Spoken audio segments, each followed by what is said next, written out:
Let's go. Another beautiful stream. Hope everyone's doing good.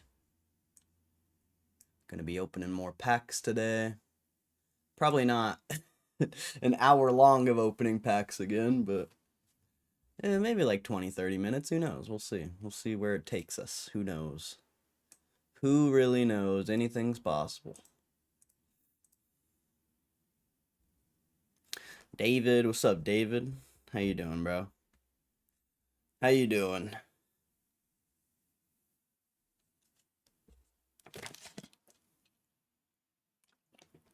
John Y, what's up, John Y?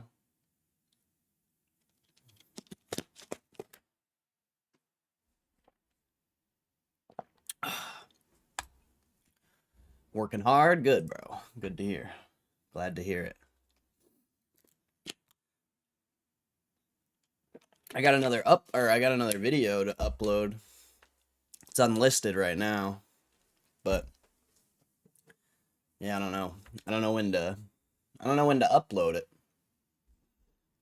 I probably should just upload it like when people are here so they can share it, but it's also an hour long, so maybe I'll upload it at the end of today.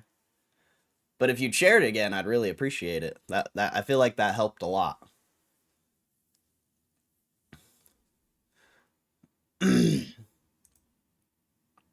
CPI data was dovish or nah. I don't know what that means. I see people say that, but don't know what that means. It's data. It's data. It probably hasn't even changed that much. Like, I have no response to that. It's inflation data. It's up a little bit because of tariffs. It's not up. I mean, we haven't cut rates, so why else would it be up? But it's literally 0.2%, so I don't know what you mean by that. And then year over year, it hasn't even changed. It's just the core. So I don't know. I don't really. If it was up like 4% or something, you know, that'd be a different story, but it's not.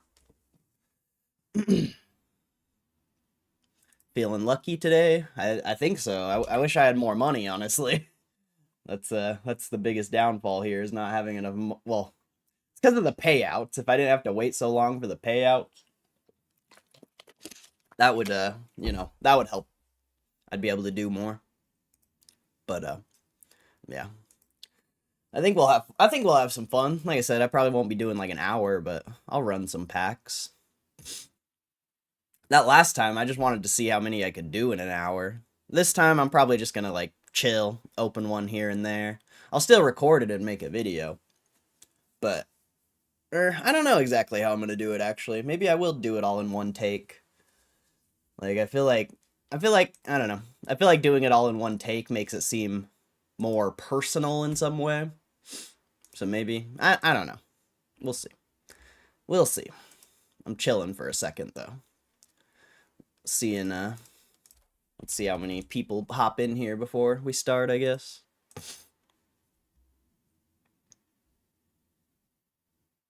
Oh, there's already a few people in here. Much love. Oh yeah, I'm gonna share the stream on Twitter this time, see what happens.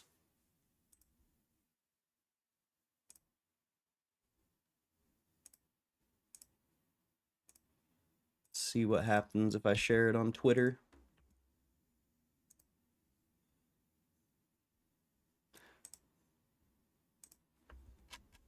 I've been collecting cards since Pokemon base set, and I've got some crackers. Nothing graded, though, and these power packs are, like, easy access for me. And I'll do my bit on Reddit when I can, see if I can avoid the troll. Yeah, the trolls are interesting. The trolls are interesting. It's... See, this is like... I actually looked at your post, and I saw, you know, a few kids, like, literally talking shit. Not really talking shit, like, they weren't saying anything too bad, but they're like, he's just trying to imitate Roaring Kitty, and it's like, bro, I'm just myself. I'm just a streamer who gets on live every day. Happens that I'm invested a shitload of money in GameStop, and now I don't know, bro. Like, this is... It's funny, you know. like Hugh G and that other guy yesterday who like get upset when I talk shit on the community, and it's like, bro, they talk shit on me. If the community wasn't trash, I wouldn't talk shit. You know? So it's funny. It's funny how everyone is so like, I don't know, they're all against me for some reason. I'm the bad guy. You point your fucking fingers and say that's the bad guy. You and your... You need people like me. So you can point your fucking fingers and say that's the bad guy. I feel like Scarface, bro. You point your fucking fingers.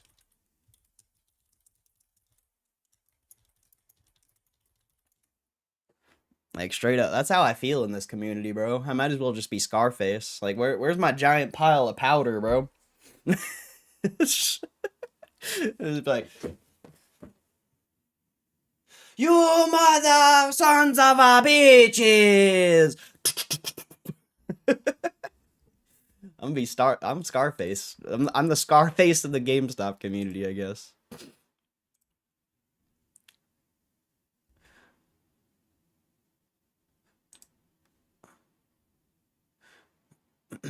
Wait, what's my thumbnail right now? Did I just share the wrong stream?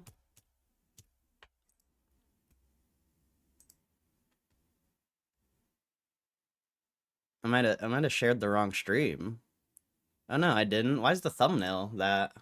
I thought I changed the thumbnail. Sorry, I'm we'll get into the power pack soon. I'm just, you know. Last time I like started the stream to get right into the power packs, and I didn't really see like any benefit from that. Yesterday's stream was actually really slow when you compare it to other streams. So I feel like it's not really like my priority to just start the stream and start opening packs. It's like I'll start the stream, you know, talk to some people, do my thing, and then we'll open some packs because, you know. I gotta change the thumbnail here, I think. I'm changing it back to the old one. I like the old thumbnail. I don't mind the old thumbnail.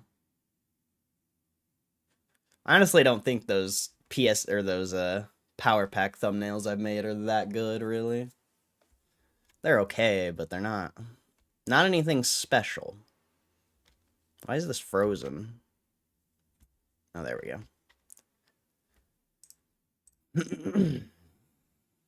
But hopefully we get some good polls.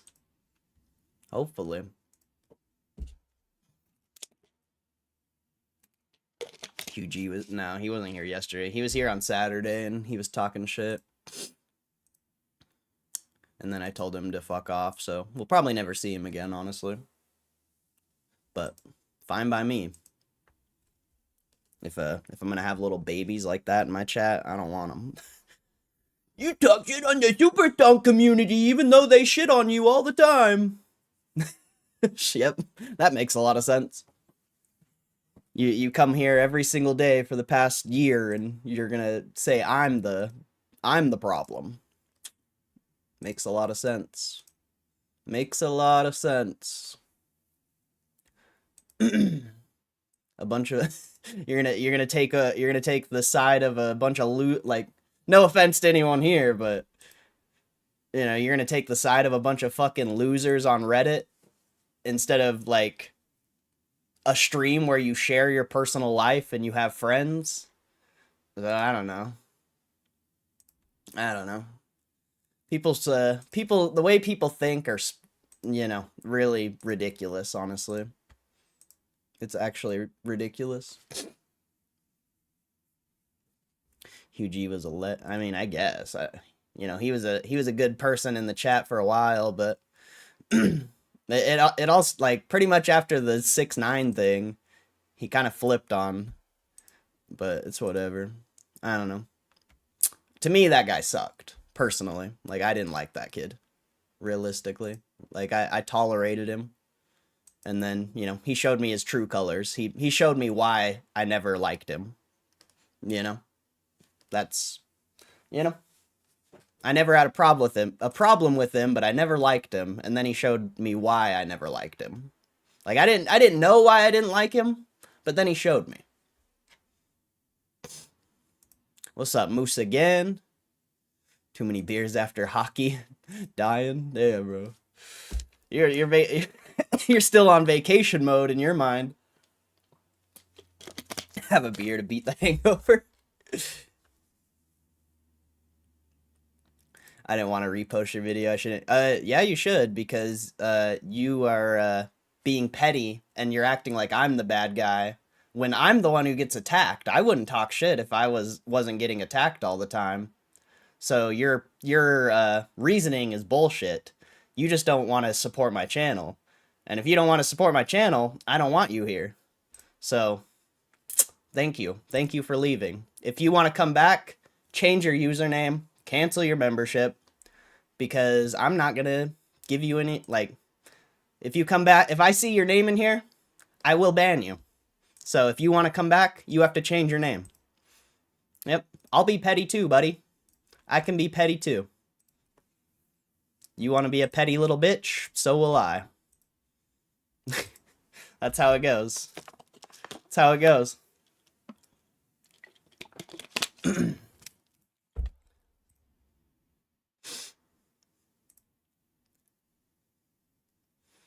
when he comes in, when the ticker goes, no, not anymore. I'm gonna ban his ass if I see him again. He has to change his name and everything. I'm not gonna deal with that shit. You're gonna say I'm the bad guy. You're gonna say I'm burning the bridge when everyone in the community shits on me. Go fuck yourself. Like, straight up, go fuck yourself. You're gonna act like I'm the bad person.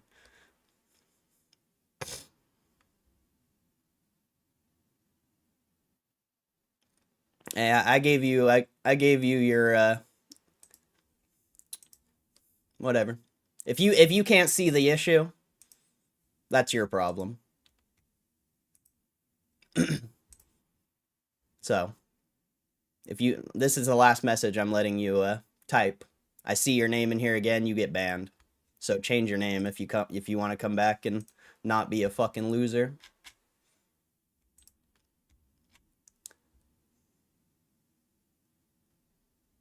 Sad to see things coming to this with the homies. We all invested in the same thing, have the same vision and hopes. I mean, that's fair, but don't sit and act like, don't say you're not going to support my channel and like help me get views and whatever because of things I'm saying and things I'm doing, when the only reason I'm doing it is because of the people. Like, I literally wouldn't talk shit on the GameStop community if they didn't start it. Like, do you not realize that? Are you like you know, is that hard to see? I guess it is. I guess when you have no brain, it's hard to see. All right. Well, I don't care. You you shouldn't have said anything then. You shouldn't have been like, I'm not going to share your video because you talk shit on the community. No, you should have just kept your fucking mouth shut. If you're just going to cry now, if you're just going to be a little pussy now, you should have just kept your fucking mouth shut.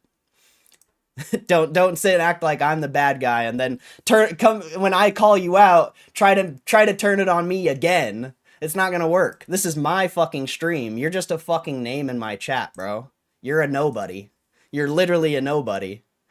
So fuck off. That's crazy. That's absolutely insane.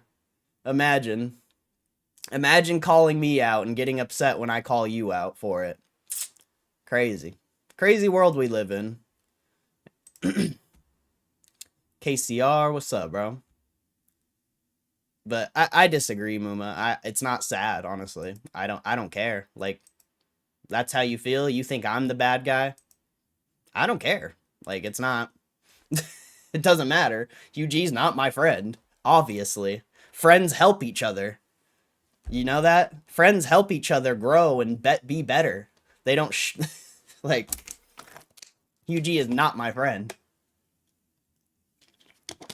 Alright.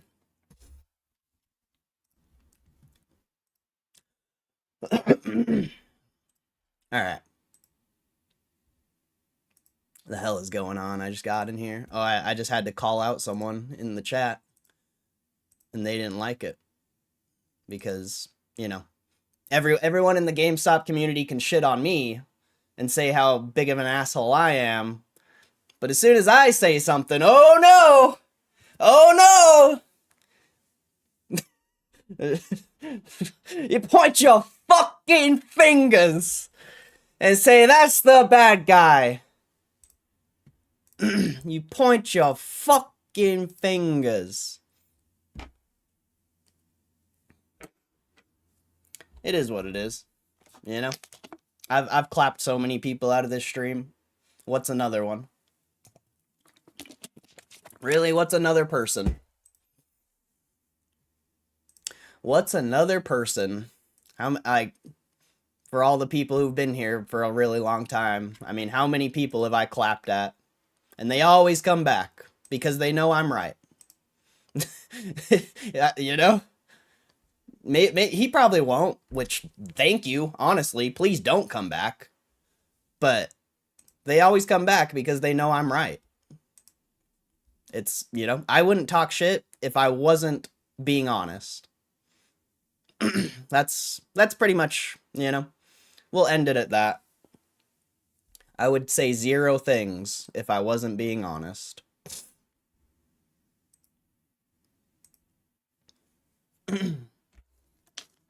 I don't just talk out my ass like every other person and YouTuber, and I'm just me. I'm just me, bro. And, yeah. So, it's all good. Is what it is. Is what it is, you know? It's just, I don't know. We'll just end it there. But,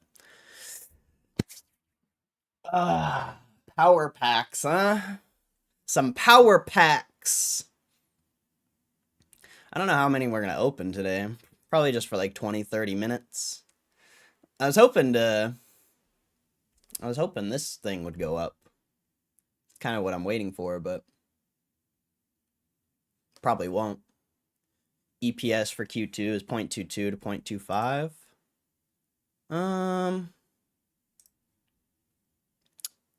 That's really high. You really think that? Isn't that high? How do they calculate EPS? Is it off of, like the share float divided by profits? I forget.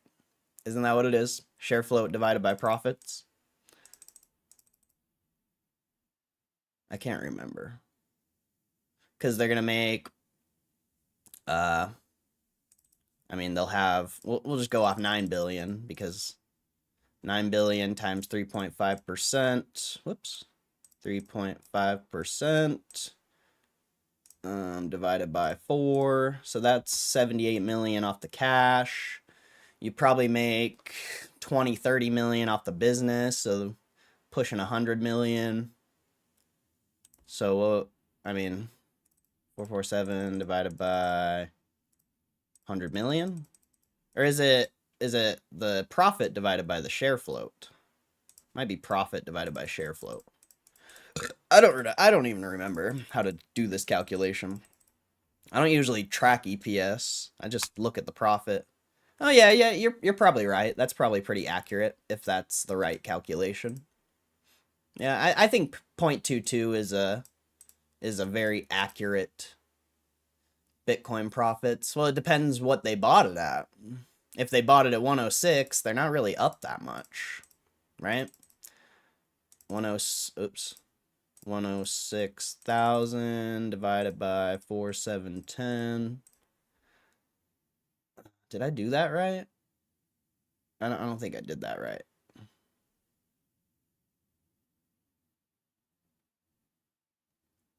What did I miss? Oh, It's because I gotta do 106 times 107 or 4710. Duh. Duh. So 500 million and it's sitting at 120 right now.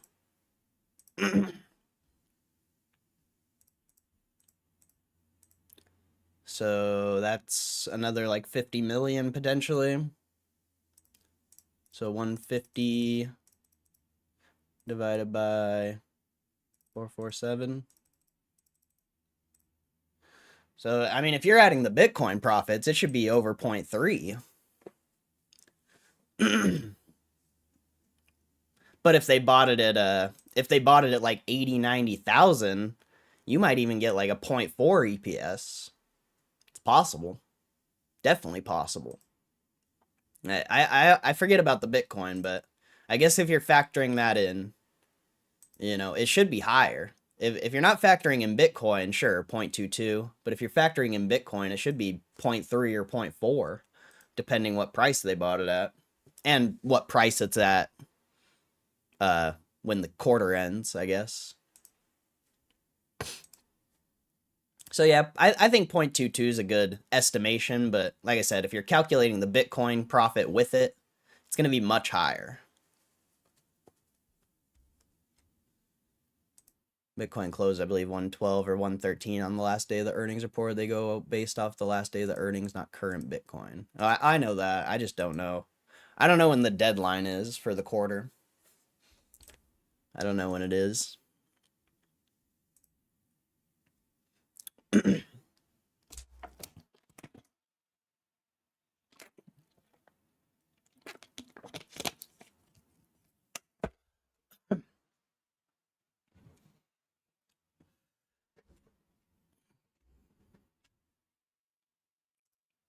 All right. I guess I'll get a hat and some glasses, I guess, for this video. Why not? Why not?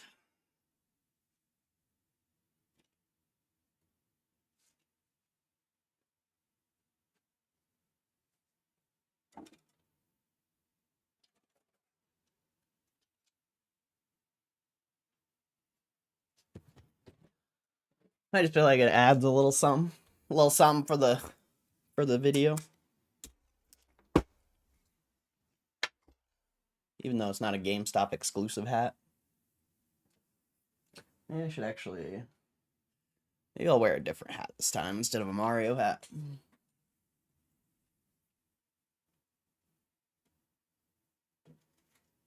Oh, perfect. This is perfect for the title. Perfect for the title. Or wait, I don't think the title of the video is going to be... Oh yeah, I don't know what the title of the video is actually. We'll hit the Pokemon, or the Pikachu hat though. We'll run these. We'll run these ugly ass things. There we go. Perfect. Pikachu.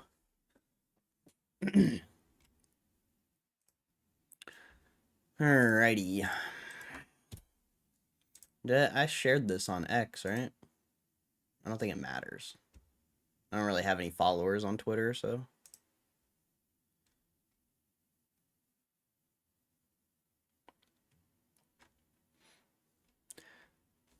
I feel like you just have to post at the right time, like when the stock's going up or something. Because there was this post, this Bo Nix post, like I posted that and then someone reposted it and that's how it got all the views, but then you have all these other posts that have barely gotten views. So I think it, like Twitter, especially when you have no followers, it's all about timing for the post. Especially when it comes to like hashtags and stuff. People got to be looking at it.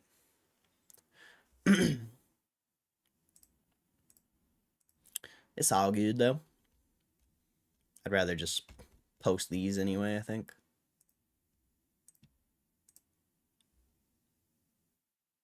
Bitcoin is an appreciating asset, but I didn't sell, so I don't think it counts towards EPS. I could be wrong though. Yeah, that's fair. Well, they should have digital asset gains on the balance sheet. But yeah, I'm not sure either.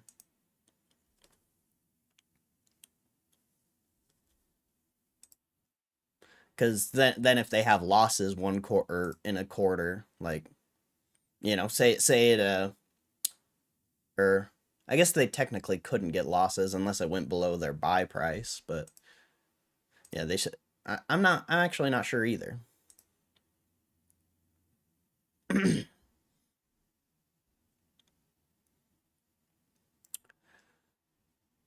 All right. Um, I guess I don't know. Trying to think about how to start this. I guess that's like the hardest part is thinking of the intro. Because once I'm in, I'm just like flowing. It's just, like a stream, free flowing. Hopefully, we don't lose too much money. Hey, I think actually, I think Nat Turner actually read my tweet because I did get a text saying that my cash is coming. So potentially he made my payout go faster. I don't know for sure, but that'd be sick. That'd be pretty sick. Nat Turner helping the boys. Helping the boys. They changed the way you have to calculate EPS. You now have to calculate Bitcoin profit or losses. Oh, yeah, yeah. Yeah, that's what I thought. Because if you go into like, what's it called? If you go in the filing of like, Semlar or something, and go to their recent 10Q. I don't know what they've been buying at, but if you go to their cash flows, where is it? It's change in fair value of digital assets. See, they lost 41 million off it so far. Well, in this quarter.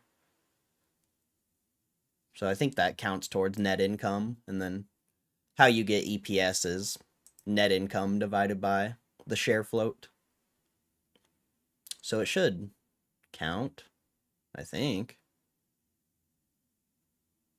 Maybe not, actually. It might not. Because, like, I don't know, just judging by this, with a 41 million loss on digital assets, your net income shouldn't be 2.2 million. It should be like negative 30 million. But they also have accrued expenses that would, yeah, I don't know. Maybe they don't count it.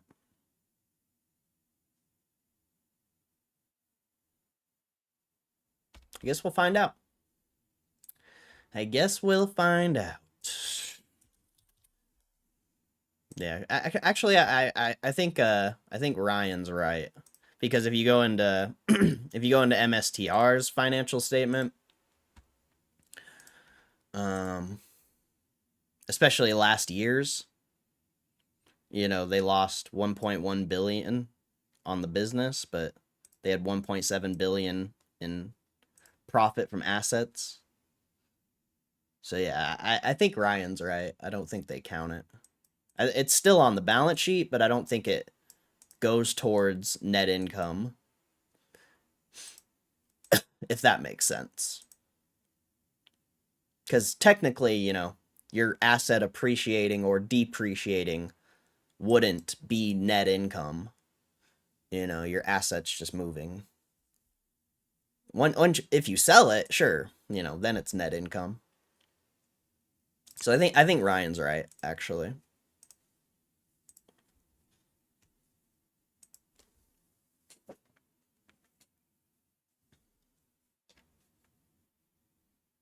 So yeah, 0.22 is probably a very accurate estimation.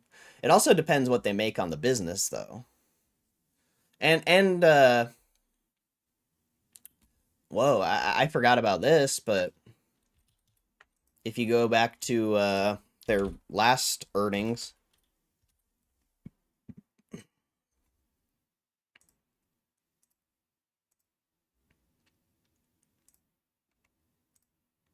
they have assets held for sale, 226 million. So if that asset held for sale goes towards net income, you might get a $300 million month or $300 million quarter. And then, I mean, what's that? You know, what happens if you do a $300 million quarter? That assets held for sale really might go towards net income. Then you're at 0.67 EPS, and that's absolutely insane.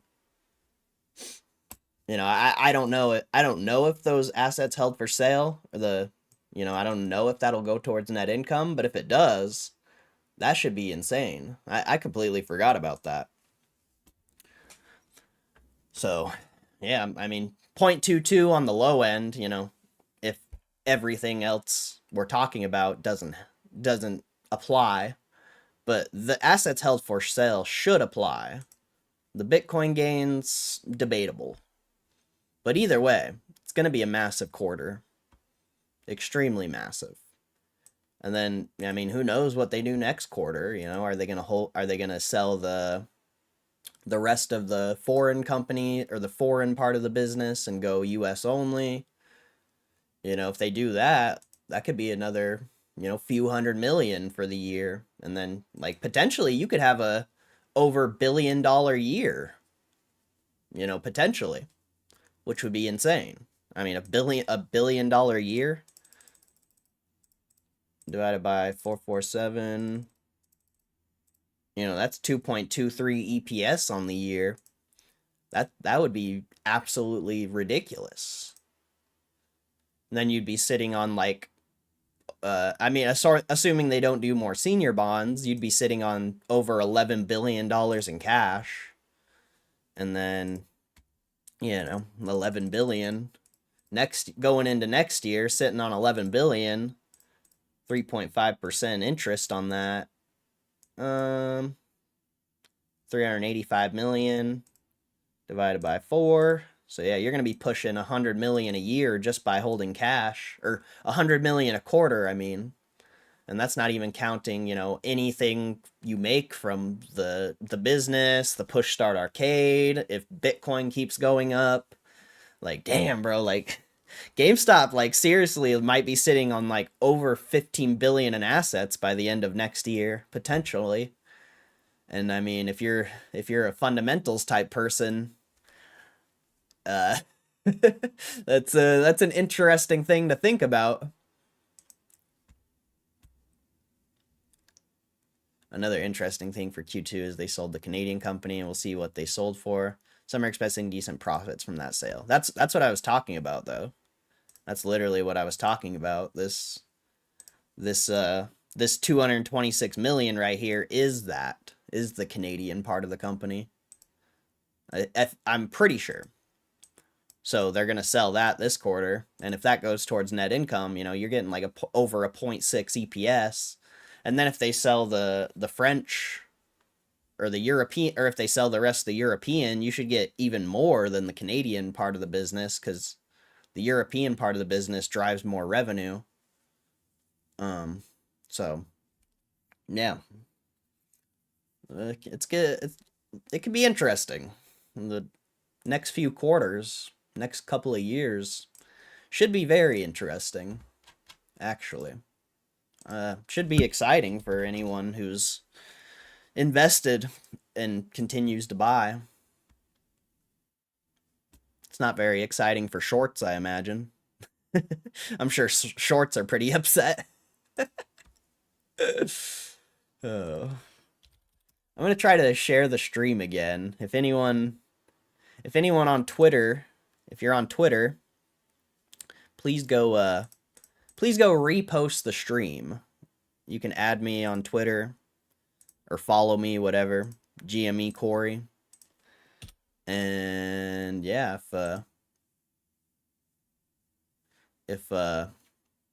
yeah, I would just appreciate you guys reposting this. It helps a lot when people repost on Twitter.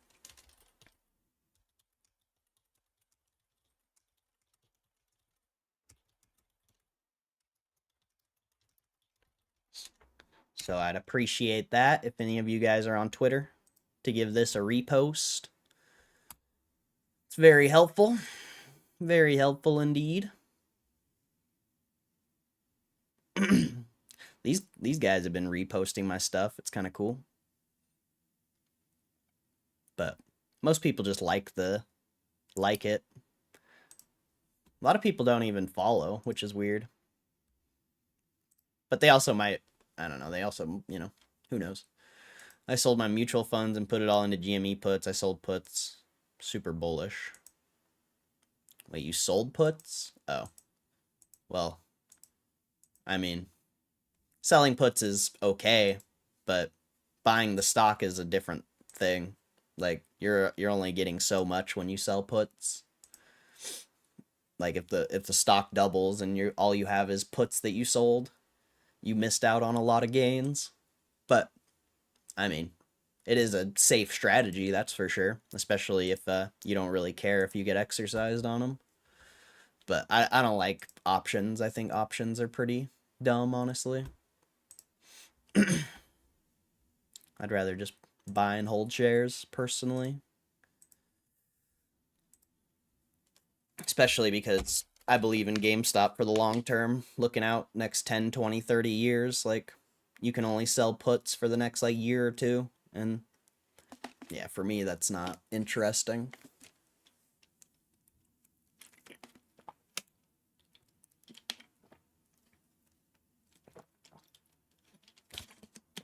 Alright. Let's get this show on the road, baby. Let's get this show on the road. How many shares do I have? A lot. A lot. A lot of shares. I wish I had more, but I got a lot. Alright. Why did I say?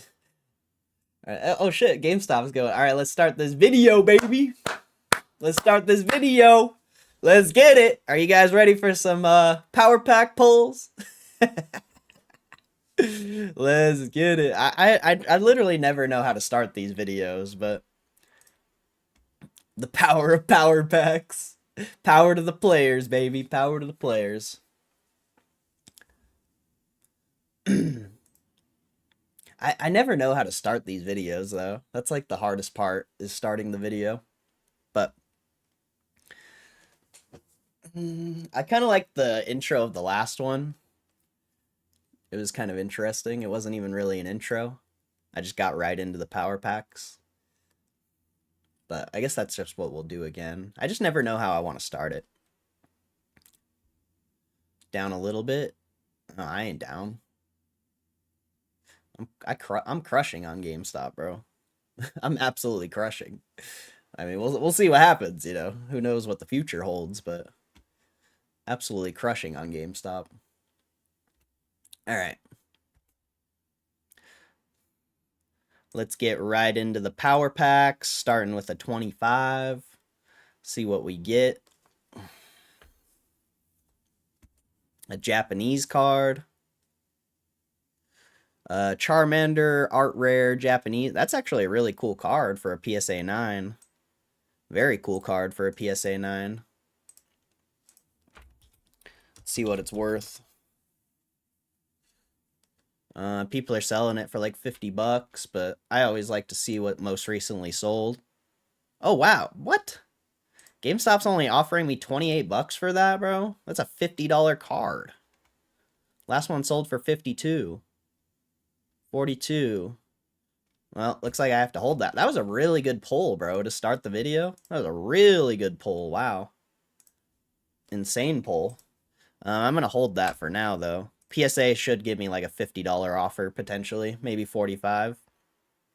Let's actually look. Let's see if PSA gives us an offer for that. Great card. Oh, yeah. Beautiful card to start off the stream. Wow, PSA is only trying to give me $26 for that? That's actually insane. They'll up the offer, I think. I think they'll up the offer, potentially. We'll see. Sometimes they up the offer. Sometimes they lower the offer. It really depends on what price the card's being sold at. Like, I pulled a Typhlosion yesterday, and they were offering me like $20 for it, $25. And then I looked last night or this morning. I don't remember. It was either last night or this morning. And then they were offering me like $40 for it. So If sales come in that are higher than what they're already offering you or whatever, they potentially will increase their offer. So sometimes it's good to hold the cards. Obviously, if you want instant liquidity, holding the cards kind of is a nuisance because if you sell them to PSA, you got to have that 3-day wait time. But yeah, I mean, if you want a better offer, you're gonna have to hold some of these cards, especially one like this. They're offering me $28 for a $50 card for a card that is consistently sold $50. There's been a few that have sold for cheaper, but I mean, consistently has sold for 50 and is a very liquid card from what I'm seeing. So yeah, I'm definitely holding that card. That's gonna be a good hold. But let's open some more. Here at 22.69 on GameStop right now, still pushing. I don't know what the volume's looking like, but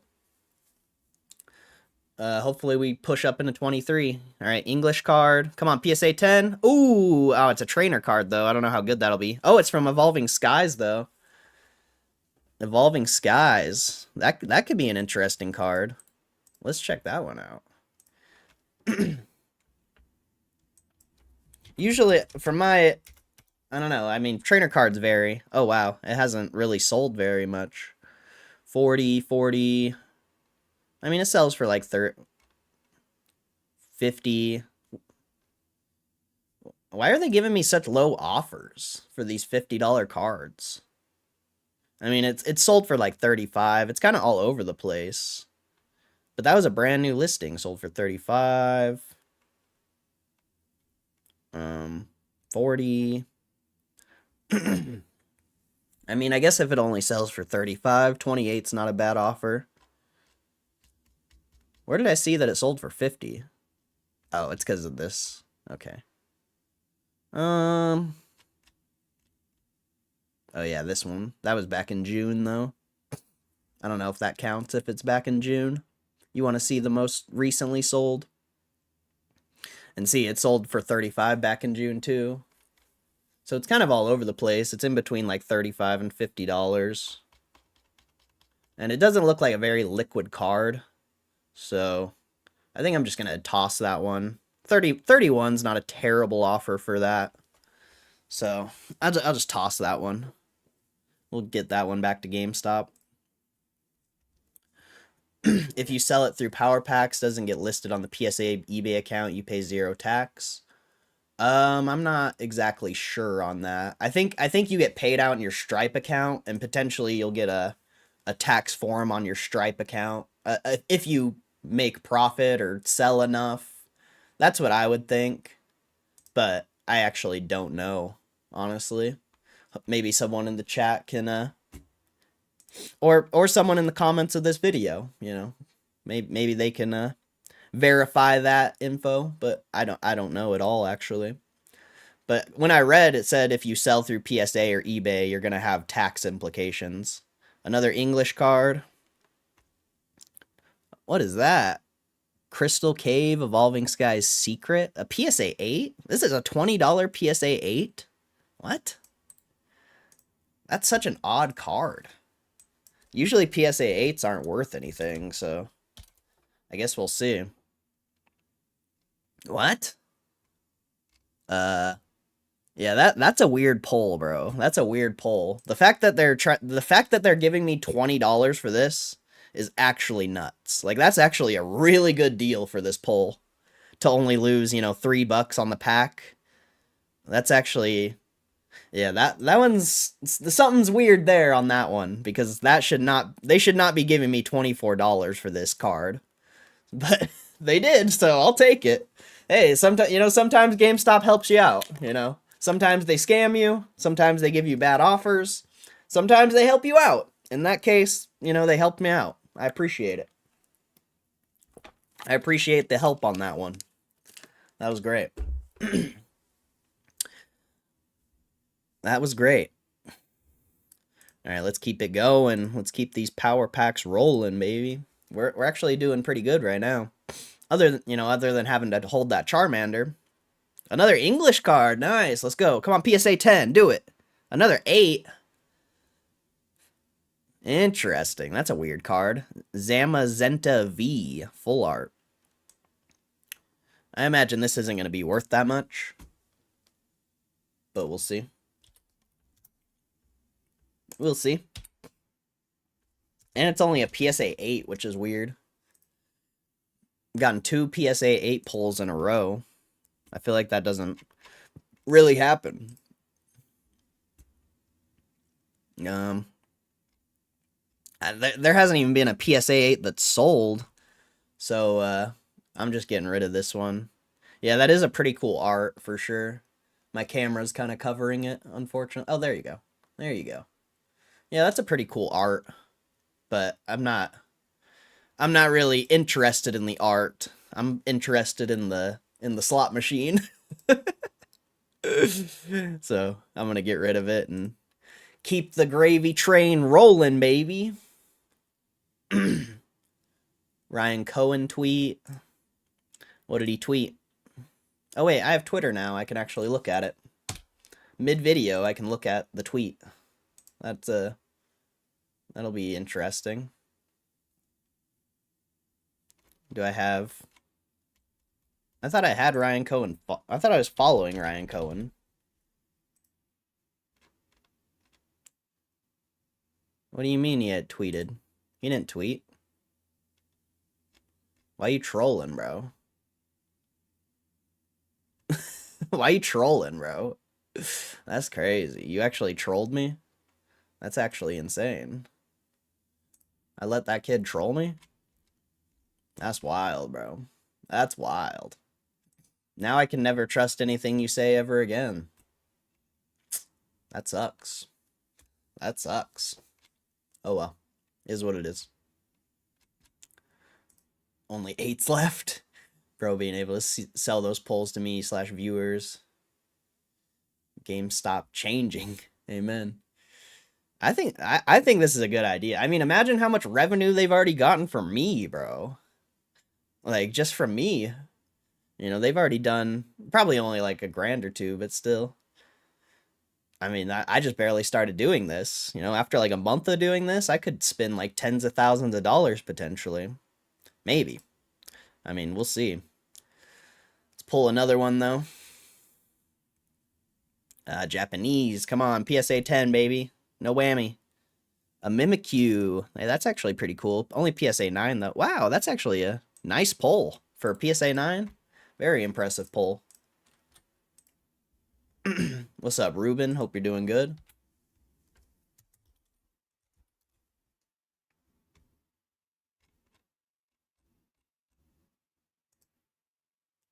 Getting some good pulls. Yeah, this one is really good, actually. Wow. It hasn't sold in August yet, so that's a little worrying. But it sold for $50 back in July 2025. 35 July 24, 40, 35. So it's anywhere from, well, 20 here. That's June though. Yeah, I kind of want to keep this one, but at the same time I don't, because I mean, they're offering me $35 for it. Let me see what people are selling it for right now. 50, 45. Yeah, I feel like 35 is a good offer, so I think I'm just going to take GameStop's offer. Especially, you know, like, if you could sell it for 50, I mean, if you do the math, times 13%, you're paying about $11 in fees and shipping, so 50 minus 11, I mean, $39, but what's the likelihood it sells for 50 again, you know, when it's only really done that once? Majority of the sales, you know, 35, 40, 35, 30, or 25, 25, like, sure, maybe you could sell it for 50 again, but I just don't know how likely that is, so I think I'm just going to send it back to GameStop. Send it back to them. That was a good pull, though. I'll take those pulls every day of the week, baby. I'll take those pulls every day. Alright, let's keep it going. More polls, more polls. I don't know exactly how long we're going to do this for. Oh, nice. English. Come on, PSA 10. Give me a banger. Ah, that's a bad card, I think. Master Ball Reverse Hollow, though. Only $9. I imagine this isn't worth much. I imagine it's not worth much. PSA 9. That's the first bad pull of the video, though, I think. 18, 15. Yeah, it's not really worth anything. Like, even if you sold it for 18 bucks on eBay, I think the times 13%. So you're paying like $6. So you get like $12. I think I'm just gonna toss it. Yeah, I'm gonna toss this one.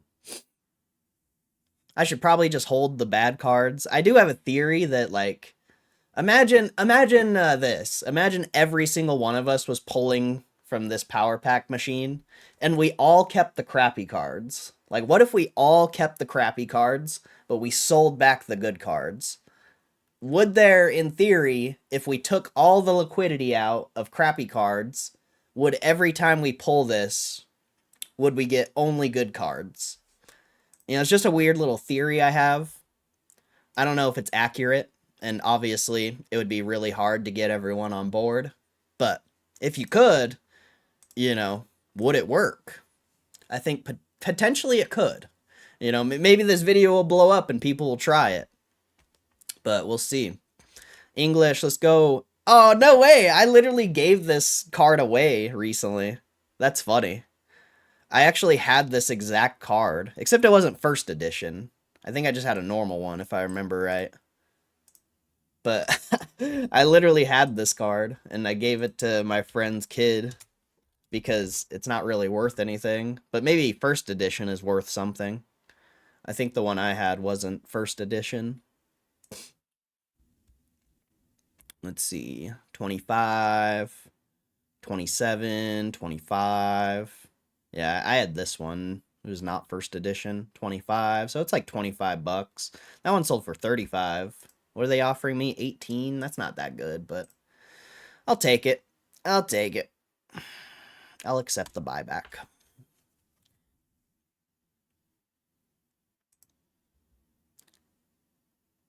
If we knew the pop levels of the cards and the packs and numbers of packs, then yes. I mean, that's the point. You don't know that stuff. So if just every single person fucking why Debo, you're a fucking loser, bro. You're a loser coming into my stream talking shit. You're probably just a fucking fat loser sitting in his basement. Like, I mean, I'm sitting in my basement, but I can at least get out of my chair and go upstairs. You probably need like a fucking wheelchair or like a fat guy scooter to get upstairs. You probably have like a fucking full-on winch that you have to strap yourself up to get pulled upstairs. Like, I don't know why you're in my stream talking shit when you're a fucking loser. That's crazy. That's crazy, bro. Big old fat guy coming in my stream. He's got the winch.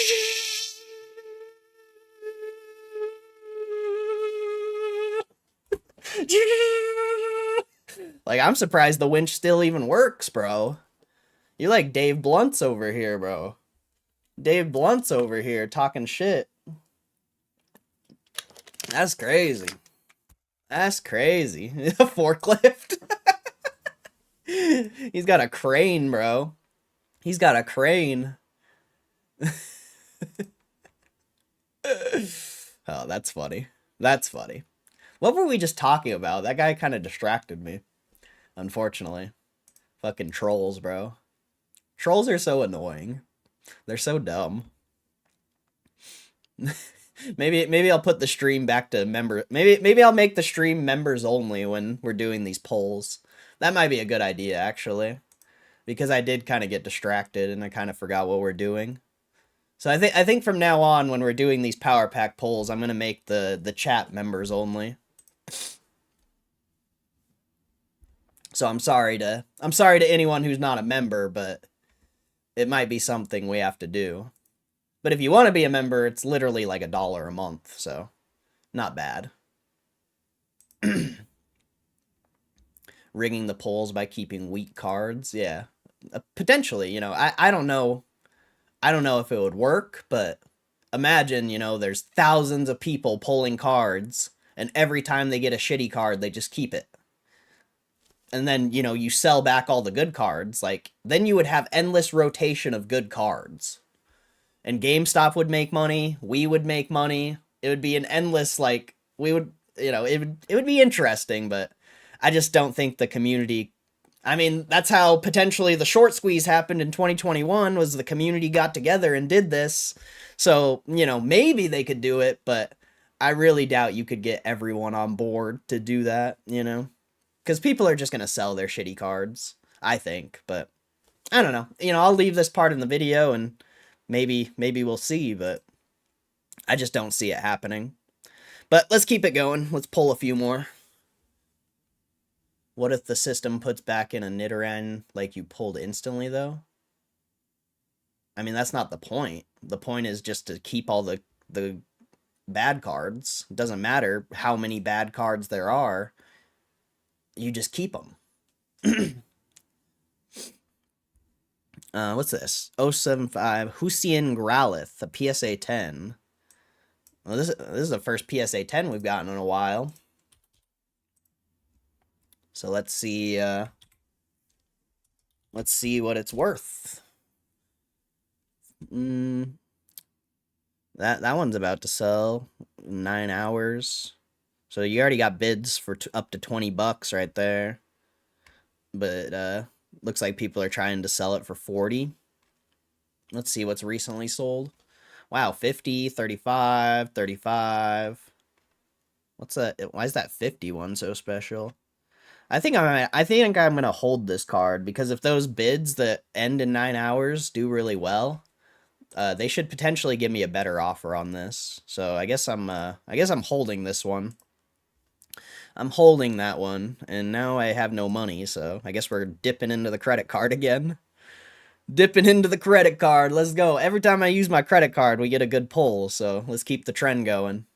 Come on, English, baby. Come on, PSA 10, do it. Oh, that's pretty sick, though. A Krabby? A Krabby PSA 9? Oh, that's not worth anything? Really? That's not worth anything? I thought that would be actually worth something. That was not a good pull. It sold for 30. 25. Oh, that's first edition. First edition. Okay. The one I have is not first edition. That's the problem. 15. Okay, yeah. That's the issue. It's not first edition, so you gotta have first edition. So we're tossing that one back.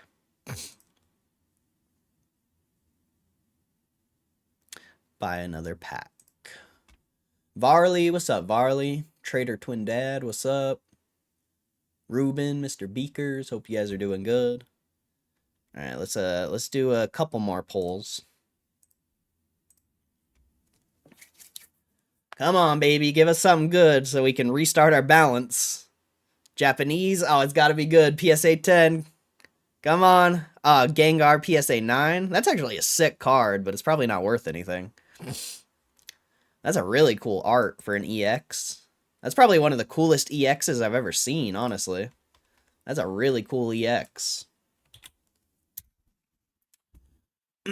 Let's see. 30. Well, that one sold for almost 30, 15, 15, 15. Yeah, this card's not really worth anything. I'm surprised they're offering me 20 for this, actually. That's actually really surprising. It's not worth much. So the offer for 20 is actually really good. So we'll accept that. Buy another pack. We'll dip into the credit card again. Hopefully we can get a good card here. Japanese again. Come on, it's got to be a 10. It's got to be a 10. Oh, man, they just wrecked me. PSA 8 Persian. Ugh. Oh, man, they just wrecked me, bro. They just wrecked me with that pull. PSA 8. Yeah, this card's not worth anything. Unfortunately. Damn, two bad pulls in a row. I'm surprised they gave me that much for that last pull, but 2 bad pulls in a row. Interesting. Interesting. All right, let's keep it going. Can we get something good? Come on, we need a $100 card here. We need something big here. Another Japanese. Come on, PSA 10, do it. Oh yeah, Mimikyu, PSA 10. I don't know how much of this is gonna be worth. 29? That's not bad. That might be decent. It might be worth more than 29 potentially. Let's look it up. Mimikyu V, huh? That's an interesting pull. I've never seen this card.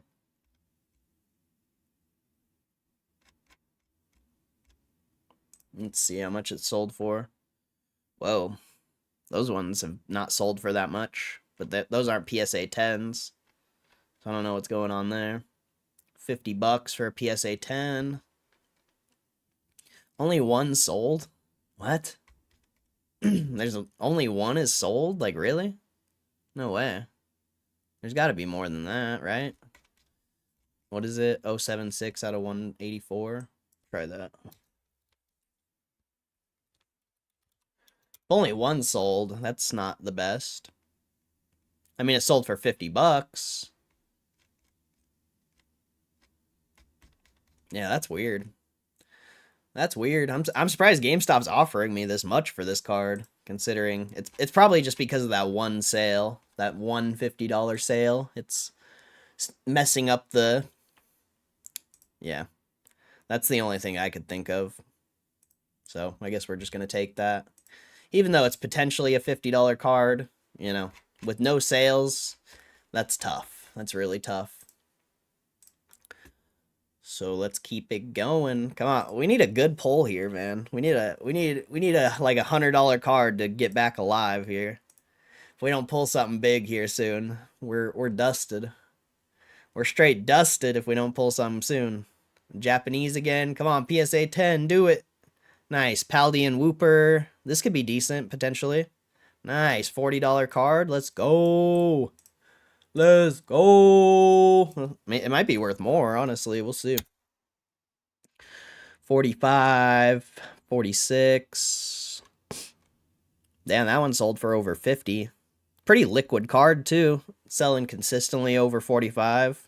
What are they offering me? Only 36? 40, 45. So it's anywhere from 40 to 50.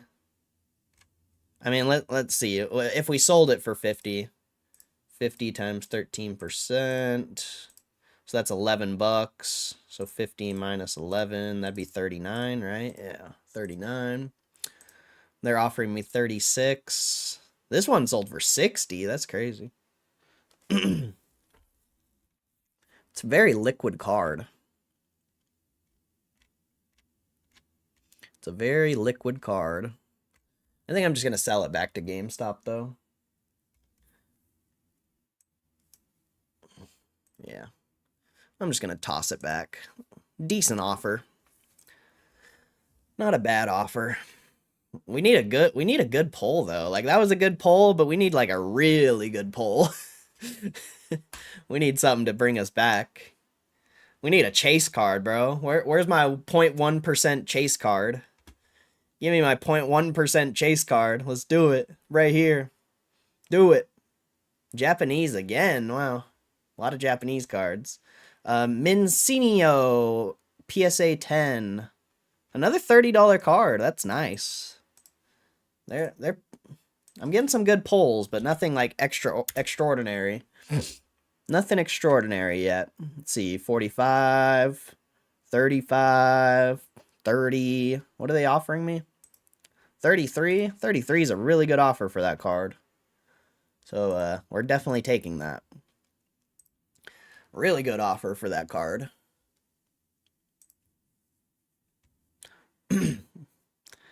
All right, let's keep pulling, man. I guess we'll keep pulling until the balance is gone or until we hit something big. Another Japanese card. Come on. Better be another 10. Tinkatuff, PSA 9. Probably not worth much. Yeah, $10. I mean, I'll look it up, see if it's worth anything. but I'd imagine not. 15, 20, 20. Yeah. We'll just toss that. I could potentially get more for it, maybe, but it's fine. We'll just toss it. Buy another pack. Keep running it. Come on, we need a big card here. We need a big card. Come on, guys. Let's get it. We need it. Do it for the stream. Do it for the stream. Come on. English. Come on, PSA 10. Do it. Ah, PSA Ghastly. No. Oh, wait. That's actually worth something? It's actually worth something? I always forget the vintage is potentially actually worth money when it's a PSA 8. I always forget. Let's see what it's sold for. It's not Shadowless, is it? No, it's just a normal one. The Shadowless one sold for 20 bucks, so that's suspect. 25. Yeah, I think the fact that they're giving me $25 for this is actually insane. I think that's a really good offer. Because the first edition's selling for like 50, the Shadowless is selling for like 30. So yeah, I'm definitely taking this offer. That's an interesting card, though. Very interesting card.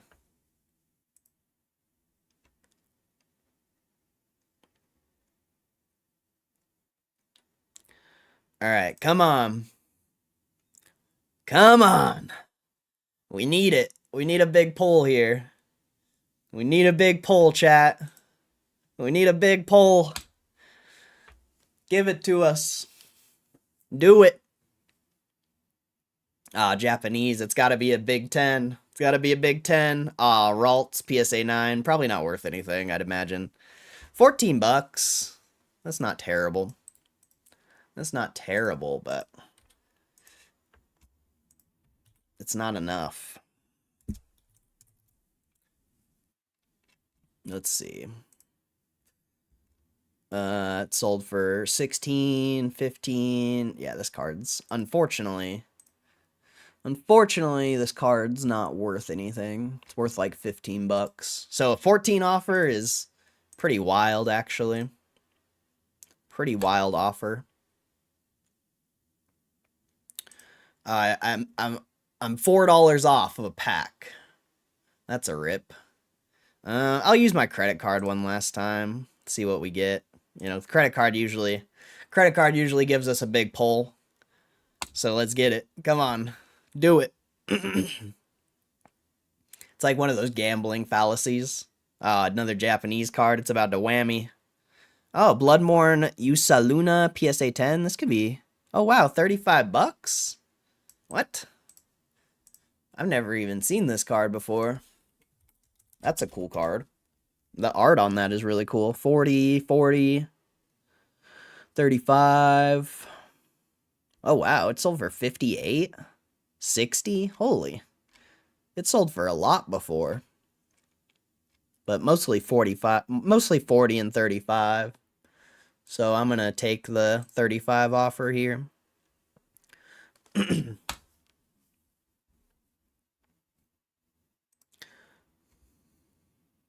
Oh, nice. I have enough for a few more pulls, so that's good. That's good. All right, come on. We need a big one, bro. We haven't even got a good card this stream. Last stream we were actually crushing. We're absolutely crushing. Come on, PSA 10. Ooh, Claydol PSA 10. Oh, it's a basic card. It's probably not worth anything. Oh, man.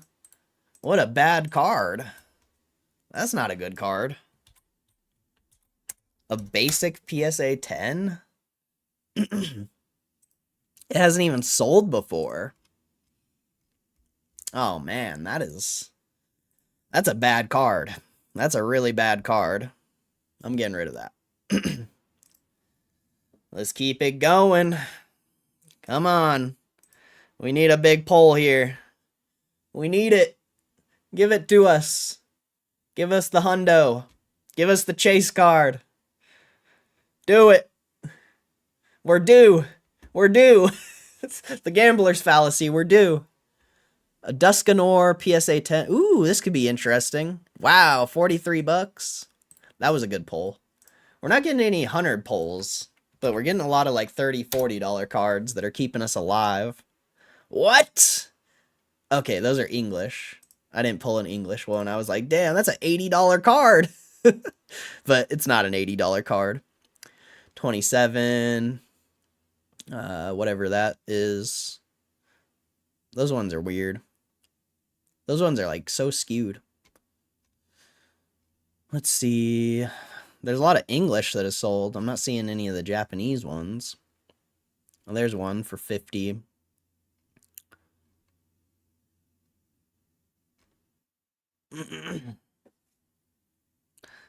Too bad it's not an English one.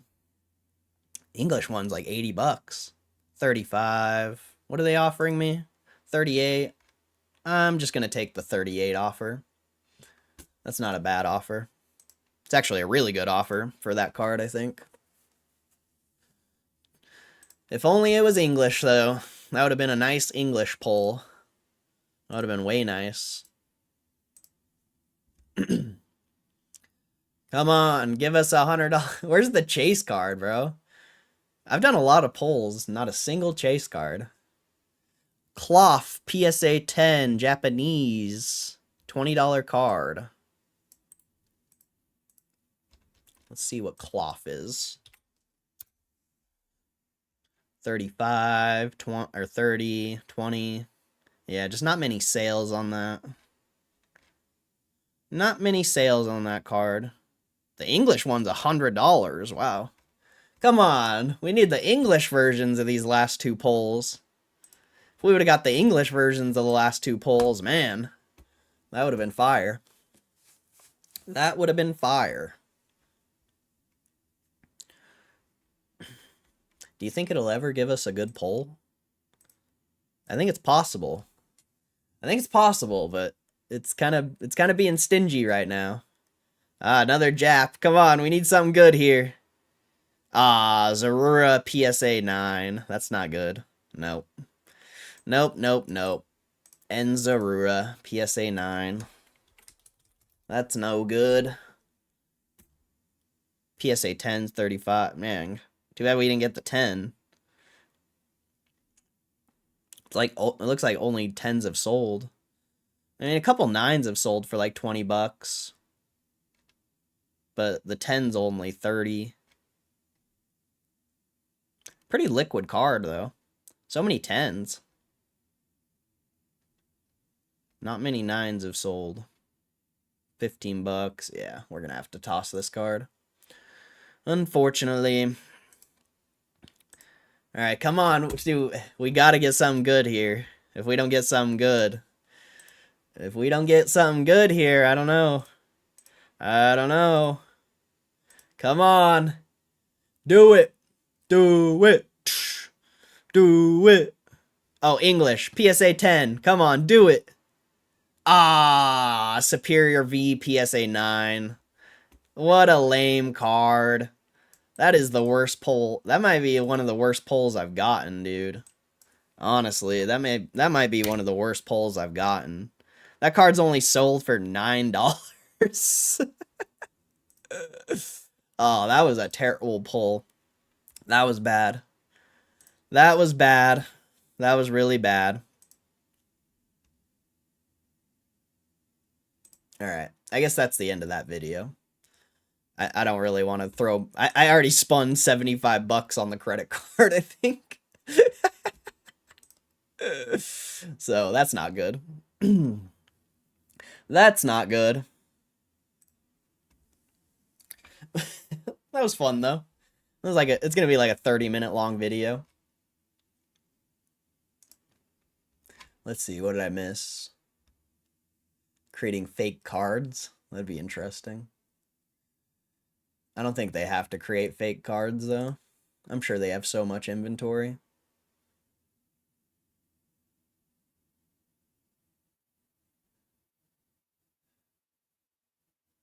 That was fun, thanks. Thank you for watching, bro. Be on the lookout for the video. I have a video coming out here soon, an hour-long video of pulling packs.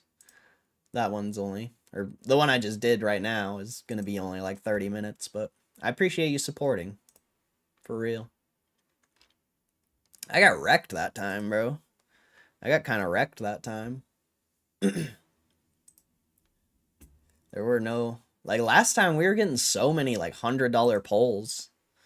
What was like the highest pull we got this time was like 40 bucks, I think.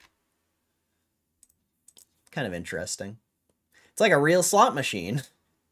It's a real slot machine, bro. Sometimes, like most of the time you lose, sometimes you win. Of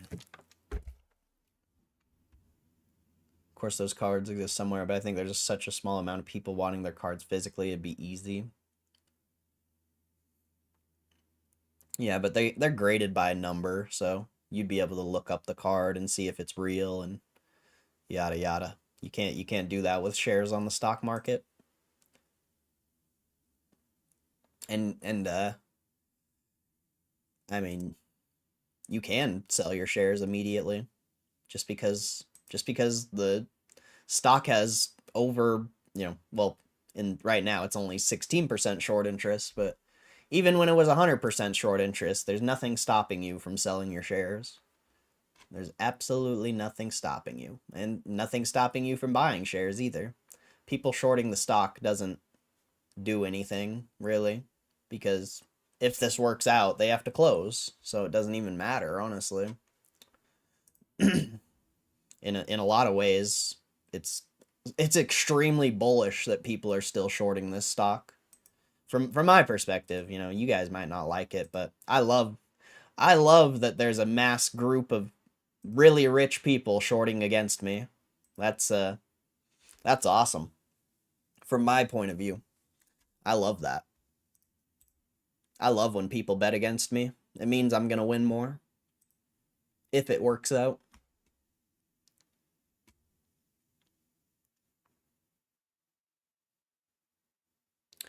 Fight back against fake shares by selling fake cards. I mean, you wouldn't be fighting back against anything though. You'd just be misleading your customers, so I disagree. Really disagree. You'd just be misleading your customers, and that's not good. I'd really like to hope what GameStop is proving here is that they actually can tokenize and distribute any digital or digitally backed asset safely and responsibly. Deliver on 2+. I don't know what you're talking about there. I have no clue what you're talking about there. How's the polls going? Pretty bad. They were pretty terrible polls, honestly. Not the best. Kind of got wrecked, actually. But we got that Charmander. That was pretty cool. That could potentially pay for everything. Oh yeah, I forgot I saved this Growlithe too. I forgot about that. See, the funny thing about this, the power packs is when you hold a card, and then you your power pack credit balance is gone. It's like, as long as you held a few cards, you might not have actually lost as much as you think. Potentially. I mean, it depends, how the cards perform, yada yada. But in my mind right now, I lost like $100 or something, but I forgot I kept these 2 cards, so potentially I only lost like 40 or something. I guess we'll see. I might have not even lost anything if I get the real offers, because this Charmander should be like a $40 card, $50 card potentially. We'll see. It all depends on these offers. And then I can also, if I really want, like if they're really only going to offer me 25 bucks for this Charmander, I sell it on eBay for 50 bucks. I get 40 bucks profit. It's quite a bit better. Just takes some time. I'm buffering a bit.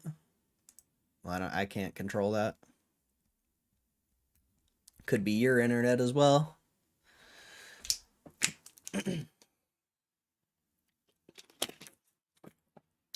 But yeah, I got quite a few cards I'm holding as well. Power packs in this ecosystem is proof NFT works. Yeah, but NFTs are stupid, though. It's just a stupid, like, digital photo you buy. Like, this is a real, legitimate product. Like, this is a real product. An NFT, anyone can make an NFT. I mean, anyone can go and grade a card, but that's a big difference. Big difference. You can digitize anything? I don't know about that. I don't know about that. That's debatable. I think that's highly debatable. Like, sure, maybe you can, but this only works because it's backed by a certified physical product. If you were just if this wasn't graded cards and you were just pulling cards, this wouldn't work. This wouldn't work. The only reason it works is because it's graded and every card is certified. Like, you can actually prove it exists and everything, and you know the condition of the card.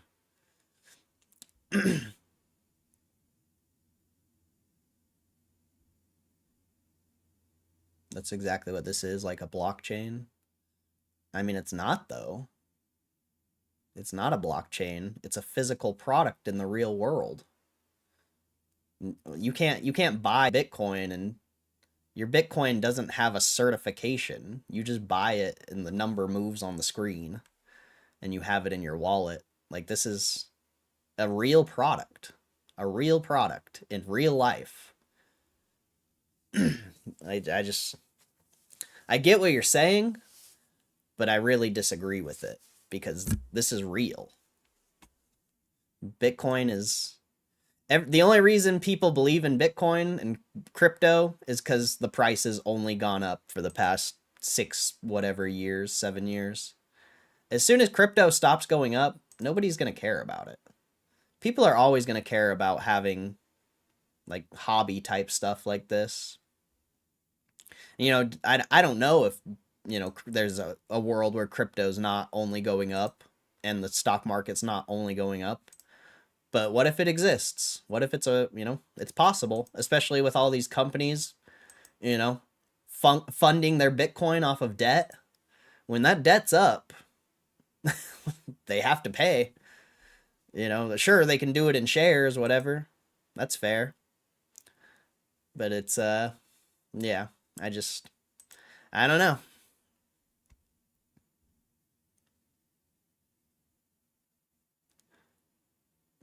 Course, but there's going to be companies, businesses built around digitizing physical ownership, and NFTs representative of physical ownership.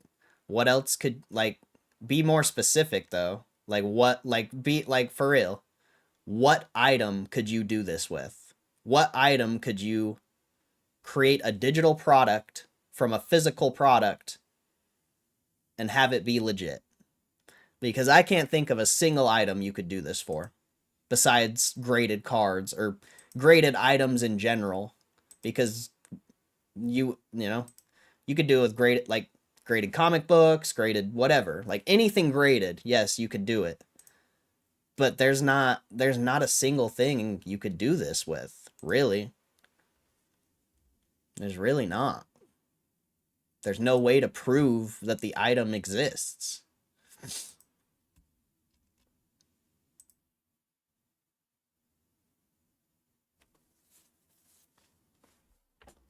Would be nice if we could counter offer the price to sell if they had a way, or set a price to sell at. Would that make sense?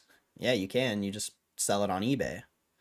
You would just click this and you would sell it on eBay, and you would have the market decide how much it's worth. Your opinion for how much your card is worth is, and mine, I'm not attacking you. Anyone's opinion on how much their card is worth is irrelevant. These offers are legit. These are legit offers, and they will increase their offers if the card increases in value. So, I mean, if you want to try to get more for the card, you sell it on eBay and hope the market agrees with you. if you think the car is worth more than what they're offering. But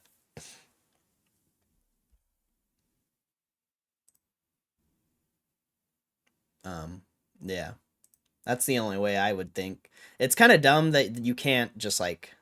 I mean, I get why they do it because then the PSA eBay account would just have a bunch of listings just sitting there. So I understand why they do the auction only. But it would be interesting if you could create your own listing. But if you wanted to do that, you just get the card shipped to you and make your own listing on eBay. Like,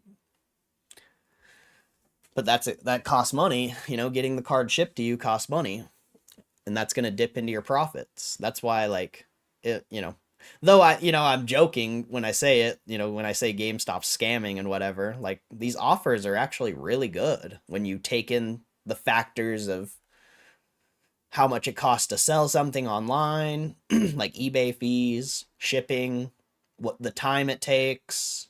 There's a lot of factors to where it's like these offers are just fine. Sometimes they give shitty offers, like this Charmander giving me a $26 offer for a $50 card. Minimum, this should be a $40 offer. So, there are shitty offers sometimes, but for the most part, the offers are pretty accurate.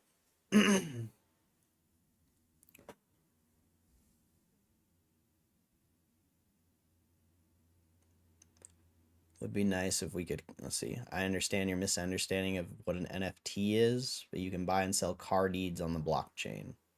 Cars have regulated service. Yeah, but you're not. I just. Where are you storing that car? Are you storing that car in a vault that you don't have that you? Yeah. Sure, you can buy the deed, you can buy the papers, but you're not storing that car in the digital realm. It would cost a fuckload of money. So I disagree. And I don't misunderstand what an NFT is. I've bought multiple NFTs. They're worthless. It's a worthless item. The only person who ever had anything like actually attached to their NFT as far as I'm aware was fucking, well, Bored Ape, of course. You could be in part of the yacht club or whatever, but Gary V, he made like his conferences. His NFT is like a ticket to his conferences. Like, I know, I don't know, like, I know what an NFT is. I just don't agree with what you're saying.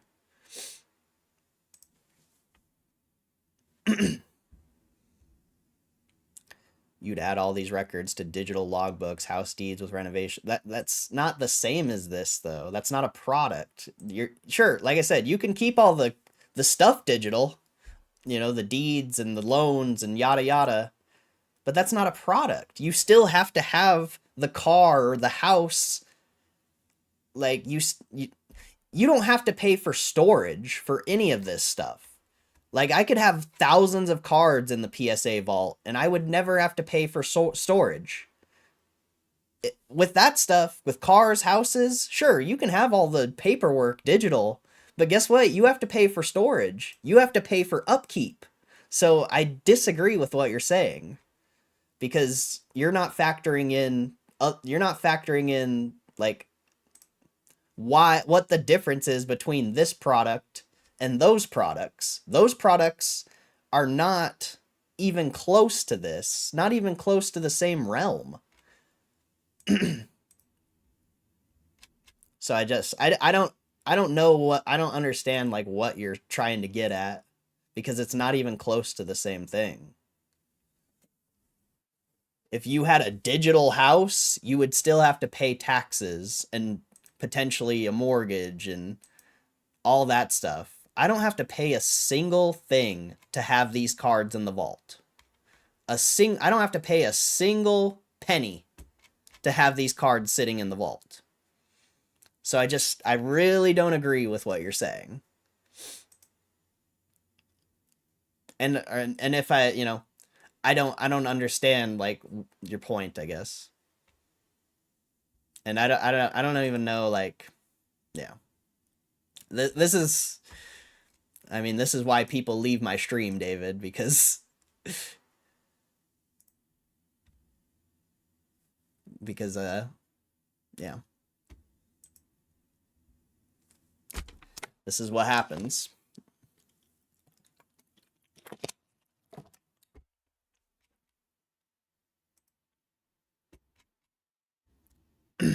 Everything will be digital ownership. It's not the same though. It's not even close to the same. I don't see how you think there's anything close to what this is. Having your house deed and car deed and stuff like that that makes no sense. Your house deed and car deed are already digital somewhere. You might have a physical version of it, but it's somewhere. It's on a computer, on a server. So I just don't. I literally just don't get your point. Like, that's already real. We're talking about an actual product, not paperwork. We're talking about a real product that I don't have any PSA cards here right now. But a real legitimate product I can hold in my hand that is now in a digital vault that I have to pay no money for to hold in the vault. That was what I was trying to make you that's what I was trying to make you like make a similar comparison. Talking about paperwork being digitalized, that's not a similar comparison. That is not a similar comparison. A paperwork is not a product. You know, for banks, sure it is. You know, loans are a product for a bank technically, but that stuff's digital.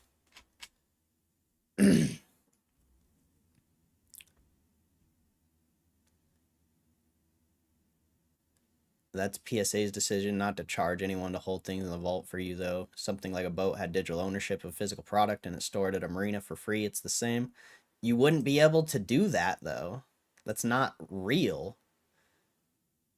That's not real life. If you owned a boat right now, you would have to pay to store it. You would have to pay to upkeep it.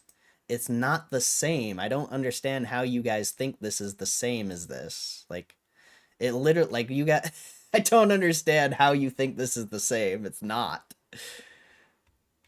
If you buy a house, you have to pay upkeep. You have to have a mortgage. Well, I mean, unless you pay it outright. You have to pay the mortgage. You have to pay the taxes. You have to pay the insurance. Like, do you guys, like, how, I don't understand how you guys think that, like, a house or car or boat is anywhere similar to this. That's actually wild. Like, it doesn't make sense what you guys are saying.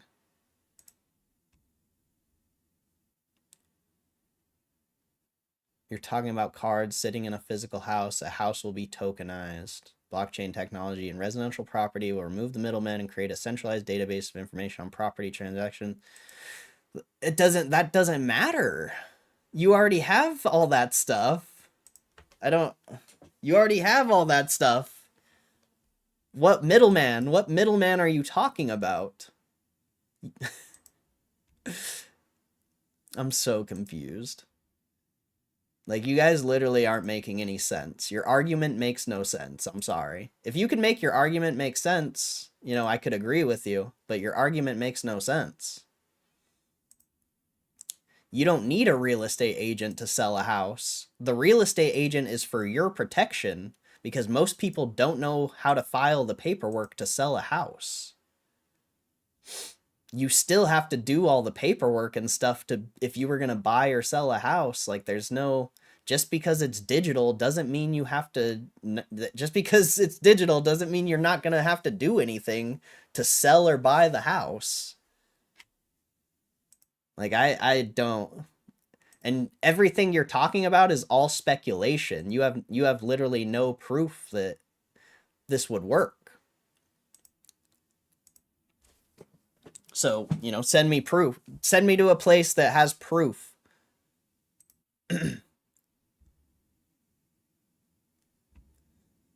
Store of value. They're all stores of value. Hence, they all hold merit to be decentralized. Um, we're not talking about you're trying to go to a complete different topic, bro. You're trying to go to a complete different topic. We are talking about fucking trading cards that are graded. You're going to a completely different realm, bro. That's yeah, very interesting. Literally already being done. Okay, send me the article. Where? Where's the proof? Where is it?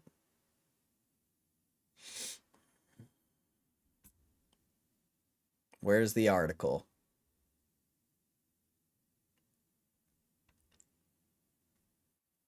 38. You can't send links in the chat. The contract's written. There's contracts already in the real world. You just have to put your fucking name on the contract and write it out. It would literally be the same thing, maybe a tiny bit faster, but you would still have to put all the information in and yada yada. So I don't understand I don't understand how you're comparing real estate, car loans, boats to Pokemon cards. Like, you're relating something in a completely different realm to something in its own realm, and it makes not much sense.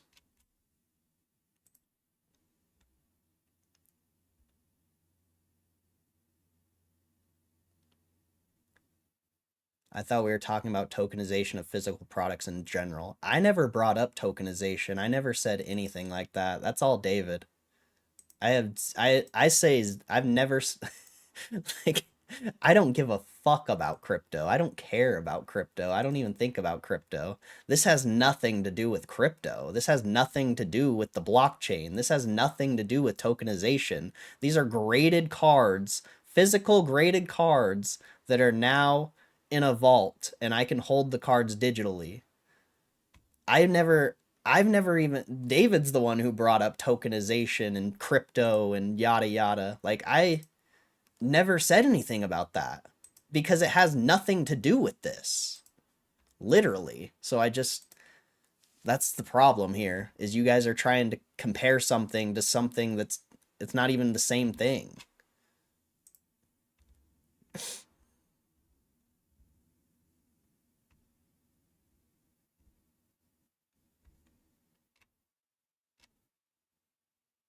But tell me what to Google. I'll Google it and then I'll read it and then we'll see. But I'm so confused on how you guys are trying to like relate the blockchain and tokenization to this, because it's not the same thing. This is PSA's environment.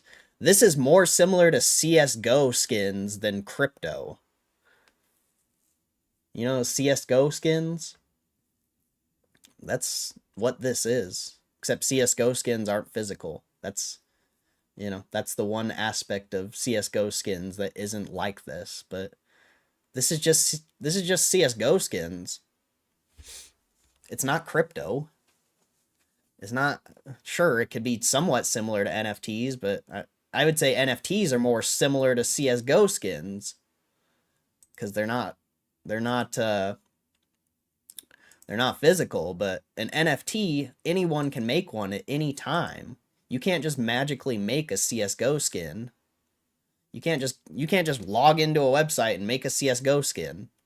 But anyone in this chat can make a NFT. So it's not really similar. Because if they potentially have equal stores of value, who gives a shit what the product is? A £1 million Pokemon card, £1 million house, but stores of value. Who gives a shit what the product is? The product is all that matters. Like, what do you mean?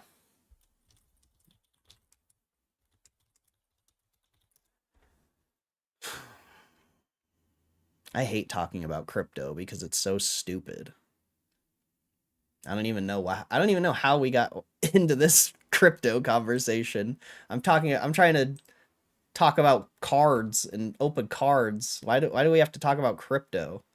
I hate crypto. I don't even care about crypto. But I'll read the article. I'll find one.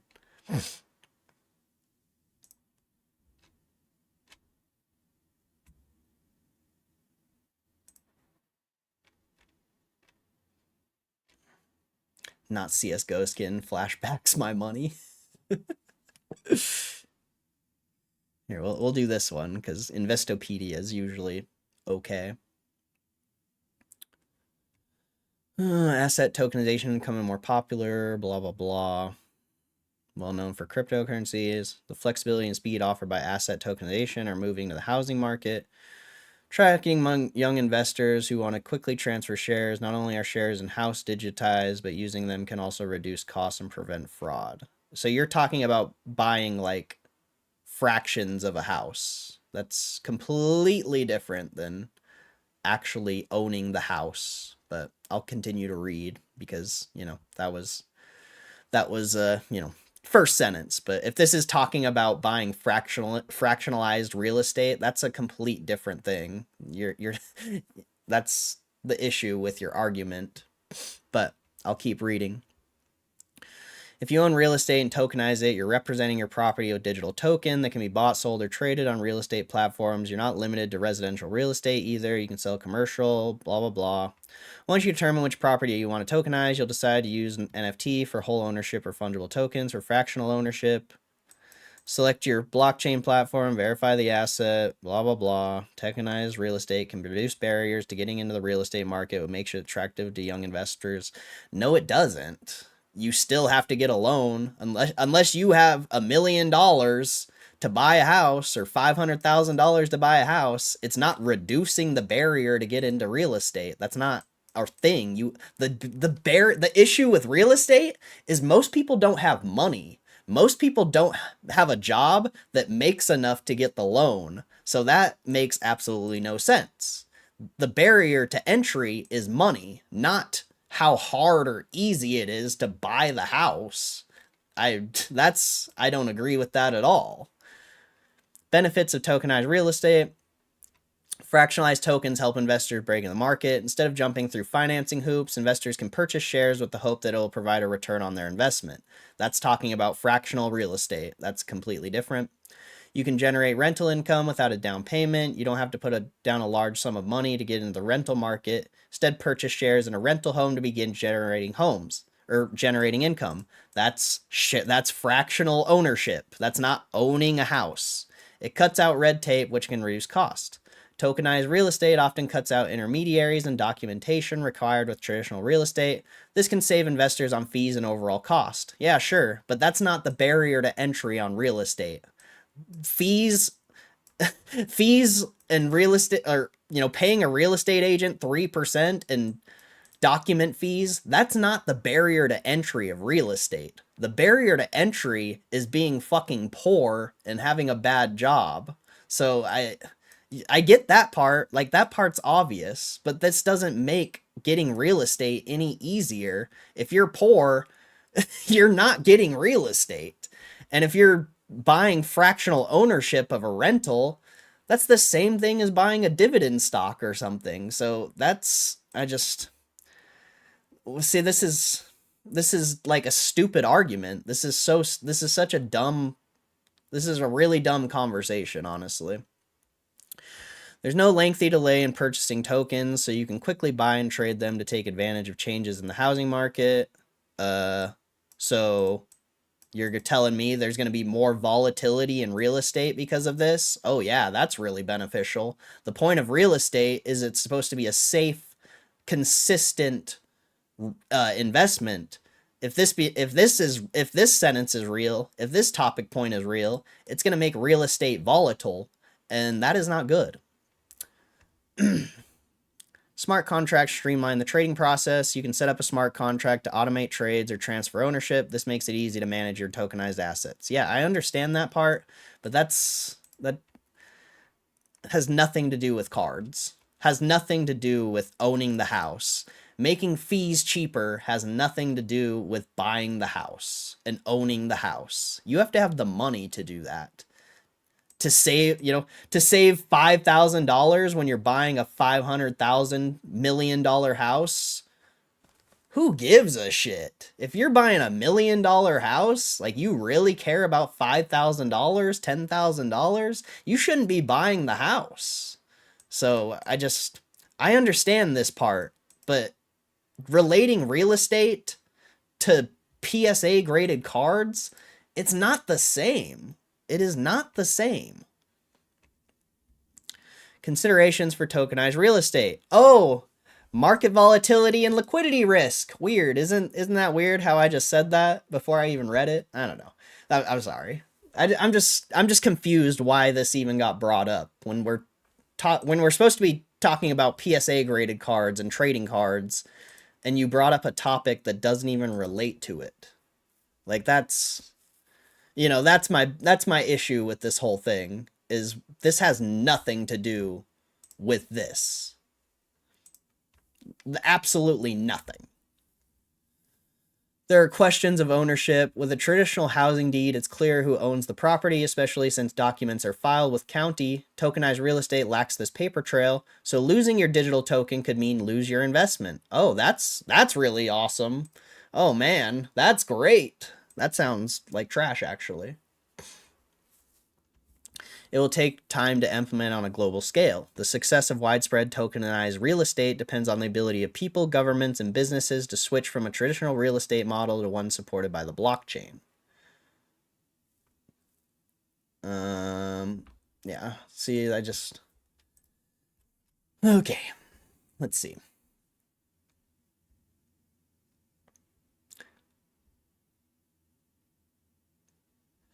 PSA has launched a digital brand, Certify, that utilizes blockchain technology to enhance collectible experience.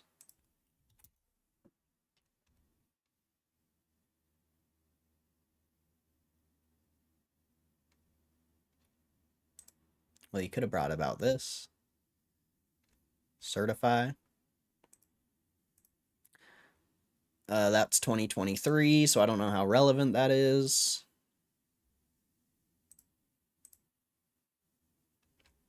Let's see.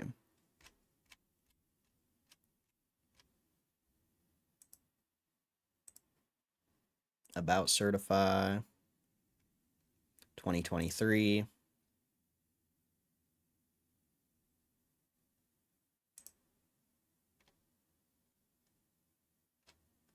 Yeah, I don't know if that's a real thing, I'll be honest.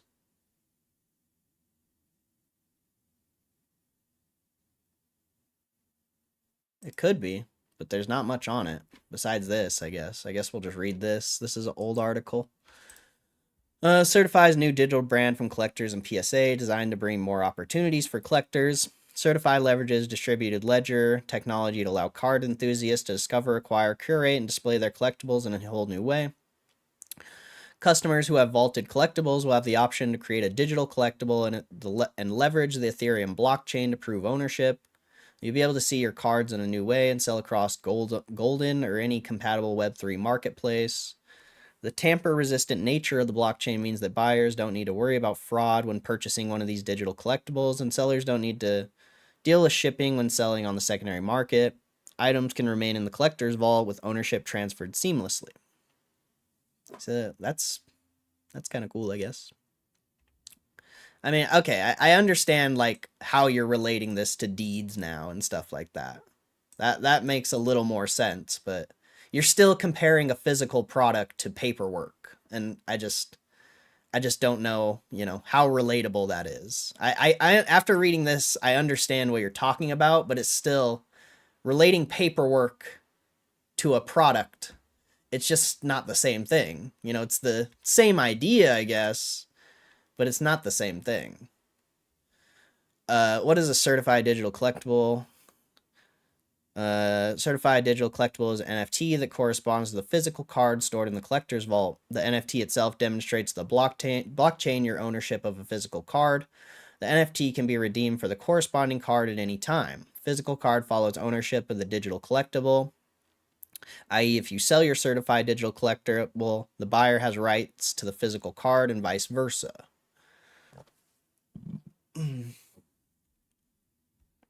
What is blockchain? Blockchain technology is a new and forward-looking distributed ledger technology that has the potential to modernize the collecting space.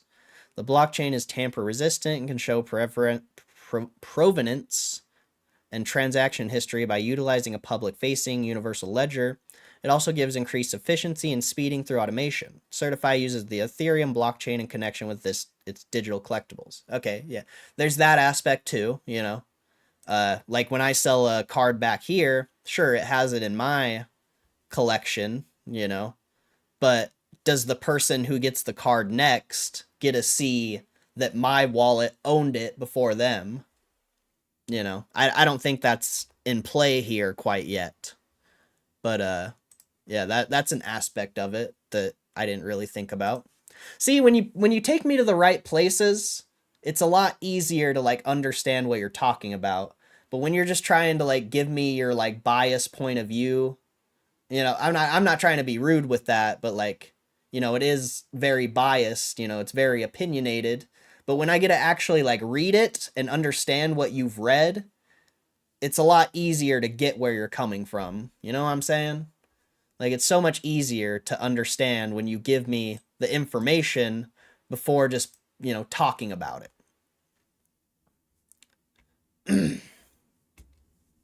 Anyway. What is mint or minting? Mint or minting is the term used to describe the process of creating a unique code on the blockchain so an asset can be bought, sold, or traded. In the context of Certify, physical cards will be minted as a digital collectible onto the Ethereum blockchain to be bought and sold. What cards can I turn to Certify? All you needs to be graded by PSA and must be stored in the collector's vault under your collector ID. At the time of minting, in order to be minted onto the Ethereum blockchain, is Certify collectible. I bought a certified collectible, but would rather have the card. What do I do? Anyone who holds a certified digital collectible can burn our certified digital collectible by following the redemption process set forth on certify.xyz. Once we verify your identity, your NFT will be burned, and the physical card will be in your collector's ID account, at which point it can be withdrawn and shipped to you at any time. Due to the importance of identity verification, this process may be subject to delays. Okay, that's interesting. So basically, these cards just aren't minted on the Ethereum blockchain. We still have them in our collector ID account, potentially. You know, if assuming this is the collector ID account, like, I don't know. But, yeah, I guess at some point we should be able to mint these and put these on the Ethereum blockchain or whatever, if that's what this is saying. Can I also sell a physical card on Golden? No, once a digital collectible is made of a card, the card is locked in collector's vault until the owner decides to burn the certify NFT and either ship the card to the owner's physical address or have it sold on Golden. Okay, see? It helps when I actually get a read. It helps when I get a read, and now I get like why you're relating those things. But even after reading that, I don't think relating paperwork to a physical product, like I said, I understand why you were relating them now, but it's still not the same thing. Because sure, you can have your digitalized house or whatever, house loan or deed or whatever, but that doesn't fix the barrier to entry of real estate. Real estate is still expensive as fuck, and you still have to get approved for a loan, which there's a lot of certain criteria that most people don't meet to get that loan. So just relating like stuff like that to trading cards, I just don't agree. I understand now why you were relating them, but it's just not the same thing. You're relating a $500,000 million item to a card. Sure, you know, $1 million card on the blockchain, that could be similar to a house, but the barrier to entry of that card is the money, not the fact that it's on the blockchain. Sure, the blockchain makes it easier to buy or whatever if you have the money, But the barrier to entry is the money, not necessarily the paperwork and all of that.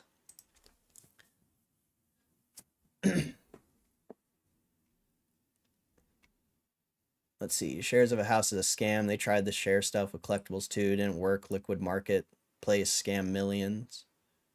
Interesting. See, I don't know much about that. But I would never want to own a fucking fractional piece of a house. That would be dumb. I would never want to own a fractional piece of anything. Honestly. I would want to have full ownership. We're not arguing about how easy it is. We're arguing about use case. What? How easy it is. We're arguing about use case. The use case is that it makes it easier and more liquid. So how are we not arguing about how easy it is? That's an odd thing to say, I think. So if I buy a fractionalized portion of your house that contains the bathroom, can I charge you an entry fee each time you need to use the bathroom? No. You would just get a, you know, if someone was renting a house out and they were making 8% a year, you would buy a fractional, you know, $500,000 house, say you bought $5,000 of it, you would get 8% off of $5,000 or 7% or whatever. Like, that's how it would work. It would be basically like buying a dividend stock, basically. All I was even saying was how everything's going to be on the blockchain, whether we like it or not. There's no argument to be had, and it doesn't fuss me. If you don't like that fact, I don't like it either, but it's how it's going to be. I mean, I know that everything's going to be on the blockchain, but trying to relate real estate to Pokemon cards, it's just not, it's not a good comparison. And I don't think anyone here understood what you were talking about. Like, it's not just me. It's not just me. I don't think anyone here knew what you were talking about. Maybe now that we've read all that info and we've established what you're actually talking about, I'm sure more people get it now. But before you sent me to that article, nobody knew what you were talking about. So you need to be able to, put people in the right direction if you're going to talk about something or talk about two things that aren't related.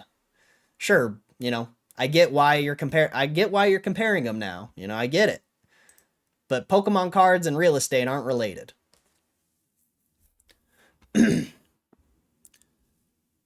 Let's see. Surdy is literally PSA moving into back their rated collectibles on blockchain. All I said was GME power packs have showed it works, and now I've derailed the stream. I get what you're saying, but this power packs thing is just a slot machine that gives you cards. The digital vault is what's going to be, those cards in your collector ID or whatever that you mint and put on the Ethereum blockchain. That's different from this. This is just me having digital cards in a vault. Like, there's no mint Ethereum blockchain. I can't click on this Husian Growlithe and be like, yo, I want to mint this on the Ethereum blockchain. I can't do that yet. So I can't do that yet. So for now, this is just a physical product that I'm holding digitally. Until I can mint this and put it on the blockchain, it's just a physical product that's in a digital vault. But I get what you're saying now. And no, you didn't derail the stream. Like, it's good to have like arguments and conversations like this. It helps the stream flow. So I appreciate it, but it's just gotta, you gotta make what you're talking about make sense. Just because it makes sense in your head, like, I didn't know certify was a thing. You think I knew that? Like, I don't know. So you have to give whoever you're talking to the information before you just like, you know what I'm saying?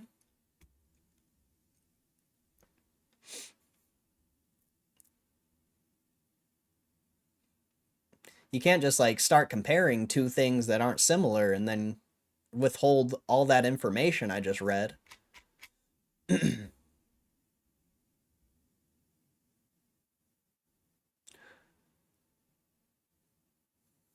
Is this where we pull a 50-pointer as a palate cleanser? No.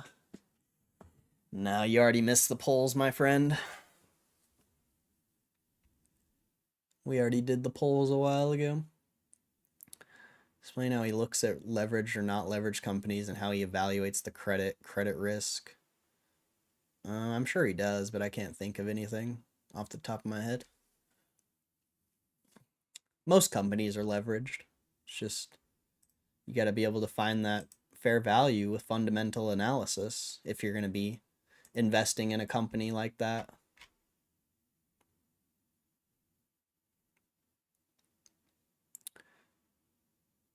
And I think every company is different, you know? There might be a leveraged company that in the next 5 years is going to go bankrupt. But then there might be a leveraged company that may look like it's on the same path as that bankrupt company, but there's a little bit different things to where, you know, that company might not be bankrupt for 8 years, or maybe it'll even become profitable one day, and it could be, but it also, you know, you can make money on leveraged companies and unprofitable companies in this. So it's realistically, all you're doing is gambling, you know?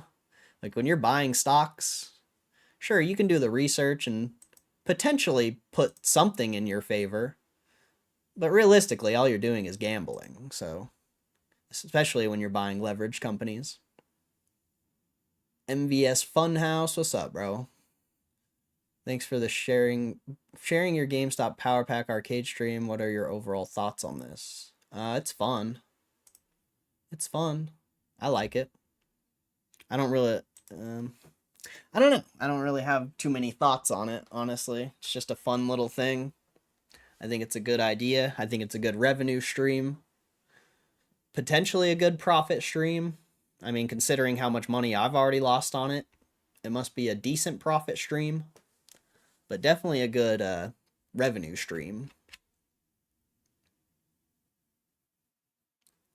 I mean, my bias comes from working inside it. My problem is I think everyone educated researches this shit. I mean, I've already researched this stuff. I just literally don't care about it. So are Pokemon cards for poor people? No, that wasn't the point I was trying to make. The point I was trying to make is the barrier to entry. Just because it's easier to get the paperwork on a tokenized real estate doesn't mean the barrier to entry is any different. The barrier to entry is still the same. There's really no barrier to entry for Pokemon cards. You can buy a $10 card, you can buy a $20 card, you can buy a $100 card, you can buy a $1,000 card, 5,000, 10,000, 100,000. The only way you can do that in real estate is if you're buying fractional ownership of the house. And in my mind, I wouldn't want that. I'd rather buy a $1,000 PSA card than a $1,000 fractional thing on a house. At least I actually own that PSA card. You might own the fractional piece of the house, but you don't own the house. So it's the same, but it's not the same. There's a huge difference between full ownership and fractional ownership.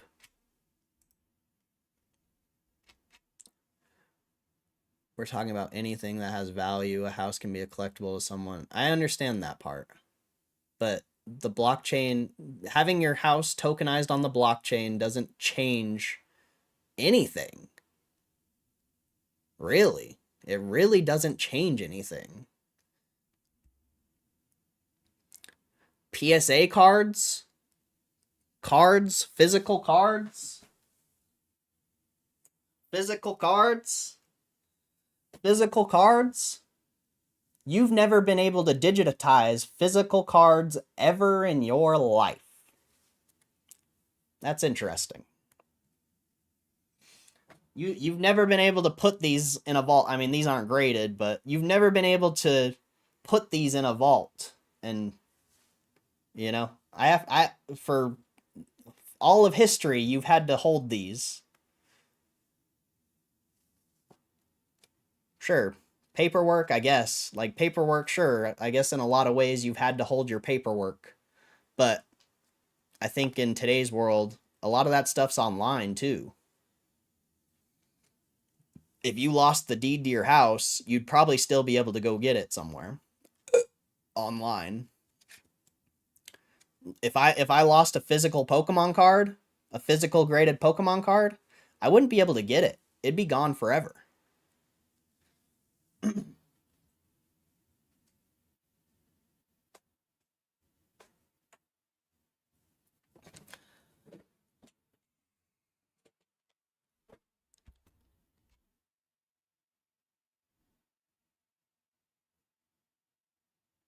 A house can be a collectible to someone.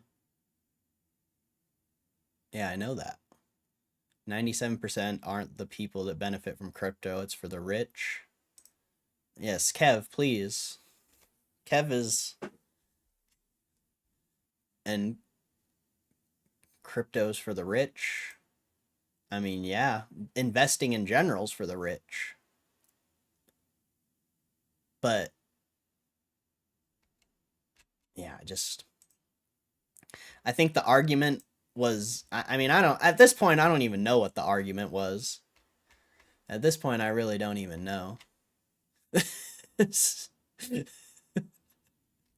this point I don't even know. It took too many twists and turns.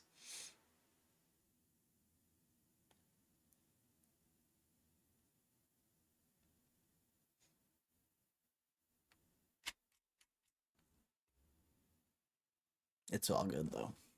It's all good. As long as we can have a nice conversation, that's all that matters. Educate each other. I just like I'm just still confused, you know. Like I understand the blockchain part. Like that's simple. That's simple to understand. But relating cards and real estate, I just can't get behind that one. I just can't get behind that one.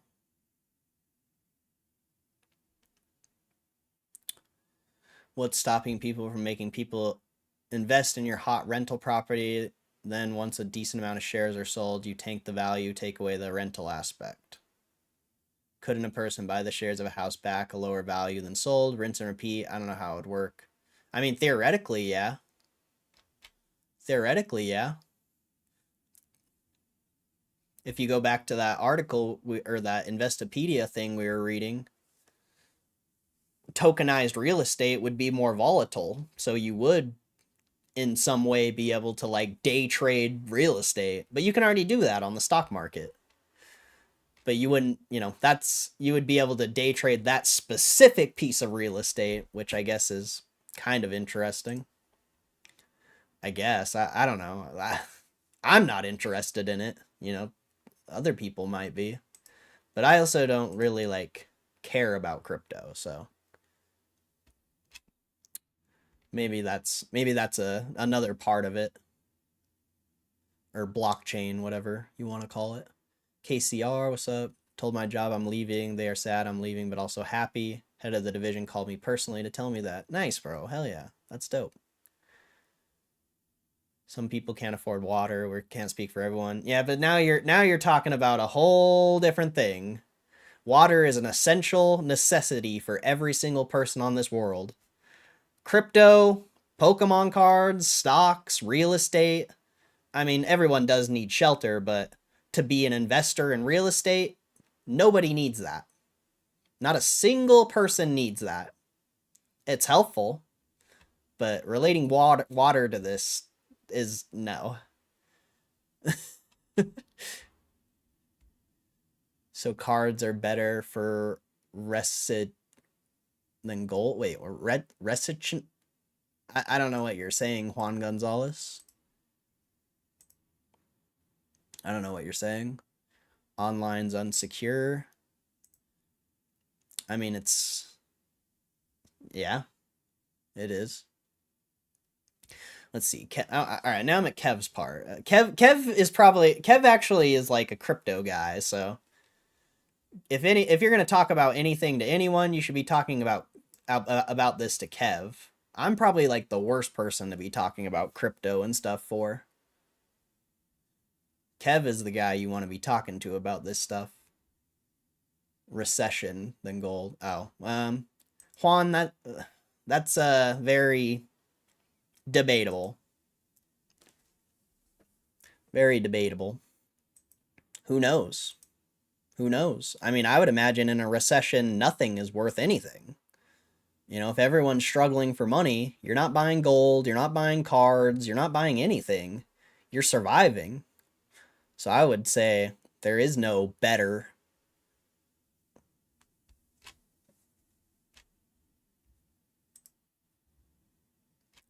Let's see. All right, so I think fractional ownership of real estate would increase liquidity in the market just from the poor participants who couldn't take part in full ownership. There's a lot of poors out there. Take part, I would reckon. Yeah, I can agree with that, but you know, from my perspective, I would never want to do that, but yeah. But at that point, you know, you're just investing in like a stock almost. It's not like you could go live at the house. And if that house isn't producing money, you know, how much is your investment actually worth?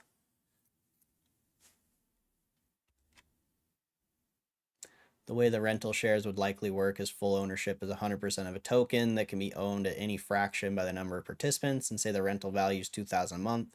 Everyone gets their percent equity back per month. Yeah, that's literally, I said that earlier. I'm pretty sure I said that earlier. I just always wondered about property management though. That would have to be fractionalized too in some way.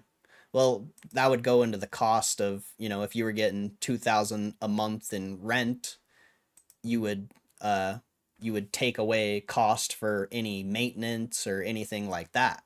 So, you know, say you're paying the property manager, you're making 2,000 a month, it's like $300 a month for the property manager, you're actually only making 1,700. And then if there's ever a fix or something, you know, that might eat into a lot of your profit. Like, see, that was the whole point of my conversation, is you're trying to relate something, a Pokemon card, a PSA graded card that has no maintenance, no nothing, no taxes, nothing. You're trying to relate something of real estate that you have to fix. You have to pay taxes, you have to pay a mortgage. There are so many factors in real estate that don't have anything to do like with Pokemon cards. Like, this is, Pokemon cards are more like stocks than real estate. Real estate's kind of its own thing.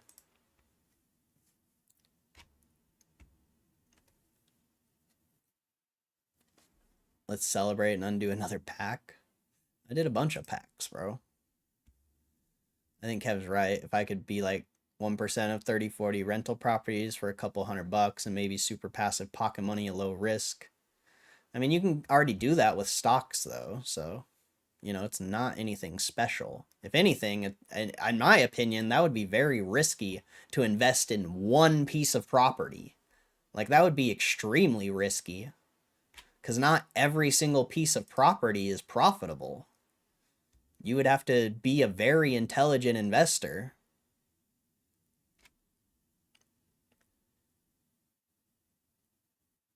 You're the one talking about people not being able to afford homes. I've not mentioned anything about that. It has nothing to do with being able to afford the home or not. It's the barrier to entry of the home. You have to save up a down payment if you want a mortgage, and if you don't have a mortgage, you have to have the money to buy the house. And if you're just buying a fractional piece of the house, then it doesn't matter. Like, none of that stuff matters, but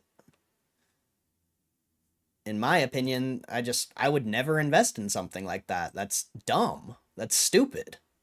So, like, I get what you're saying, but it's a shit investment. It's a trash investment. Garbage. Put $1,000 in a piece of real estate that you own 0.0001 of. I'm good. I would rather buy $1,000 card that I own 100% of. That's the point. That's, yeah. I get what you're saying. You're not bringing up anything like, I get that part. But you want full ownership of something? Completely different. I don't want fractional. Personally, I don't want fractionalized ownership of anything. That's trash. Absolute garbage. So I get what you're saying. Like, don't act like I don't understand what you're saying. But you're trying to relate fractional ownership to full ownership. And sure, $1 million Pokemon card, you could buy fractional ownership of it. I get that. But I'm not interested in fractional ownership. That's not interesting.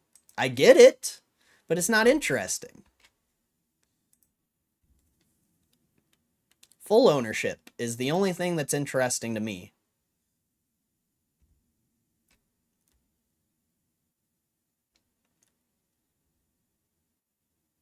What's up, Rizzo Beast? If you want to talk about what has a barrier to entry to purchase, then anything's on the table. I agree. I agree with that.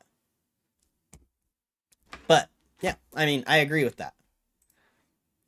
But the difference between real estate and a lot of other things is you can get a mortgage on real estate. If I wanted to buy $1 million Pokemon card, I can't get a loan to buy $1 million Pokemon card. Not a single bank or anyone in this world is going to give you a loan for $1 million Pokemon card. But they'll give you a loan for $1 million house. So, yeah. There's, that aspect of it. But I agree, anything's on the table. If something is very expensive and nobody can afford it, then yeah, the barrier to entry's there. For sure. But Pokemon card doesn't have taxes. Pokemon card doesn't decay. I don't have to buy when I buy a house, I don't have to fix the roof. I don't have to fix the plumbing. I don't have to fix the did I say real estate? When I buy a Pokemon card, I don't have to fix the roof. I don't have to fix or pay taxes. I don't have to fix the plumbing, the electricity. I don't have to do yard work. There's a lot of liabilities to real estate. A card is just a card. It just exists.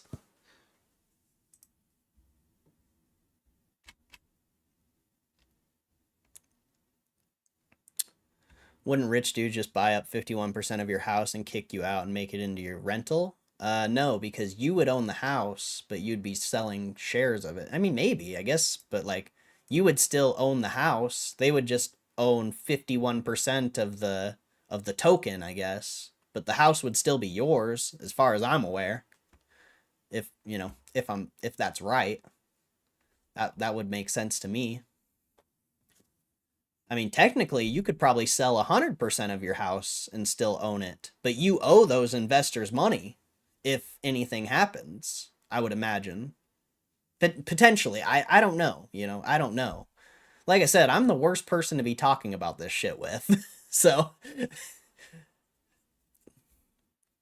Gold isn't recession-proof. It's a hedge against hyperinflation, in my opinion. Potentially. I guess, yeah. Potentially.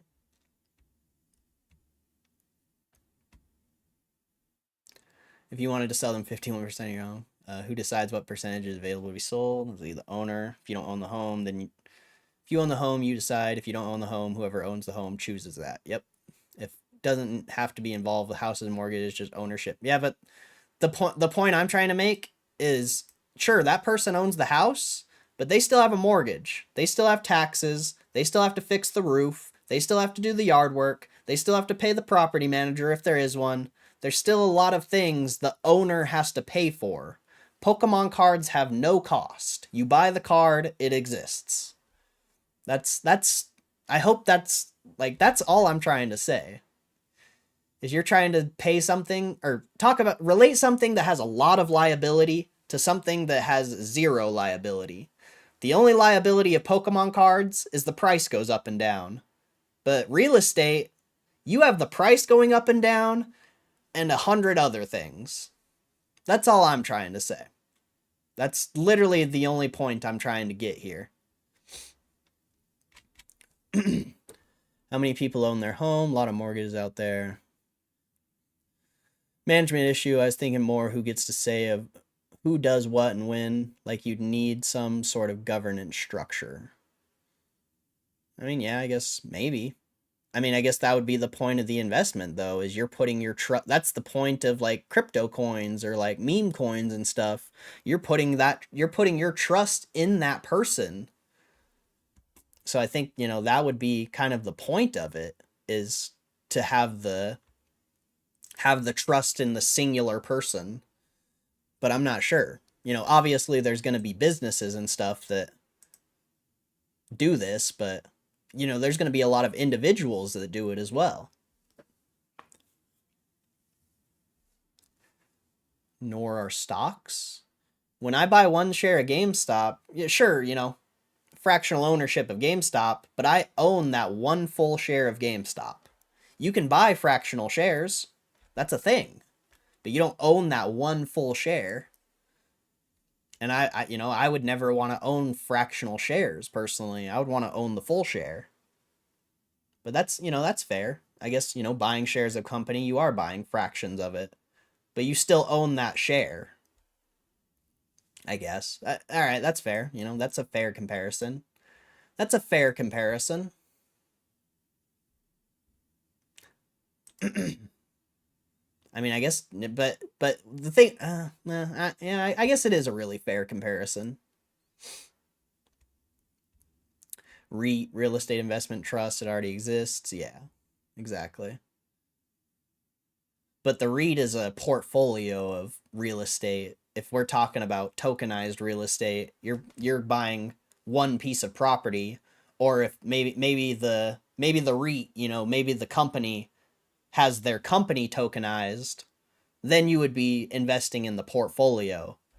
But if you're going to tokenize a piece of real estate, you're only investing in that one piece of real estate, not a whole portfolio. But yeah, real estate investment trust, that's maybe that's different in the UK, because if you can afford £1 million loan, they're not really fussed what you're spending on it. You're clearly okay for money anywhere, at least better than average 90%. I mean, here in America, you have to make 3x. So if you want to buy a $600,000 house, you have to be making $200,000 a year in a lot of cases, unless you have other assets to back up the loan potentially. Or if you have a partner, both of your incomes combine, and that can, help. I don't know how it is in the UK, but you have to be making a lot of money to get a mortgage in the US. And then you have to be able to sustain the mortgage after, because if you're getting 6% on a $500,000 house, you're going to be paying a fuckload every month. And fractional ownership, I hear you. Poor example, but I was trying to expand people's minds the actual scale in which it's going to take over our lives. Oh, yeah, we know. We all know, but I just think it's wrong to compare certain things with other things, especially when it comes to real estate, because there's so many liabilities to real estate that, sure, like we talked about earlier, if you're making if the owner of that token that you bought is making 2,000 a month from the house, they still have to pay other things. Whereas, you have fractional ownership of a Pokemon card or something, you don't have to pay anything. The price just goes up and down. That's literally all I'm trying to say, is real estate has a lot of liabilities, and products usually don't have any. And especially, yeah. And same with like cars and boats and stuff. All that stuff has a lot of liabilities. And especially like cars and boats and stuff, you have to pay a lot of money to store that stuff. The fact that you can store these cards digitally for free is pretty insane. Very insane. And sure, maybe one day they change it. I don't know. Maybe one day they change it, but I don't know. We'll see, right? We'll see. I think a lot of things are I think a lot of things are speculative right now. And until you actually see it in front of your eyes, sure, it's an interesting conversation to have, but Nobody really actually knows how it's gonna be until it's there.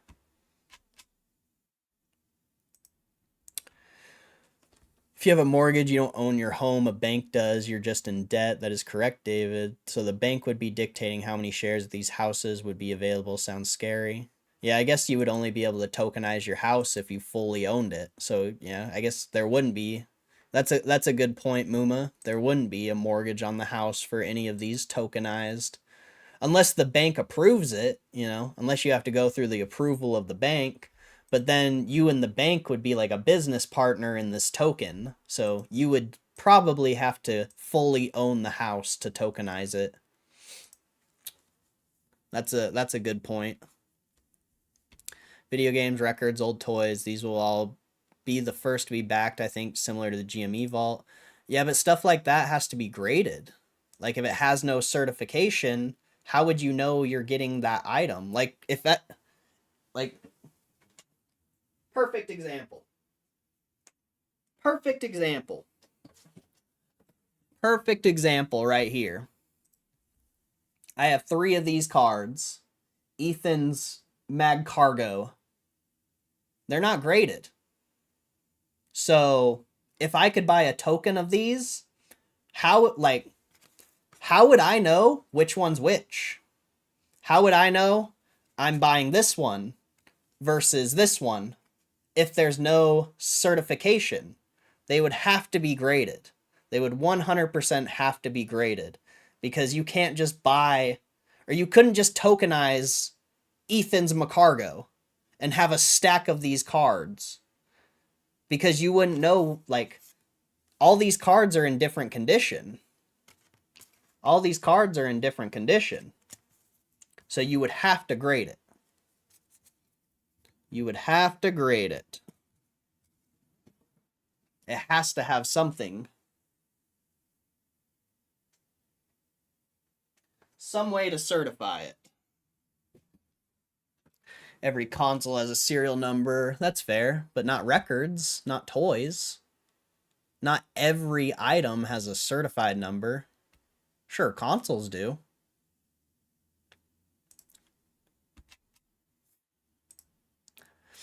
But it would have to be graded. You couldn't just tokenize anything, I don't think. It would have to have some sort of number to certify it and some way to protect it, I think, as well.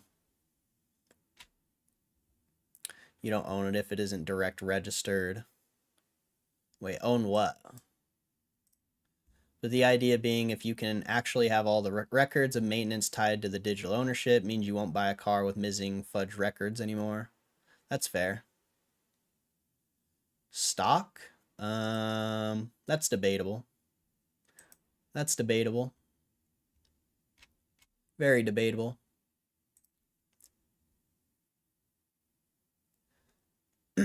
If this tokenization thing catches on, these financial guys are going to think up markets and instruments that we can't even dream up.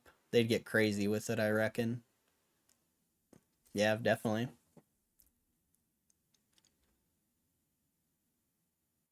Idea being, if you can actually have all the records and maintenance tied to the digital ownership, means you won't buy a car with missing fudge records anymore. Yeah, that's fair, but you also have Carfax for that. Like, that already exists. It doesn't exist on the blockchain or whatever, but that already exists. You'll see you have the receipts paperwork digitized and linked when the house was last repaired, roof replaced. All right, see, that's a good point. That's a good point. That's a good point. But you would, I mean, yeah, I mean, that's a very good point. That is a very good point. Because like I said, we're 100,000% going to see more businesses doing a PSA style service. Oh yeah, I never said anything like that. I never said anything against that. The whole point of this whole argument was relating real estate to cards, and I just, that's a tough comparison. But I agree with that, most definitely. Piece of piss, companies will start grading and offering exactly the same.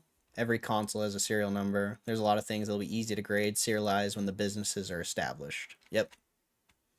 Definitely. If people want equity out of their house, they just refi. Really no good purpose for fractional ownership for homes. Kev 83, yes, so much new fraud. Contracts for deeds already exist, basically. Stock. Rent to pay for a house. DRS GME is a throwback. I gotcha. See, I don't. The DRS thing is very debatable for me. Very debatable. I mean, if DRS was like an actual legitimate thing, and you actually had to, direct register your shares, why did Ryan Cohen put all his shares in a Schwab brokerage? I mean, I can tell you why, because if he makes tens of billions of dollars on GameStop, he can get a loan. Instead of selling his shares, he can get a loan against the portfolio. So, the DRS thing is very debatable, in my opinion. Especially, when you're seeing people with billion-dollar positions or $100 million positions not do it. I think it's very debatable. But I don't know. I don't know, actually. That's just my perspective. Maybe the DRS thing is more valuable than I think, but I think they have to have their own hash number thingy to prove you're buying the right one. Would still need grading though. Yeah. Yeah, that was the point I was making. You would have to, yeah. Just like with the card example, if you had 3 cards that weren't graded, you couldn't tokenize those cards, because if someone wanted their physical card and they burned the token, how would you know which one to send them? It would have to be serialized in some way. Maybe that chatter is really trying to argue that everything of value will be authenticated in the future. That's a good way to summarize it, I think. I think that is a very good way to summarize it. Like, the card would have to be mined in a way, proof of origin from day one. I mean, wouldn't mining it be sending it in to get graded, basically? That would be the proof of origin. You wouldn't be able to open a pack and then, be like, yeah, it came from this pack. Like, you would open the pack, grab the card, and then you would have to go get it graded. And that would be the proof. Right? Argument equals conversation. I agree. I mean, David, you got to realize, like, I do this a lot. I mean, that's why I don't know how many people are here right now, but that's why the stream is relatively small, because I get in arguments with people like this, and like they get super upset and then they leave. So like, some people can't handle it, bro. Some people can't handle a difference in opinion. Some people don't look at arguments as conversation, unfortunately. Like, see, I'm just trying to understand, like, straight up. Like, I'm not trying, like, I don't know much about the blockchain, so if it seems like I'm trying to be like a know-it-all or something, I'm not, because I don't really know much about the blockchain. I was just trying to explain my point, why I don't think, even though, like, I understand, why, what you're saying about the blockchain, tokenization, yada yada. Just, my whole point was comparing real estate to Pokemon cards. Even if it is tokenized, it's still a complete different, like, investment. His brokerage account is different than ours at Schwab. This was hammered out a long time ago. I'm pretty sure, was it on the SEC filing? I don't remember if it's on a SEC filing or what. But, I don't even know where I would find it, actually.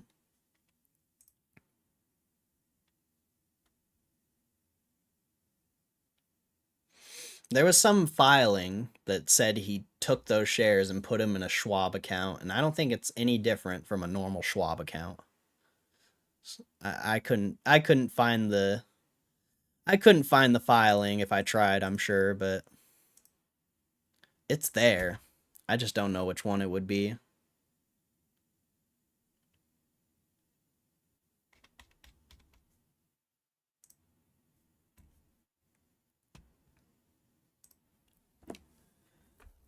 Let's see. Like, uploaded to the blockchain kind of thing as part of the grading process. Ah, okay, okay. I gotcha. The mods that Superstonk did a number on and it succeeded, but it's still real. It's like Schrodinger's cat, though. We won't really know until the box is open. I'd rather find shares in my box. I mean, me personally, like, though I plan on being a GameStop investor the rest of my life, like, if it ever squeezes to an exponential price, I would like to sell my shares, you know, potentially. So that's kind of my, like, view on it. But, yeah, I just don't. I've just never DRS'd and I don't plan on it. I have way, like, I wouldn't, yeah. I'm good. I'm good. The only thing that makes me think that DRS could be a thing is that they have their, like, shareholder meetings on Computershare website. Like, that's the only thing that makes me think it could be an actual, like, legitimate thing. But other than that, like, you buy the share, you own the share. It might be in a brokerage, but you still own it. From my perspective, like, who knows, actually? Who knows?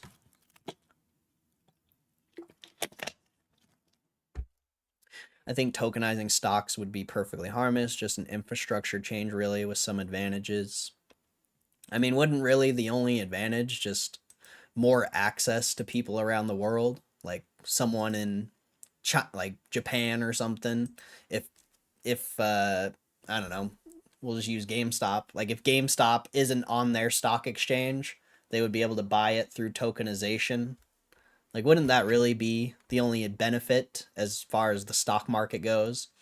And also, I guess verifying. I mean, maybe you certify every single share. That would be interesting. That'd be kind of wild. You think you could certify every share in the stock market? That would be something. That would be something.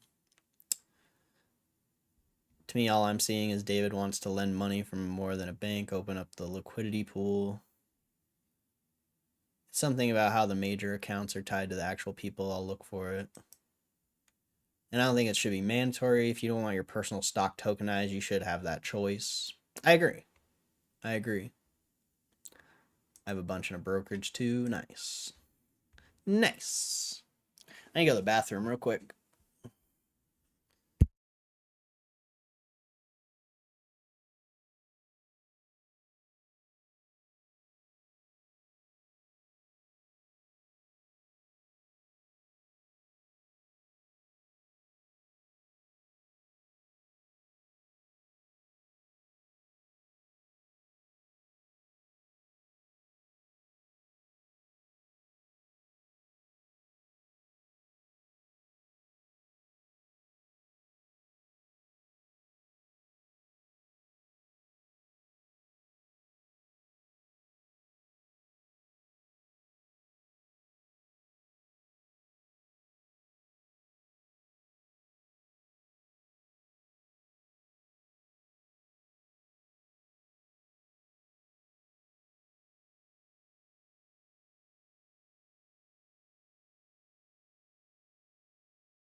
I do hope you research it.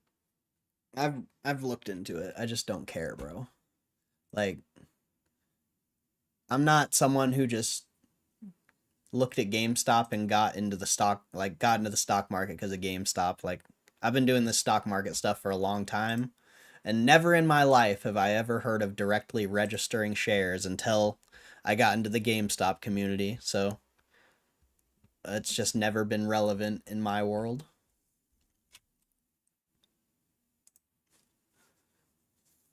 so I don't need to do any research on it.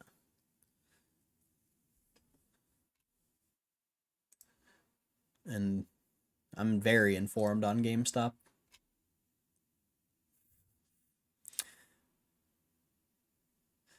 Opens new market. DRSing shares, I don't think has anything to do with GameStop because you can DRS literally any shares.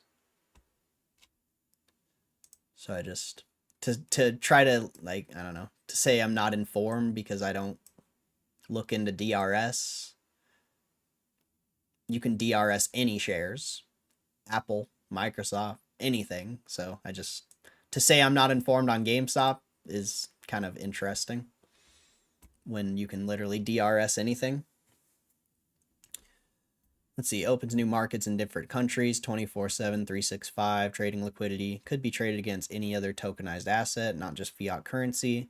With the right middleman service, maybe you could buy your groceries with GME stock. I don't know, I could make this BS up all day. That's fair, though. That is fair. Or maybe you know, it's not buying groceries with your GME stock, but maybe you already have that, like, account and you can just liquidate it extremely fast, and then you already have, like, a card ready to go that all you had to do was sell, like, a share or transfer it to someone else for whatever currency you need. Who knows? But yeah. This is literally what I was saying at the beginning anyway. Tokenization of stock. Actually being able to deliver one-to-one ownership without the opportunity to create ETF/fake shares. Or at least they'd be easier to trace with dark pools in theory. Yeah. That's fair. That's fair.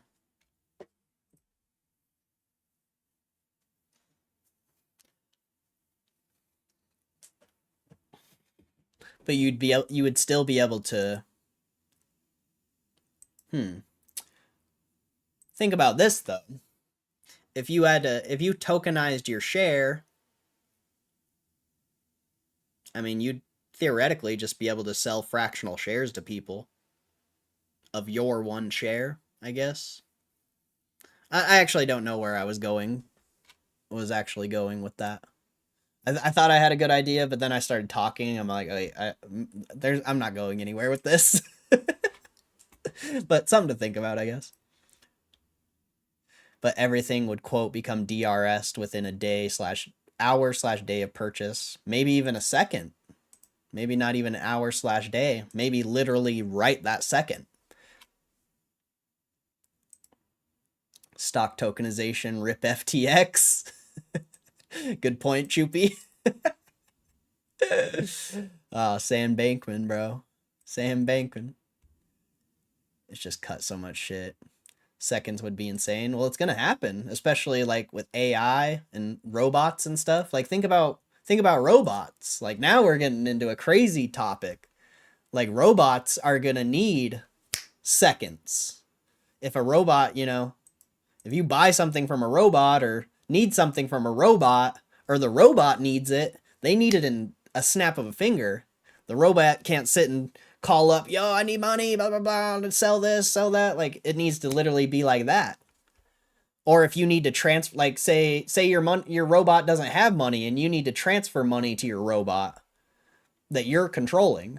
You know, you want to go to the grocery store, but you don't want to go to the store. You want your robot to go to the store. So you would have to instantaneously be able to give him money so he could go.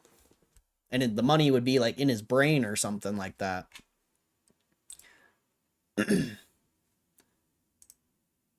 I mean, a middleman, call him GME pal. You get to spend stock. The merchant receives money. The buys and sells happen on the back end that nobody sees.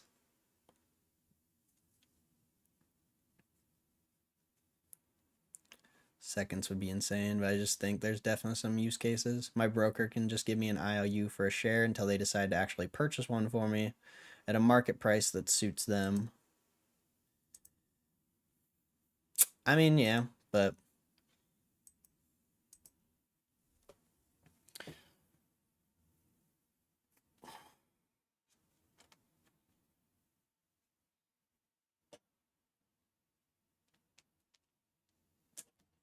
Are you pulling packs? We already pulled. We already pulled.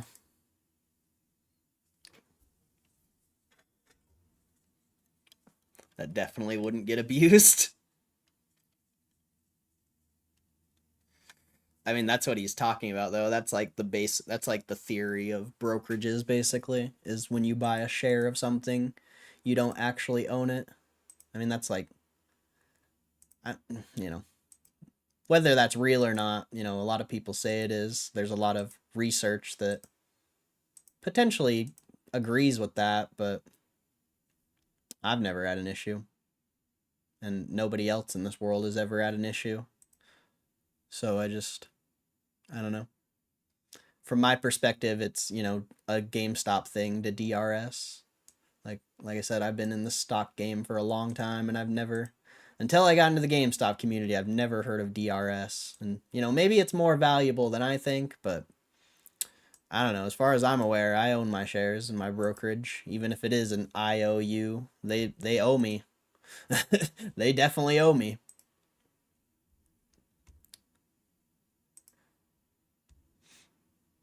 And I have it at the, in my brokerage, it's at the price that I bought it for. So,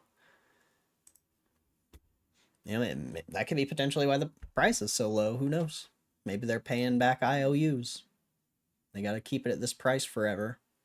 Who knows, man? I don't know.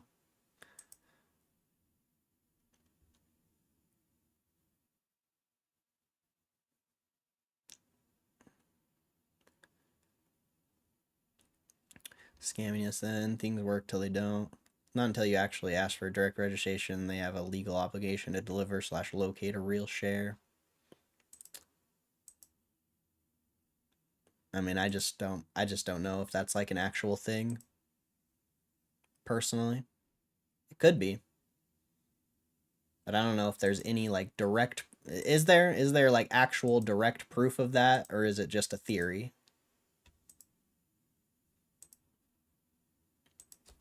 Like, is there real proof of that? Just comfortably have my own slice of pie while a few puts on Jimmy just in case it gets lower, which I doubt. I mean, it could. I doubt it too, but anything's possible in the stock market. Never say never.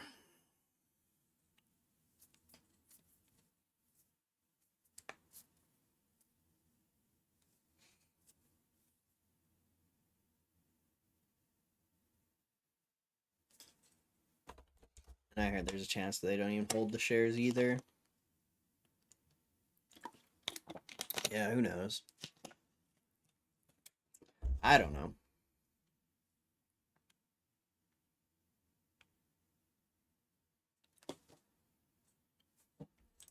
But either way, when I click the sell button, it gives me my money, so that's all I care about.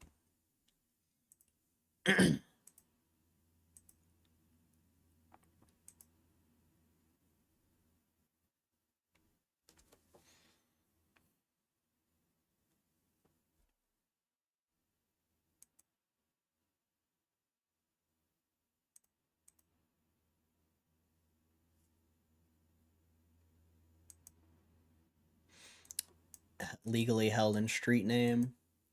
Well, how are people able to vote at shareholder meetings then?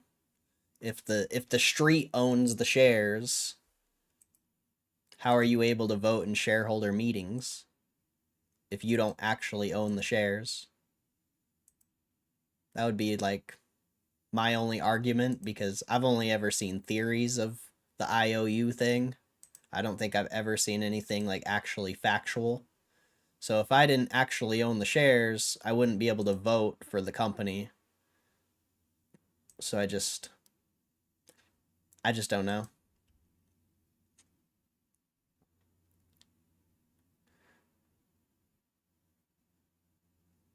Because the brokerage offers the opportunity.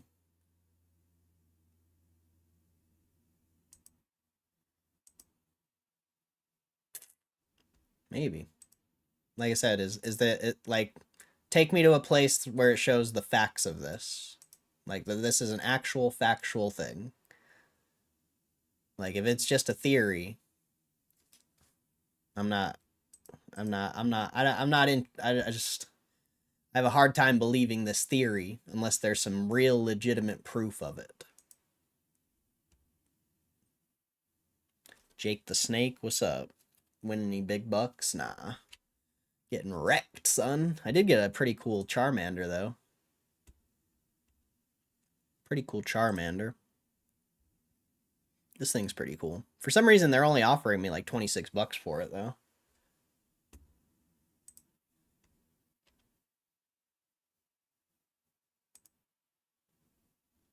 UK banknotes are an IOU. They literally say on them, I promise to pay the bearer on demand sum of.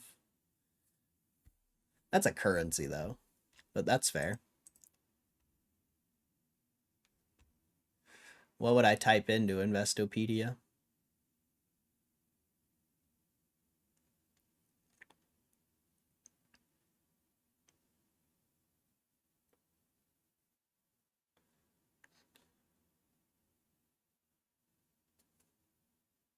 Jon Stewart had a good piece. Jon Stewart. Why does that name sound familiar?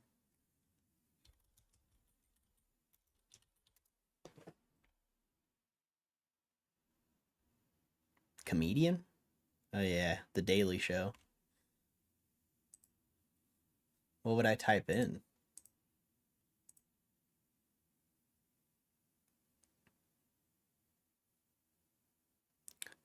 Every time I hear theory, I hear MatPat in the back of my head saying it's not just a theory, it's a game theory. I'm an old head mate. I've been getting into this for decades.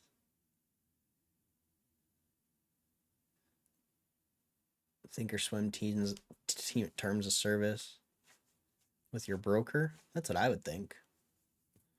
What would I type in?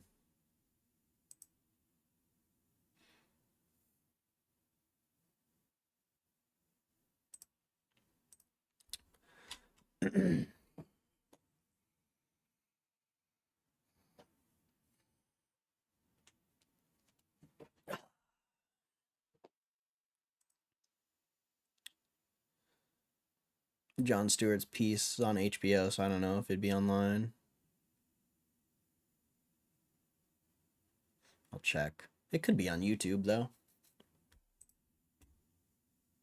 Alright, since you're not giving me anything to look up, I guess I'll just randomly type, do you own your stock shares in a brokerage account?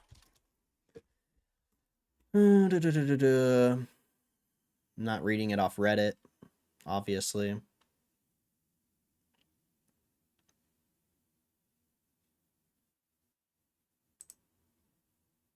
I lost my share certificate. Do I still own the stock? I mean, I don't have a physical share certificate. You haven't needed a physical piece of paper to prove ownership for a long time. This information is now all stored electronically. Sometimes physical share certificates are given as gifts or kept as collectibles, especially if they're from well-known companies or have historical significance.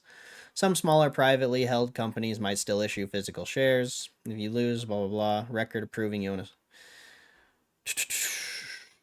stock certificates were given on paper long before the rise of the internet. When you buy a share, you generally won't receive a certificate. The broker holds on to it and will likely be registered in its name. Usually, securities are held in street name, meaning you own the shares, but they're registered in the broker's name and held by it on your behalf. This generally makes stock ownership cheaper, more liquid, and much easier to prove. Your ownership is registered electronically. There's a record that you own the share, which are stored safely. This includes if you bought the shares in the days the company were issued. Okay, so it's held in their name, but you still own the shares. So I just don't. I don't. It literally says right there. There's a record that you own the shares, which are stored safely. This includes if you bought the shares in the days when the companies issued certificates. So you still own the shares. You're just holding them on the brokerage, but you own them. Oh well, we'll keep reading. In some cases, however, investors may hold physical shares detailing their ownership. Shared certificates can be replaced. Replace physical certificates. Shareholders must contact the company's stock transfer agent. Oh, interesting. Okay. So if a computer share is their transfer agent, which it probably is, they may also be required to complete an affidavit of lost documents. Corporation's investor relations department should be able to provide a shareholder with information on how to contact the transfer agent. A transfer agent records a company's shareholders, the number of shares an investor owns, stock certificate number, and the contact info for the stock. Once the transfer agent is notified of the loss, the agent will place a stop transfer on the certificate to prevent others from cashing the certificate. And if it's found, stop transfer is much like, okay, that's for physical stuff. Do you need original shares, certificate to sell shares? Investors buy and sell shares through a broker who handles everything on your behalf.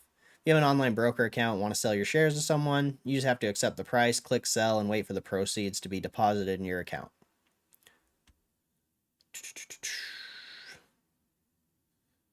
Department will inform the shareholder how to contact the transfer agent who can place a stop payment on the shareholder. Okay.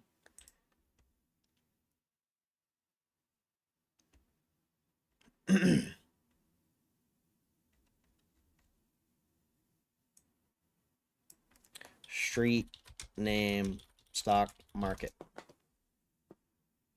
Street name.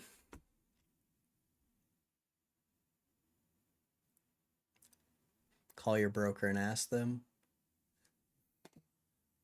I mean, I guess you could just theoretically just get physical shares sent to you. Like, if you wanted. Let's see. No coincidence UK currency is in unit of weight. It was probably redeemable for pounds or whatever at one point. Reddit attendees. How Reddit exposes the stock market. I don't know if we'd be able to watch that on stream, though. I'll have to watch it later if it's on YouTube.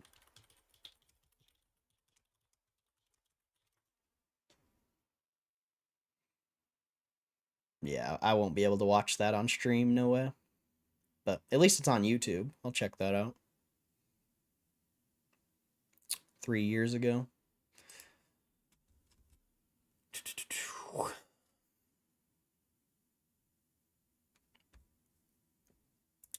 See. You own the share to buy, sell, of course, but often they can abuse this fact so they make more money on their holding of shares you buy and own. Freeman stuff, isn't it? I don't know. I don't know what that is. Computer shares, GME's transfer agent. This is it, but having real ownership like the Pokemon cards is full circle stream. Yeah, that's fair. That's fair. But think about this. If you tokenize a Pokemon card, the street name would be in your name, and then people would be able to buy it. But the card would still be in your name. For anyone interested, is a good watch. Let's see. This is what I was getting at. It seemed amazing. GME is able to basically prove it works as a concept. Wildly for Pokemon trading cards. Okay. Gotcha. All right. Street name, brokerage account holds it on behalf of client. The name that appears on the stock or bond certificate is that of the broker, but the person who paid for the security retains ownership rights. Right there. Person who paid for the securities retain ownership rights. Having securities held in street name makes stock trading more convenient for ordinary investors and ensures that bookkeeping and other accounting tasks are carried out according to regulations. When you buy or sell securities with a broker, your own name is rarely on the certificate. Most of these firms hold investments on your behalf, meaning they're registered in their name rather than yours. That doesn't mean the investor doesn't own the securities it bought. It's just a formality. As part of the process, the broker will assign all ownership rights to the investor by registering the client as the beneficial owner. The broker will also send updates on how the investment is performing every month or quarter. Beneficial ownership. Beneficial owner is a person who enjoys the benefits of ownership over some form of property, even though the title is in another name. It can also mean any individual or group of individuals who, either directly or indirectly, has the power to vote or influence the transaction decisions regarding a specific security, such as shares in a company. When a custodian bank holds shares of a mutual fund, or when securities are held by a broker in street name, the true owner is the beneficial owner. The true owner is the beneficial owner. However, for safety and convenience, the bank or broker holds the title. Beneficial ownership may be shared among a group of individuals. If a beneficial owner controls a position of more than 5% of a company or entity, it must file Schedule 13D. Beneficial ownership is distinguished from legal ownership. In most cases, the legal and beneficial ownership are one and the same, but there are some cases where the beneficial owner of a property may wish to remain anonymous. When a corporation or other legal entity opens a bank account, the bank must identify the beneficial ownership of that entity. This is intended to prevent money laundering and tax evasion. To prevent money laundering, banks are required to verify the beneficial owner of the companies and legal entities that open an account. For these purposes, a beneficial owner is anyone with more than 25% ownership of a legal entity, or anyone who controls the legal entity. Areas. Each type of asset has different rules for how beneficial ownership is recorded. Although these rules vary by jurisdiction, there are some of the most common standards. Securities, as mentioned above, publicly traded securities are often registered in the name of the broker for safety and convenience. The SEC recognizes this and has regulated the practice in private companies for a number of reasons. A beneficial owner may not want their name as a shareholder of record. So long as they comply with tax laws and other regulations, this practice is not illegal itself. Real estate. All right, I don't want to read the rest of this, I don't think. You could. But, I mean, from this thing, you do own the shares. But I'll keep reading this. Broker will also, let's see, registering shares or other securities in street name is not compulsory.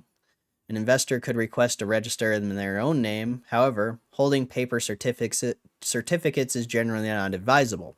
It does not change the beneficial owner's rights and makes trades more complicated and expensive. Brokerages will charge additional fees for the associated costs and inconvenience. Moreover, investors who don't have margin loans can rest assured that the securities they own in street name can't be borrowed by brokers or loaned to short sellers without their written consent. Oh, that's something the Gamestop community never mentions. I've never heard anyone talk about this. Investors who don't have margin loans can rest assured that the securities they own in street name can't be borrowed by brokers or loaned to short sellers without their written consent. Their securities are segregated per SEC regulations from such activities. I've never heard anyone talk about that. So I think we're kind of, I mean, I don't know about you guys, but I think we're kind of debunking the DRS myth here. Or the DRS theory. I don't know. It looks like we're debunking it, potentially. I don't even... When held in street name, a brokerage may not even buy the shares that a customer purchased in the market. Instead, it could allocate them to the investor from its pre-existing inventory to make the trade quick and straightforward. I mean, I guess they could not. Maybe they don't own them, or I don't know. Let's see. Imagine the amount of work that would occur if your broker held stocks in your name. Every time you needed to sell them, the broker would have to find the exact stocks you own and deliver them to the buying party. They would then have to send the shares back to the company to have the name on the certificate changed to the new owner's name. This process would take a great deal of time and effort, not to mention the fact that you wouldn't collect payment until the purchasing party physically received the stocks. By holding the securities in street name, the broker can avoid most delays associated with the transfer of ownership and quickly execute trades at minimal cost. So yeah, I mean, I guess, you know, there is an argument for DRSing your shares, but I mean, I guess it just depends, like, what your goal is, I would say. If you want to take profits, then, I mean, either way, you still own it, so I just don't know.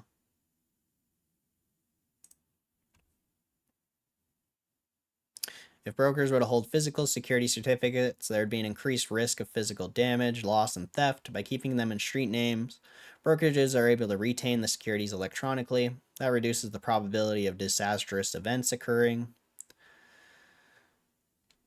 Alright, I get it. I don't really want to read about this anymore. I get it.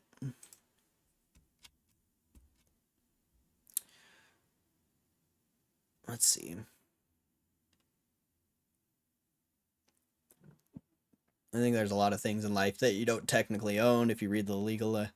Safe and convenient until the decade, until they decide they want to keep it. That's fair.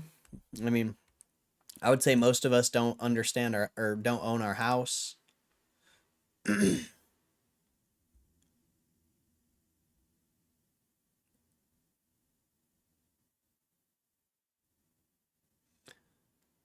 Been fine for so long historically, but we're in a world now where we can hide so many things. Yeah, but that literally just said if you're the beneficial owner, you own the shares. So that's just you own the shares. Like whether they have them or not, you still own them. So I don't know. And I think disastrous events means when they're talking about physical paper. So a disastrous event would be that physical paper burning up in flames or someone stealing them or a lot of different things. That was talking about physical, not whether the stock price is going up or not. You know short squeezes happen all the time, like probably every single day. So I just I just don't know. And also why does Roaring Kitty have all his shares in E Trade if you have to direct register your shares? Why does Ryan Cohen have his shares in Schwab if you have to directly own the shares? You know,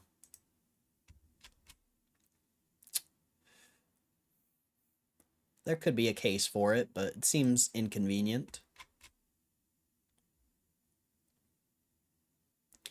Unrelated to current convo, but are you planning on compiling the data on all your polls and determining whether your computed poll rarity value is within the marketed poll rate on Arcade? No. That sounds like a lot of work. I just make the videos and post them. If other people want to do that, they can. I'm just trying to get the content out there.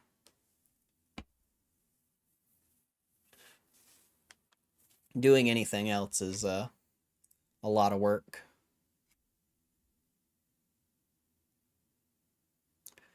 Having better ways to trace true ownership might be a way to force more regulation.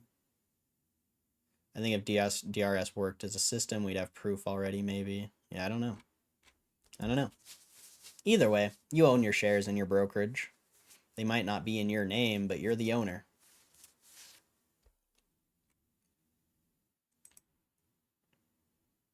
Makes a lot of good points why you wouldn't DRS. Like, if you wanted to take profits, it'd be very expensive to take profits if you had the shares in your name.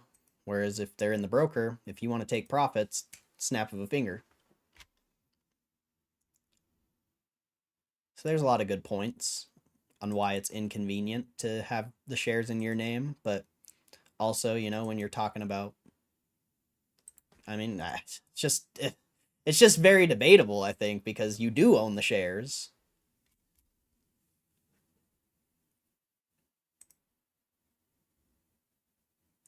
Curious as how to stocks markets would behave under direct one-to-one ownership by holders.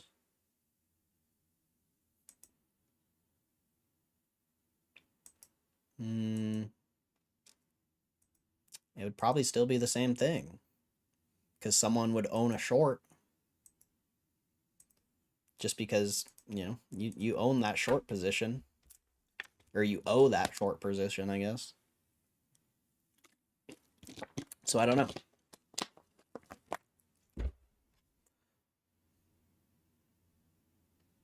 They happen every hour. I mean, maybe. Ones that force markets to show off a buy button isn't normal, obviously. I mean, going up from $1 or whatever the price, but going from $3 to 400 isn't normal. Short squeezes happen all the time, but they're usually like what, 5, 10, 20 X's, not a 200X. Not a 200X. That doesn't That's crazy.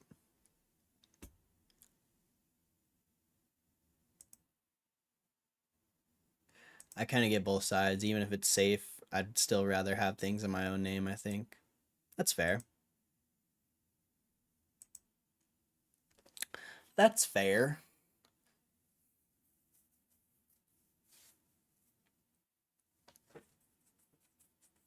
But I think you could make the same argument with crypto too. Like if you're buying Bitcoin on Coinbase, you probably don't own the crypto, or you probably don't own the Bitcoin. I'm sure Coinbase owns it. You just have it. I mean, I don't know. That's I don't know. I think you can make the same argument for crypto potentially. Potentially.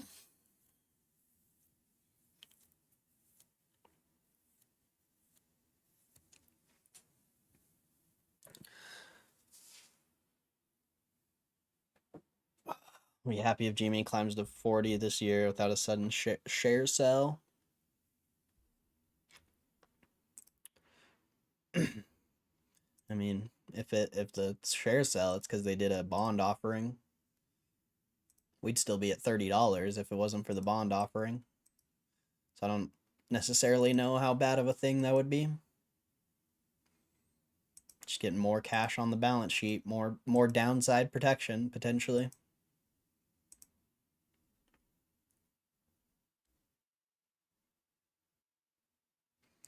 Immediately withdraw to my personal wallet when I buy crypto. Too many exchanges gone to shit to trust them to hold it. That's fair. Do 1 gold. I don't have any money in my account. How am I supposed to pull a pack when I have no money? Sure, I could use my card, but we already did the pulls today.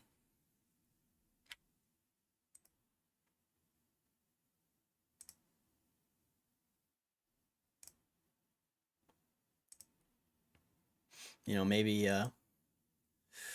if the content actually starts working out, we could just sit and pull all day. But as for right now, I can't sit and pull all day.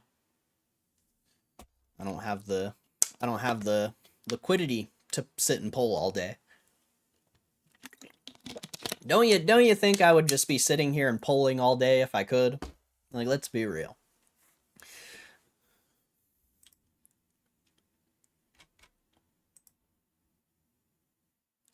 I like the current deep pockets of GME as a company building a solid foundation.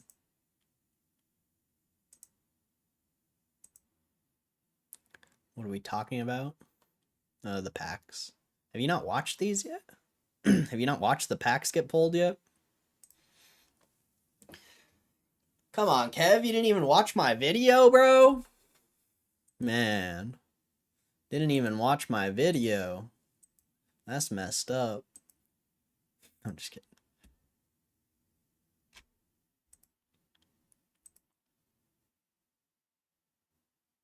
I'll watch the VOD at night. I posted like an actual video though.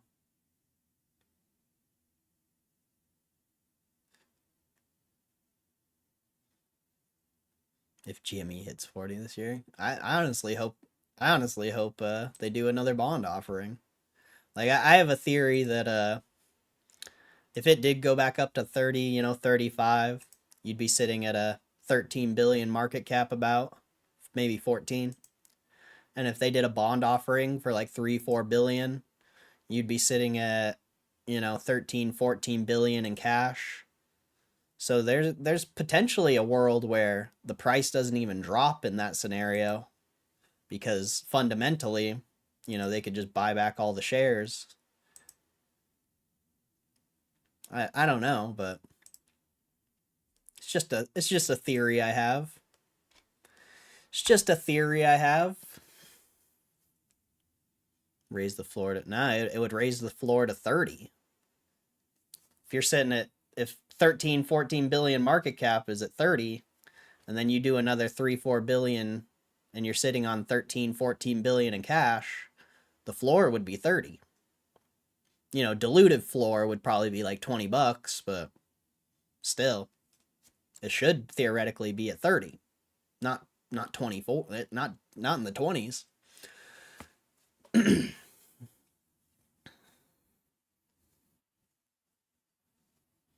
But you would have to raise quite a bit. You'd have to raise another 100 million shares, so you would have 700 million shares on the market, or dilutive.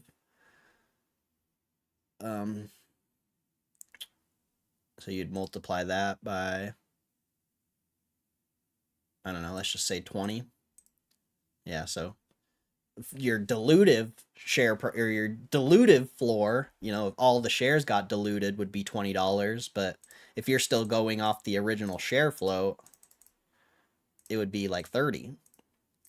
Yeah, 30 would be 13.4 billion. So I guess it just depends how the market views it.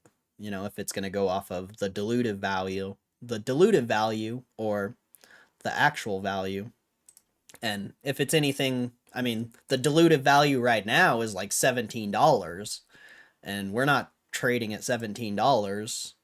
So I would assume we would go off of the actual, the shares that are actually there, not the dilutive value.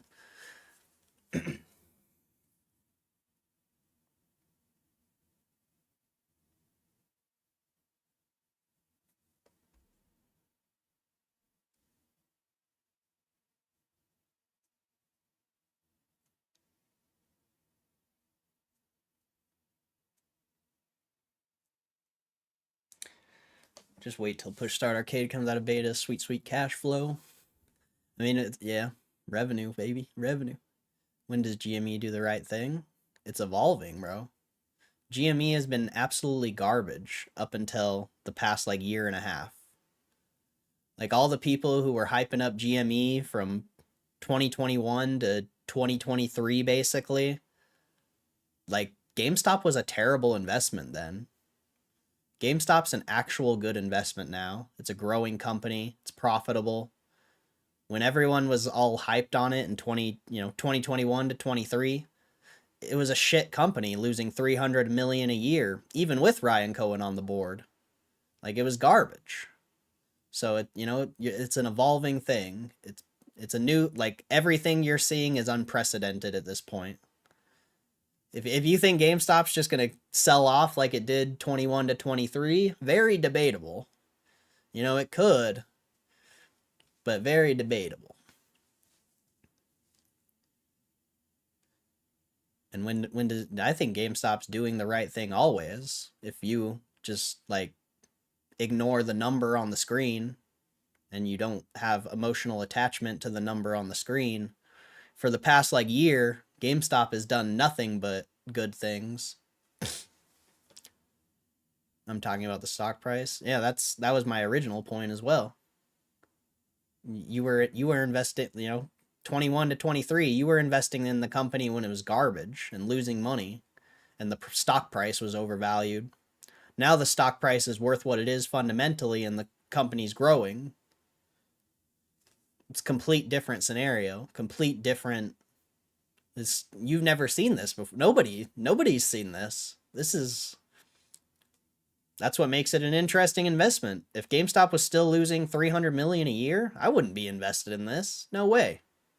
There's absolutely zero chance I would be buying GameStop if it was still losing hundreds of millions a year. The only reason I'm interested in this is because of the vision I see and the vision that they've laid out so far. There was no vision in the company, stock price, anything 21 to 23 or 24, whatever. When they made that first 6 million profit, that's where it all changed. That was the pivot point when they made that first 6 million profit. So the stock price is going to do just fine. It's all a matter of time, honestly. Like it wasn't good back then. Now it's good.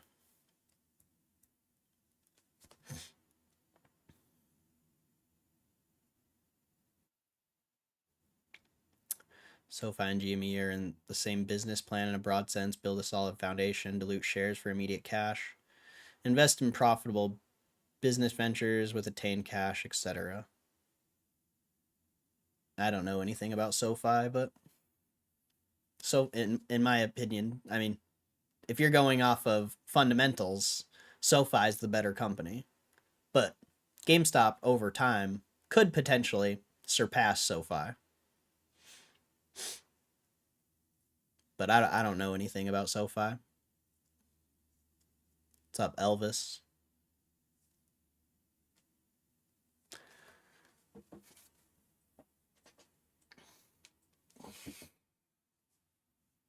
But yeah, I mean, the stock price should follow the fundamentals,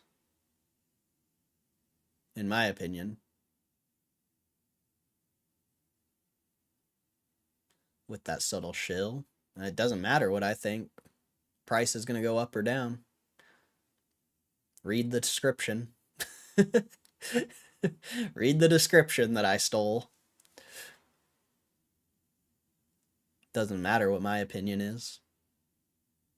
We'll see if it happens or not.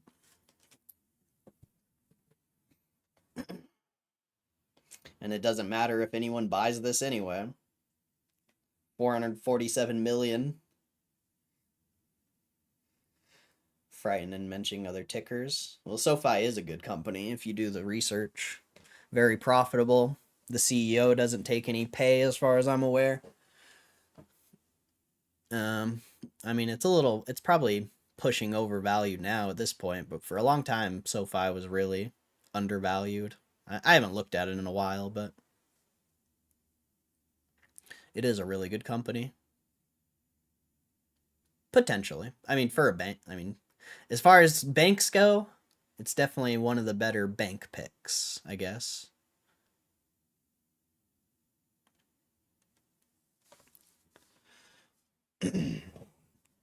Frightened and mentioning other tickers. Oh. I mean, it's just, they are somewhat similar. Elvis, don't even start, bro. I will literally ban you from this stream. Don't even fucking start, bro. I'm not giving you any more warnings, dude. Like, you want to keep coming in here and acting like you can just say dumbass shit? I will ban you, and you will never be able to type in my chat again. Alright? Okay. Nobody cares about your dumbass comments. Bring value to my stream, or fuck off.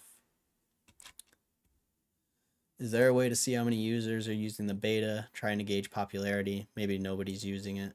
Nah, there's no way. I don't think. SoFi's pretty good. It's just that pulled sudden dilution back to 20 a share. Didn't think I can mention other tickers. I know, you can. You can. No big deal. No big deal.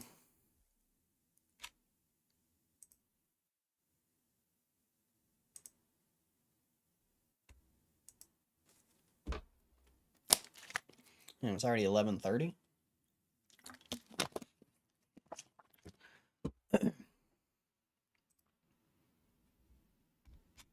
Very active chat today, bro.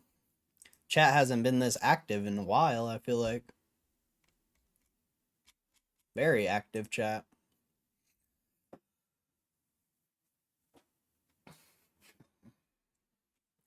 I guess, I don't know. We can look at some news and stuff, maybe, potentially. If there is any.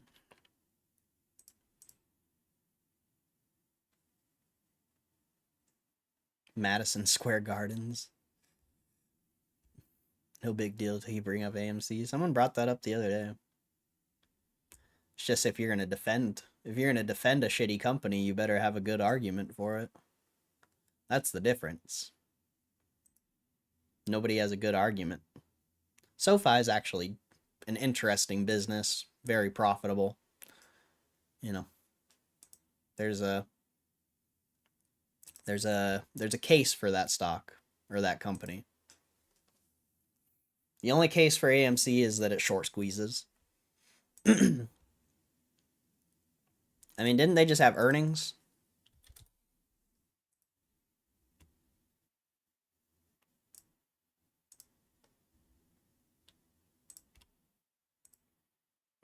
Last year, I don't know if this is Q1 or Q2, but either way, last year, during that whatever quarter this is, they lost 196 million.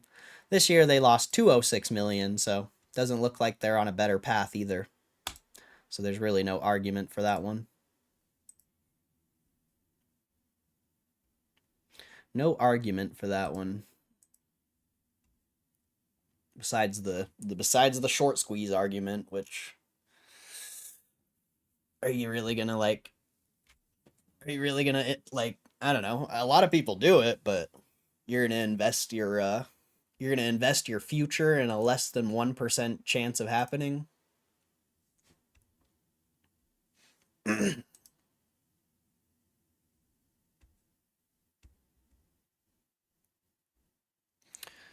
I don't know. Do I want to look any of these up? I guess there's not that many. I'll look some of them up. Oops.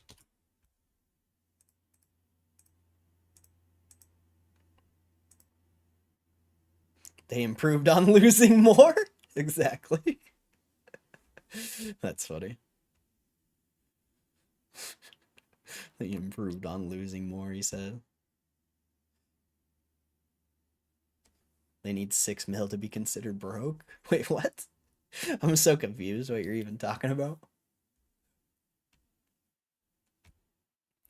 Madison Square Garden has a stock? I think we've looked this up before. That's interesting. Madison Square Garden. eToro. I think that's a new IPO, isn't it? Didn't it? Then I swear that just IPO'd this year. Yeah. That's like brand new.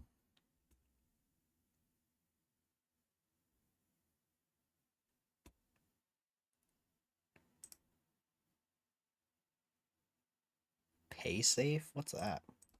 PSFE. It's up 20% today off of earnings. Whatever it is. I want to look this up actually. Oh, it's foreign. Can't look it up. Rip. Rip. Bit Farms. I think that's a mining company, probably. If I remember right.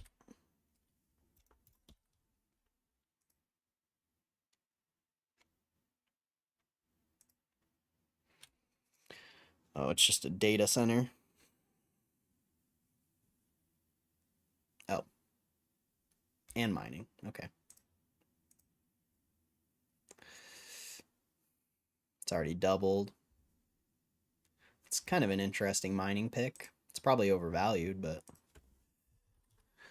it's very rare you find. Oh, it's foreign. Gosh dang it. I can't research foreign companies.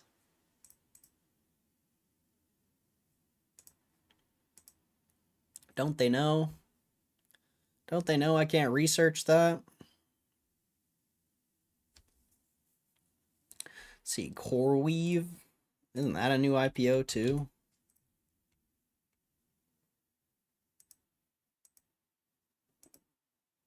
Yeah. H&R Block. I forget what that is. Insurance? I know it's like a tax thingy. It's like Credit Karma.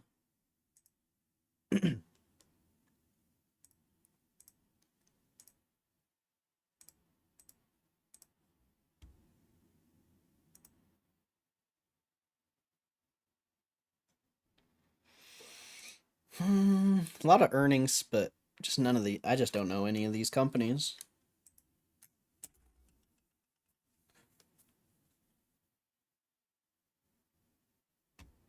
All right, nothing exciting there. Economic data, obviously you add inflation data, not that exciting.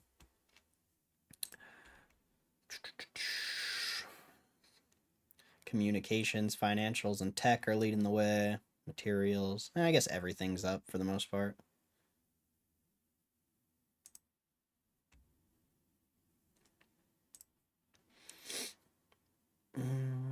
Insider buy on Sonos. Hey, more on Portillo's.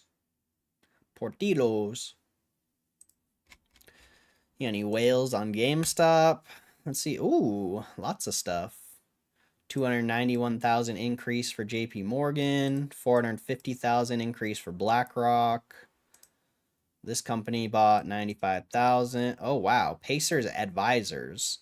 1.1 million shares, 119,000% increase in their share position. That's massive. 1.5 million put. That's awesome. You gotta love that. That's a brand new put position. You gotta love that, bro. You gotta love that. And then some positions. JP Morgan sold calls, sold their calls. So they bought a bunch of shares, sold their calls. Maybe they exercised or something potentially. Yeah, lots of whales on GameStop today.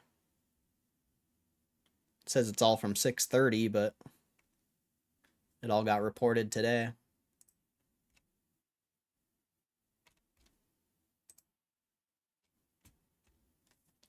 Damn, Ethereum's up again, dude. That thing is crushing. It's absolutely crushing. Oh, wow. The market's green? Okay. I didn't know the market was green.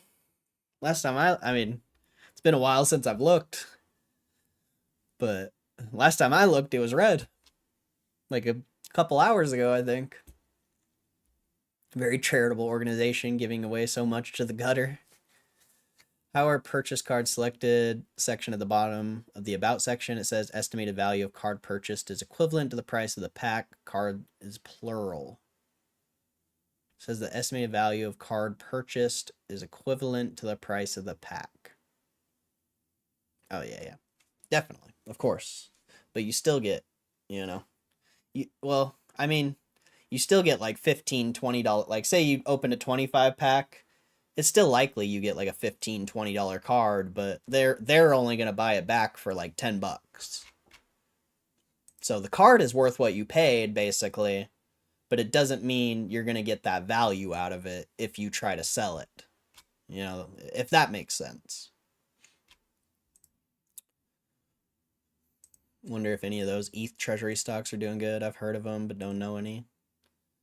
Muma was talking about one for a while, but I don't remember what it was.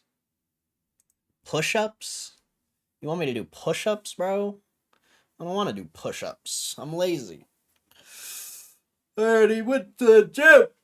Ugh. The gym at 6 a.m. I mean, I didn't lift, but hit that cardio. Well, I mostly hit the sauna. I didn't even really do cardio.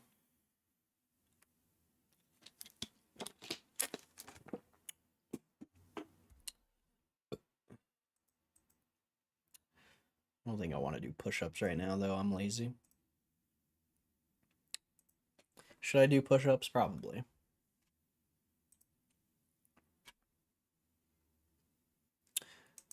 Telos is up another 30%. Damn, that's crazy. Sauna is cardio. It's not, though. Cardio is, cardiovascular. It's your heart's bumping, your blood's flowing. The sauna is just like opens your pores and helps you sweat and, removes toxins from your body. It's not really cardio. Your heart's got to be, elevated, your heart rate, in order to be considered cardio. That's why like, I don't know if anyone here does this. Like, to me, like, walking isn't really an exercise. I don't think you really get like elevated heart rate from walking. I don't know, I've never worn a heart rate monitor and like monitored myself walking, but I don't really consider that a workout. Of course it's better than sitting around all day, but the point of cardio is to have elevated heart rate for an extended period of time. It's not necessarily just like mobility or sweating or, you know what I mean? I'm still just hung up on a pack being one card. The about section says cards in plural. My brain says something is skewed when you buy a 25 pack. You should be getting 5 or 10 cards. Yeah, but you're opening a pack of unlimited cards, and it's random which one you pull. So it's still a pack. Just because you're only getting one card out of the pack doesn't mean it's not a pack, because the algorithm is I mean, it's just like a slot machine, you know? It's a random number generator. A bunch of these cards are attached to that random number, and you know, the slot machine spins the number, and then you get the outcome. But it's still, you know, it's still a pack. Like a slot machine is like, think of a slot machine as a pack of outcomes. You click the button, you know, it's sorting through the number, and then it gives you an outcome out of whatever number it chooses. But, you know, there's 100,000 different outcomes it could be. You have the more probable outcomes, you have the less probable outcomes, and then the almost non-existent outcomes, but it's still going to choose from any of those outcomes. And that's basically, you know, what the power pack machine is a slot machine. So it's definitely, I get what you're saying, but it is a pack. It's definitely a pack. I read sweating out toxins is a myth. It could be. I don't know. It definitely could be. Either way, like it's got to be good to like remove that like old water out of your body potentially. You know, if you have like unused water and it's just been sitting in there, it, you know, from my perspective, like I don't know the science, but from my perspective, getting rid of that old water would be very beneficial because then you get to hydrate with new water.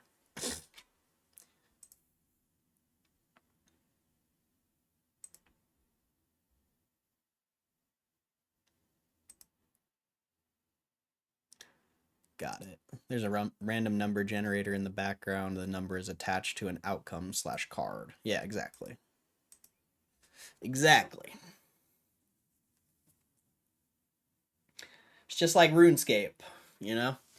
When you're trying to, like, I don't know how many people here have played RuneScape, but when you're trying to get an item on RuneScape and you're like, you know, you're killing this specific monster to get the item, every time you kill that monster, it does a random number, like it picks a number, you know, a random number generator, and then it gives you the drop. It gives you whatever the number generator lands on, it's giving you that drop.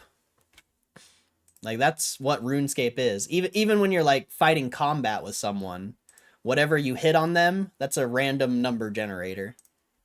It's giving you a random, you know, complete random outcome of the thing you're doing, whether it be killing a monster or doing damage to someone.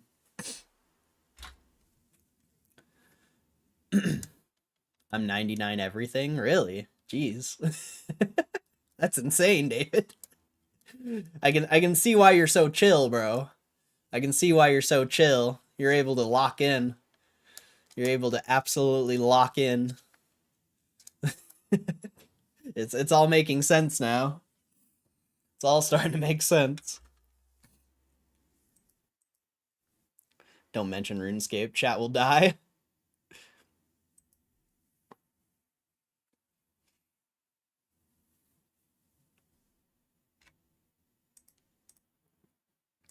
$19 account? Jeez.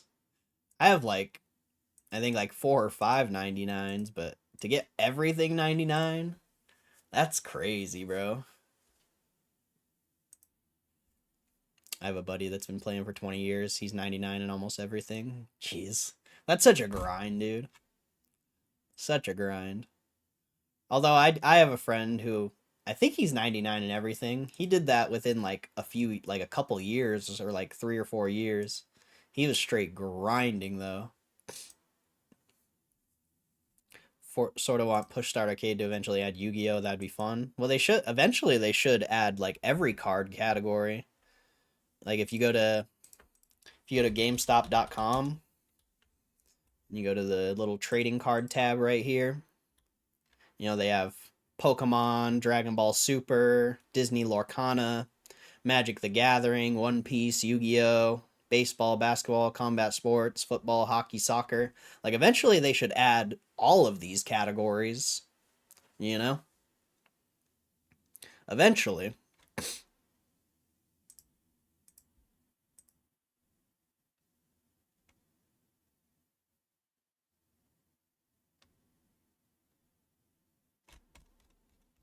At least I think. I don't know, but that's just like what I would assume.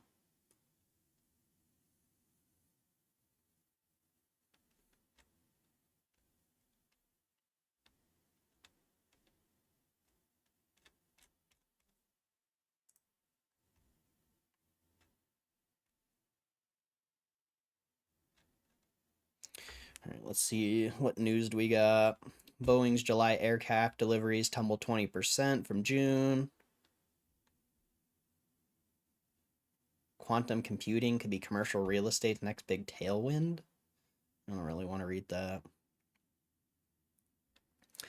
Musk threatens immediate legal action against Apple over alleged antitrust suit. Circle shares rise as second quarter revenue jumps 53%. Spirit Airlines warns it might not be able to survive without more cash. Tesla's hiring robo-taxi test drivers in New York City. Uber Freight CEO joins self-driving truck startup Wabi. Says autonomous big rig era in U.S. is here. That's crazy. Anthropic's giving Claude to the U.S. government for $1.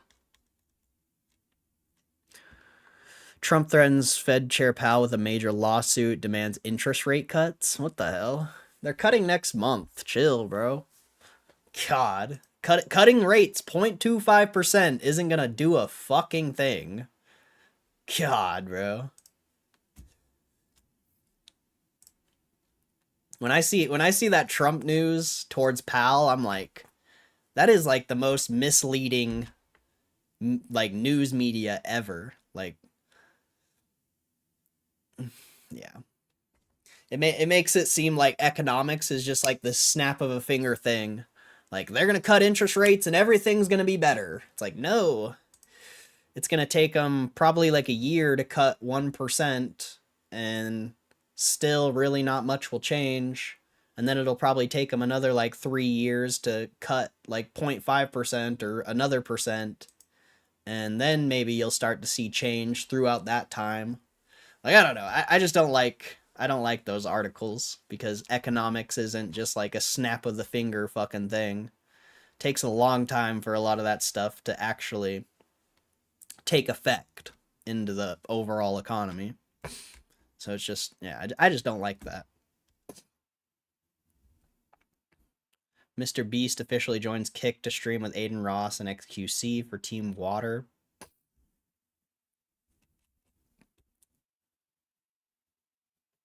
RS coming to mobile was my route to my first, then final 99.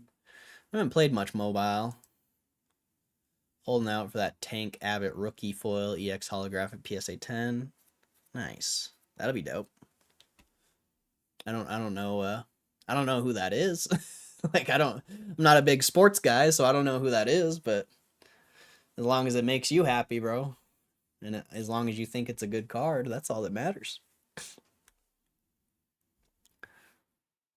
God, I cannot get this hat to like be comfortable.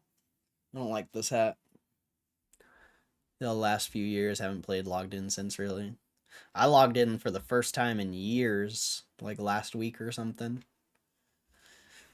Then it'll probably be another few years till I log in again. I can't believe bonds are 14 million on that. It's crazy. Taco Bell expands Baja Blast Legacy with new permanent flavor, Baja Midnight.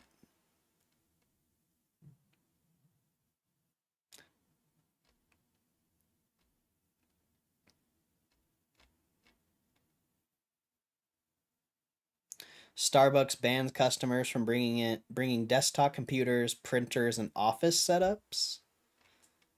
That's funny. Arizona iced tea may be forced to finally raise price in 99-cent cans. Study shows most players would do identity checks to prevent cheating in game.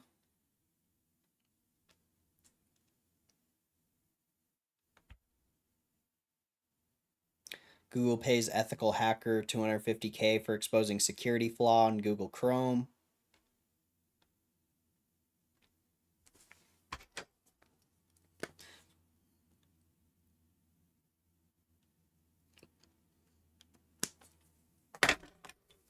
Young pilot fined $30K for illegally landing in Antarctica but won't face charges.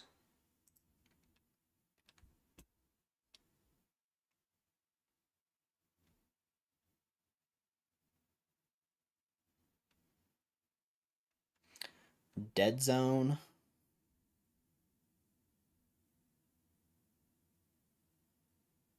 Woman gets stuck inside Chuck E. Cheese game? What?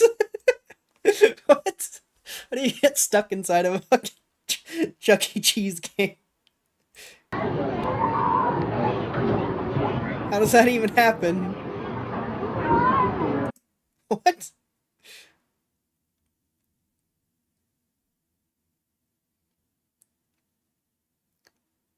Where? Oh, place where a kid can be. I see. I see. She could get in, but she couldn't get out.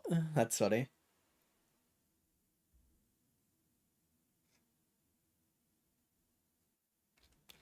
What does it say? Unidentified woman. Let's see. Not to adult woman stuck in the snowy day game meant for very small children. Got her arm stuck in one of the holes. I guess she didn't want the game to end. Oh, her arm stuck. Okay. I didn't see that. I thought she was just stuck in the game. Her arm's stuck. Oh, that sucks. That shit's that's scary, bro. That'd be scary.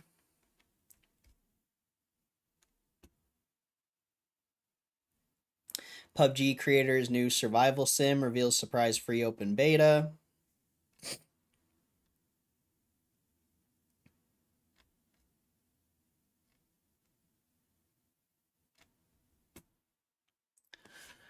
Let's see. I made it up. I saw the combat sport card section. He's an old school fighter from way back. Ah, I see. I see. What's up, Joker? Where else will I carry my 50-pound gaming tower if not to Starbucks? Exactly, bro. Gotta get that work done.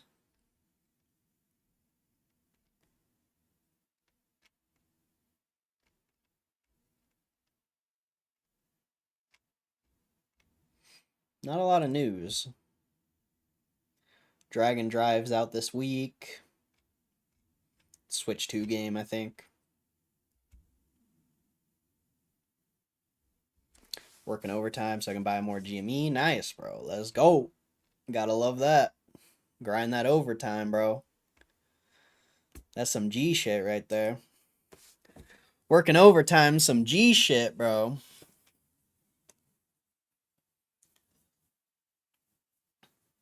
I'm on day 7 of 12 straight days. Hell yeah. That's what I like to hear, bro. That's what I like to hear. Love that grind. What's up, Ruben?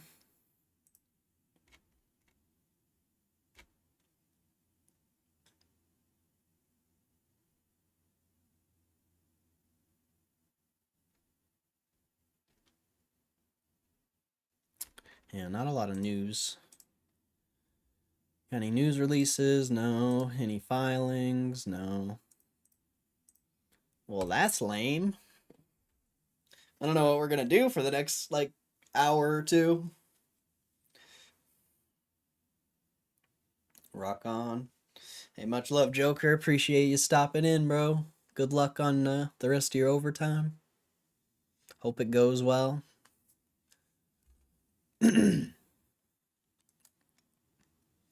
I'll just be chilling here.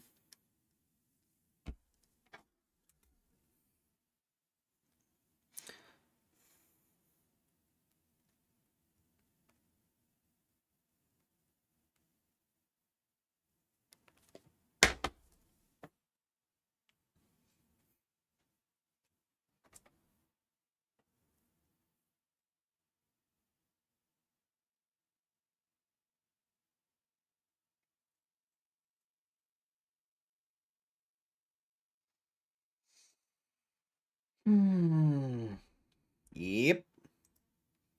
Yep. I guess let's check how that video's been doing. How's the stream doing, actually?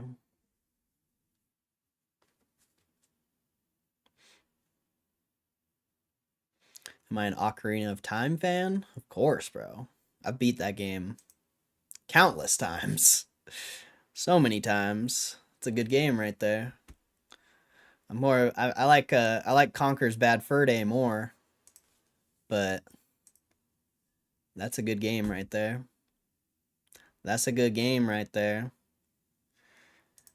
Why is this guy's weird, bro? Not a like this guy keeps commenting on my videos and he just like talks shit for some reason. That's the guy I banned earlier, and I called him fat. Told him he had to get a winch to go up the stairs. But for some reason he's just like coming in my or he commenting on my videos, talking shit in my stream. Like, I don't know, weird guy, bro. People are weird, bro. People are so weird. A weird guy. Let's see. Oh, I think we hit 3K views on there. Oh, 3.1. This thing's starting to go again. It kind of died out a little bit, but yeah, that's starting to get some views again. Gotta love to see that. That retention is still just so impressive. I honestly can't wait to upload that 1 hour long video. It's going to be interesting to see how well it does. But I also don't want to like interfere with this video because this video is doing so well. It's like, what happens if I upload that video? You know, it might steal all the views from this one. But I don't know, man. Maybe I should just throw this up. I don't know. Maybe I'm thinking about it too much. But this video is just doing so well. It's hard to like, I mean, just let it do its thing, man. Let it collect that data. Are we ripping pack? We were, but not now. That was like 3 hours ago, 3.5 hours ago. It's quite some time ago.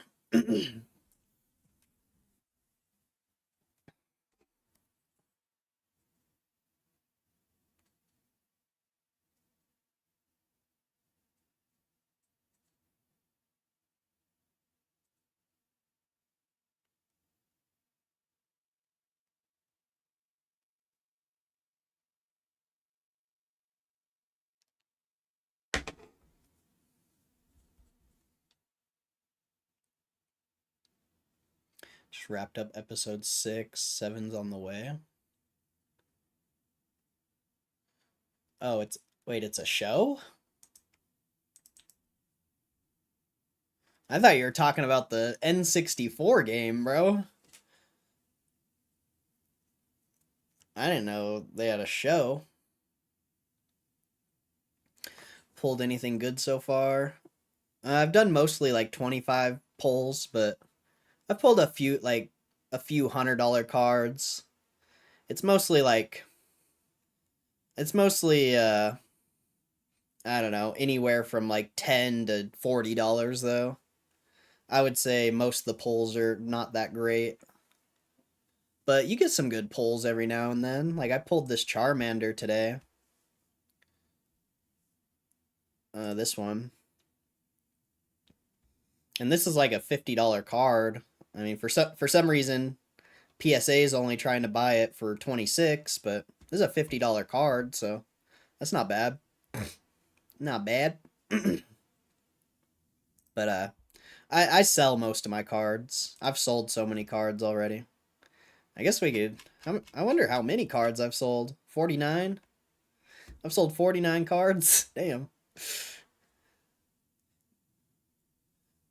Yeah, some are good. Most of them aren't. I usually sell the good cards. Sometimes I pretty much just sell everything. It seems.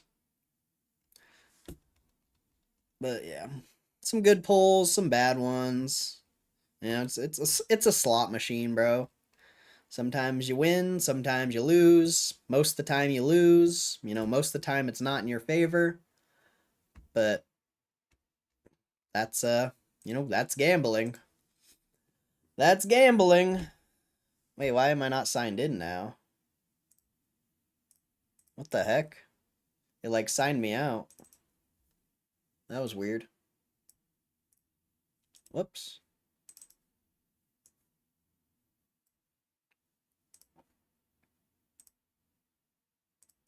Why did it sign me out?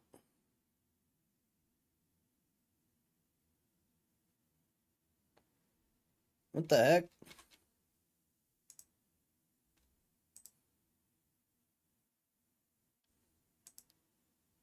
I want to... Did they clap me? What is going on? For some reason, I can look at my collection, but I can't go to the... something weird's happening with this website, I think. Unless they clap me. That'd be crazy if they clapped me.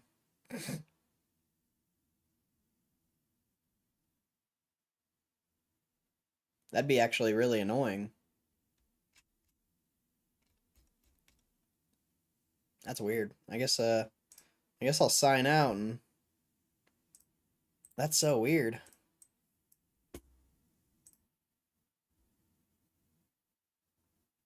Hopefully they didn't clap. Hopefully they're just like updating the website or something. Because that's not cool if they just got rid of my shit. That'd be so annoying, bro. That'd actually be so annoying. I think the website's glitching out, though. Because for some reason it's like tweaking that I am logging out. It like won't log me out.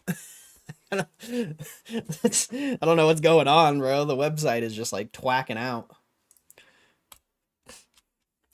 Hopefully, hopefully we'll be able to do more polls tomorrow, because that's going to be annoying if not. At least I already made some videos, but like, I'll actually be really annoyed if I can't.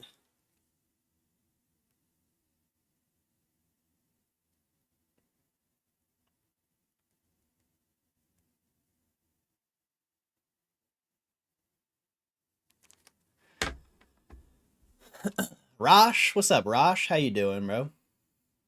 I'm a DJ, so I love it. Let's see, fan-made shows, really good. Huh. I didn't know that. What's it on? Is it on like Netflix or something, or what? Someone should have made one of these machines for crypto, like pull a crypto. Obviously, it would just be slots. I mean, they kind of have that already, right? You already have like crypto casinos and stuff. But I get what you're saying. It could just be like a random coin. That'd be tough though, because there's so many like coins and their prices all vary by so much. That'd be a tough thing. It'd definitely work though. Wondering when the world is going to get something out of GME? What do you mean? You're getting something out of GameStop. It's a great investment. Just because the number on the screen's not going up doesn't mean anything. If you're so attached to the number on the screen, I could see why you would be upset about it, but I mean, GameStop's just fine.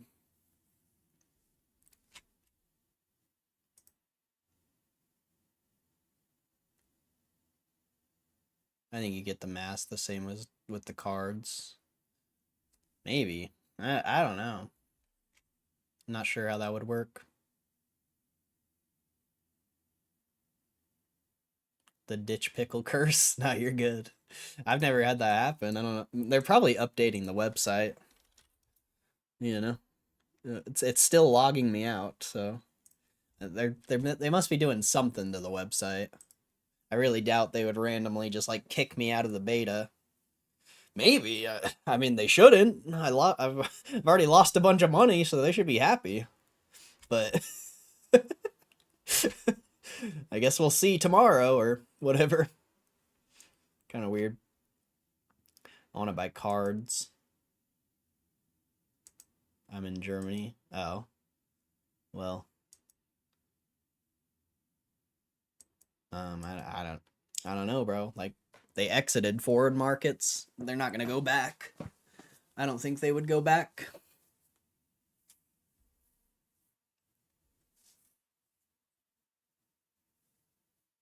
I was gonna say your animation when you pull a card is different than the other videos I watch. Really? Like actually? That's weird. That's very weird.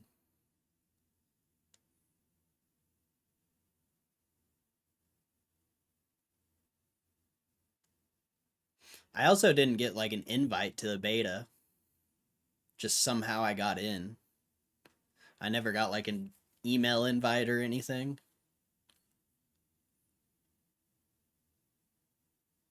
So I don't know. Like a lot of people said there's sound when you pull the pack, and mine doesn't have like an option to fucking make sound or anything like that. So it's kind of weird.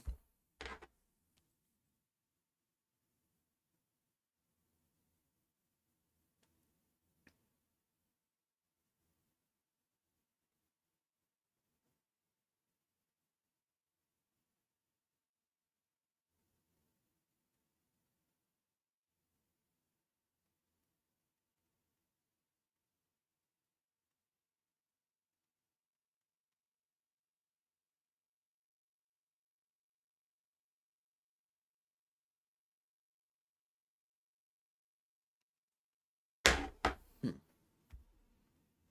Yeah, I don't know. I can't really fix it until I end the stream, really. Well, I guess I could just it's gonna log me out of YouTube, so yeah, I'll figure it out later. Hopefully, we can still pull packs. I'm gonna be pretty sad if we can't, but such is life. Such is life.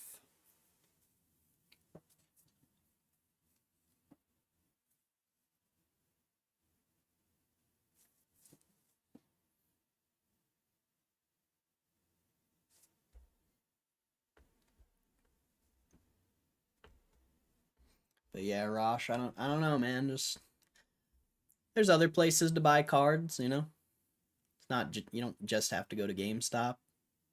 Like obviously you want to support your company or whatever, but you should also support your local businesses. Like if you truly want cards, I mean, you should support your local business more than GameStop.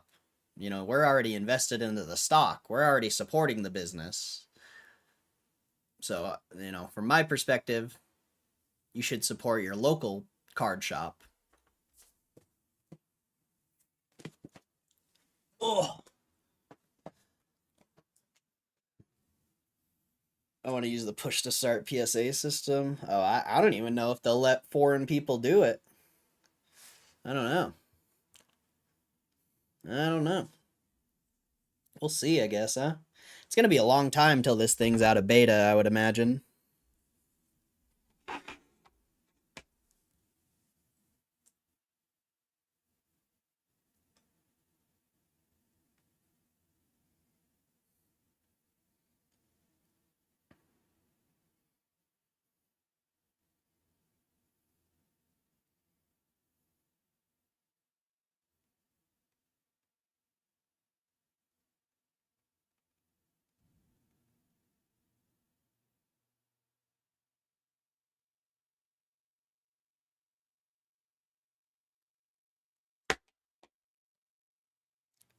You could buy them here and there. They wouldn't even have to send it to me. You could just give me access to the vault. That's a good point.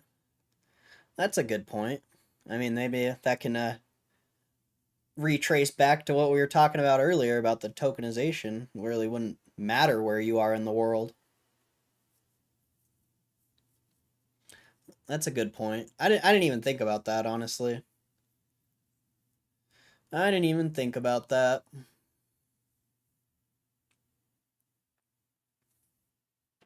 That is a good point. This is from the investor page. If it's a link, it doesn't work. You can't send links in the chat.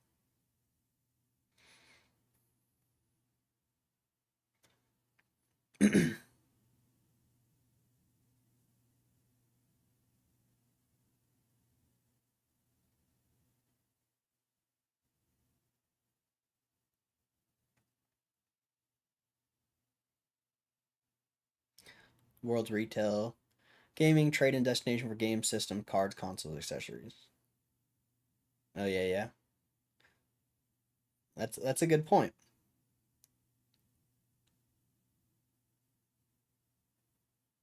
But it also used to be the world's, you know, it used to be. It still is, but they're selling those part of the businesses. So, but if they if you're able to be in a different country and still store your cards in the vault, I guess it still would be the world's destination. Well, for cards, not for other things, unless they start grading other things or can serialize other things. It'd be it would only be for cards at that point.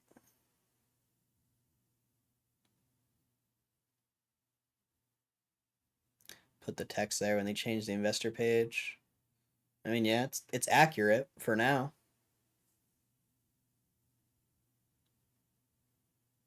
Local card shops, sad bro. So many near me, they beef with each other. Kind of funny. Yeah, I don't. Supporting local business is a good thing. If you don't like the business, I guess just don't support it. But who knows? There could be a good one.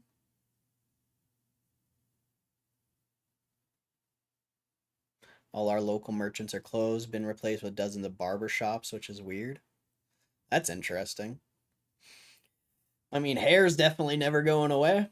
People are always going to want to get haircuts and stuff. And people actually pay decent money for that type of stuff as well. So I could see that.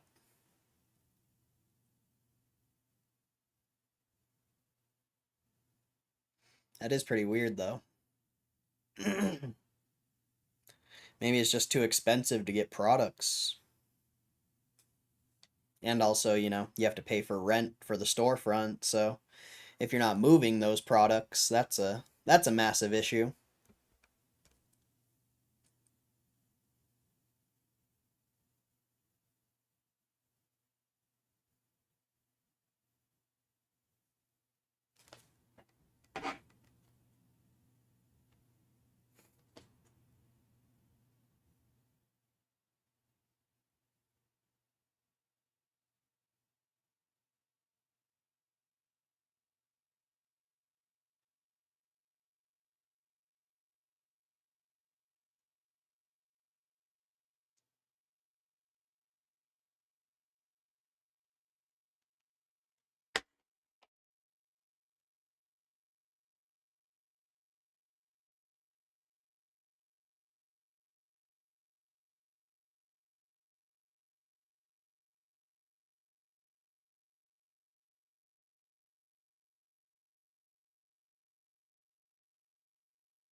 GME should have one store in every city, max 5.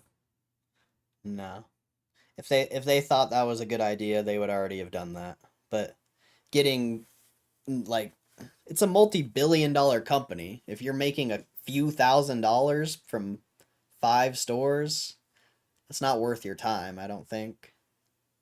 You would want to have as many stores as possible and be bringing as much revenue as possible. And there's a reason they're getting out of these other countries, whether it be tax implications or who knows what it would be. But if they thought that was a good idea, they'd already be doing it. From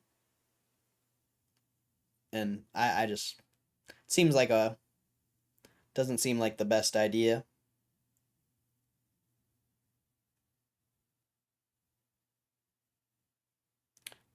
5 stores use a distribution center. Yeah, that's my point though. Is there's a reason they're not doing that.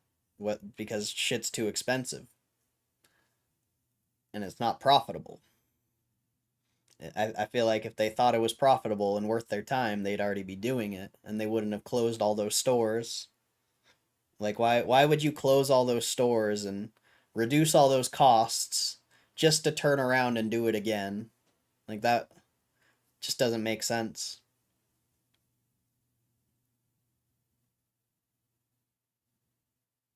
I think they're just washing drug money, to be honest. Can't see why the sudden uptick in demand for barbers happened. Plus, they're always empty. Maybe.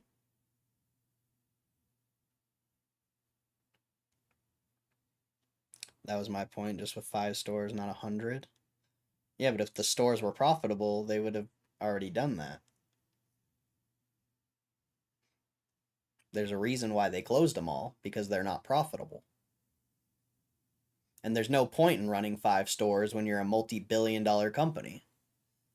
You need thousands of stores or hundreds of stores, not 5.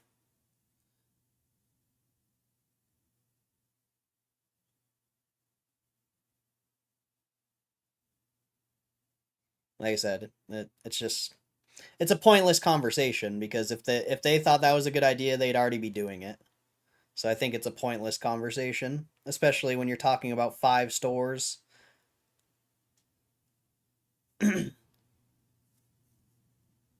What like maybe if you're lucky, you'll make a million in revenue in each store. Like that's not worth their time. It's not even worth the effort or energy or anything.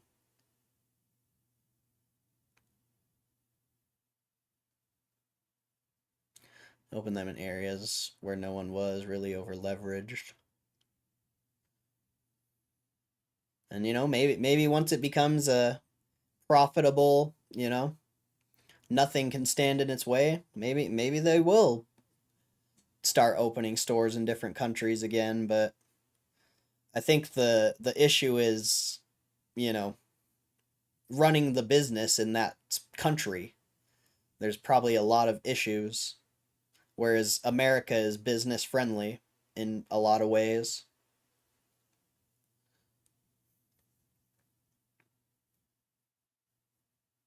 The one I went to is packed all the time. Yeah, but that's just like a biased perspective. Just because it's packed doesn't mean it's profitable. Just because they're selling shit, it doesn't mean it's profitable.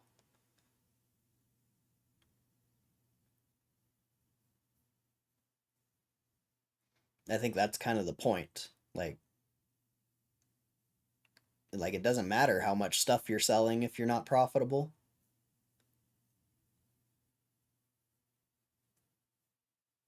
It's never pointless hearing your opinion.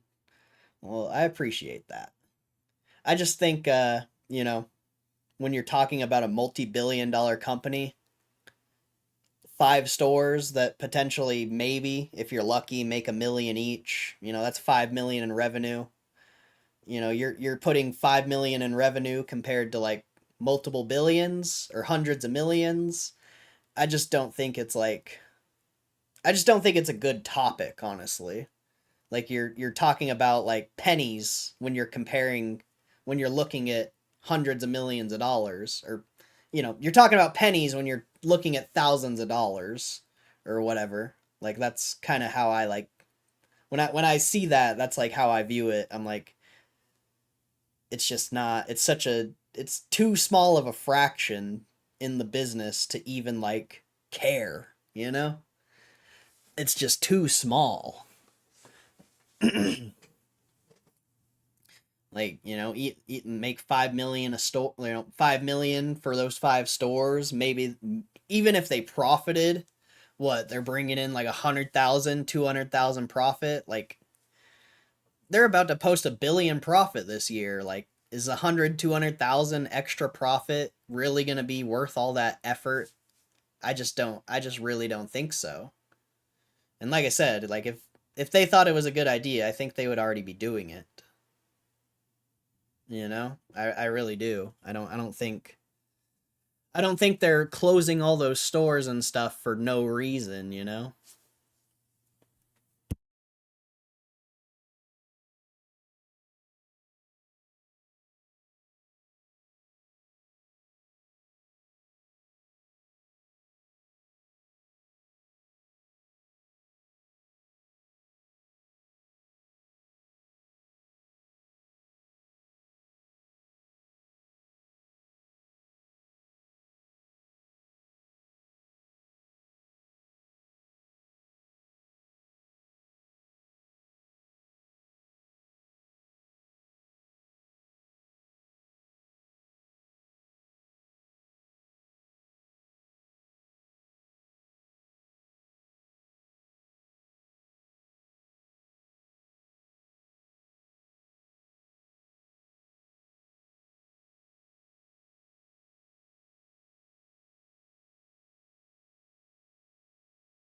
From a UK perspective, retail is dead across the board. We have whole empty shopping centers all over the country. Yeah, that makes sense. See, that's the part I don't know. Like, you know, is it just too expensive to run a business in other countries? It's very possible that it's just way too expensive and, there's just too many fees or whatever it may be, maybe rent's too high. Like I don't know, dude. Like I don't own, I don't own a business, a global business. I don't know. But that's just like the only thing I could think of. Like it's just too expensive to run a company in those other countries. America is a business friendly country, very business friendly. So, it would make sense. But I just don't know. But, that could be like a lot of countries. When you go to a shopping center in America, it's filled. It's filled. I just want the vault. Yeah. I think that's you know, that's the better option, I think. Of course it would be fun to like go to the store and shop, Like I'll never disagree with that. But you want your business to make, or you want the company you're invested in to do strategic, profitable things. And I truly think if they thought, being in Germany was strategic and profitable, they would still be in Germany. But it's obvious the numbers don't make sense. That's why they closed everything.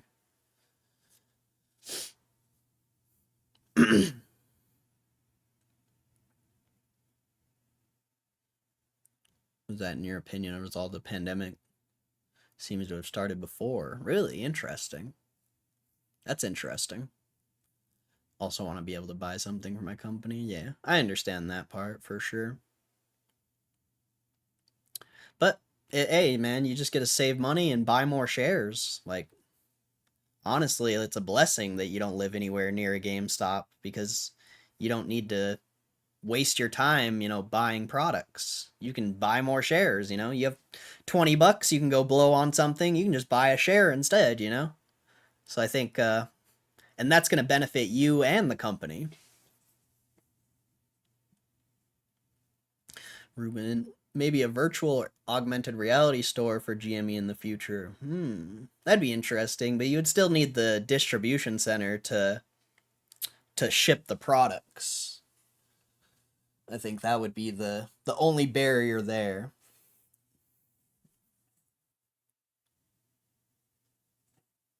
You would still need to ship the product.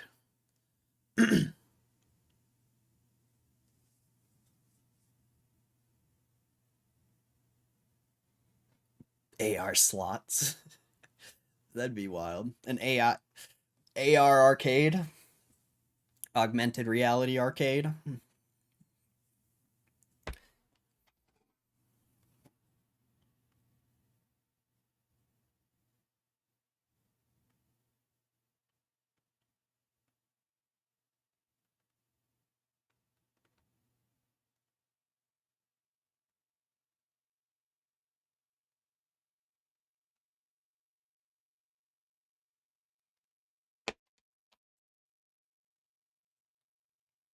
But I guess you also, if you're able to store all that stuff digitally, or like, um, what am I trying to say here? I don't have any video games around me, but I don't know. Just let's just say this phone's a video game. Maybe in the AR store, you can pick out the physical game, but when you buy it in the augmented reality world and take it to the physical world, it's just a digital download. So you can still have like that store experience of picking out the game, but it's still a digital game. Or, you could have that experience of, looking at cards, but when you buy the card, it goes to the vault. So that could be interesting actually, because then there's no shipping. It's all digital. So that is actually very interesting. The only thing it wouldn't work for is collectibles, really, unless virtual reality became a thing and you could put your digital collectibles somewhere. Like if you had a digital house in virtual reality or something, and you buy, a collectible from the VR or augmented reality game. Well, it would be VR, it wouldn't be AR. You would buy, a collectible from the VR GameStop and then you would put it into your house. Augmented reality would be like physical things having digital, like if I had augmented glasses here and I looked at my printer over there, it would tell me what printer it is, how many labels it has in it still, it'd give me information about the printer. Or if, like, let's say there was a sign in Spanish or something, I could use my augmented reality to like translate the sign in Spanish to English. So it wouldn't be augmented reality. It'd be VR, virtual reality. So you would put your VR on and you'd be going into a different world, and you would go to the GameStop world, or you would go to the GameStop world in virtual reality, and you could either buy, like a video game that you could, get the digital download in the physical world, or you buy a PSA card and they put it in the vault, or what I was saying about the collectibles, maybe the collectibles are VR and you're able to buy the collectibles and use them in a different aspect of virtual reality. Like, I don't know. That's definitely interesting because that cuts out a lot of like expenses, shipping, having to have like a distribution center, yada yada. All you would really need is like a server to run the virtual reality, I think. That's an interesting thought.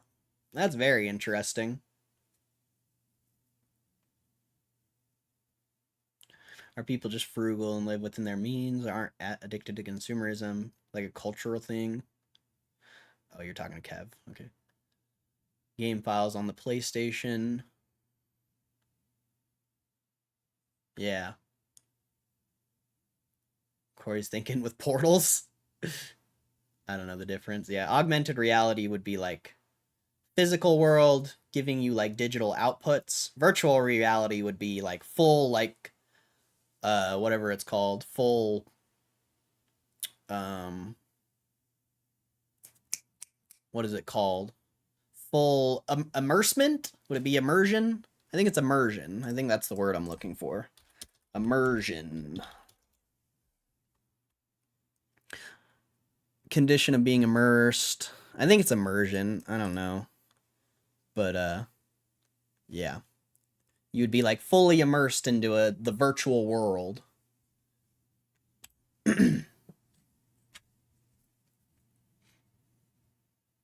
Augmented reality is like a Snapchat filter, basically.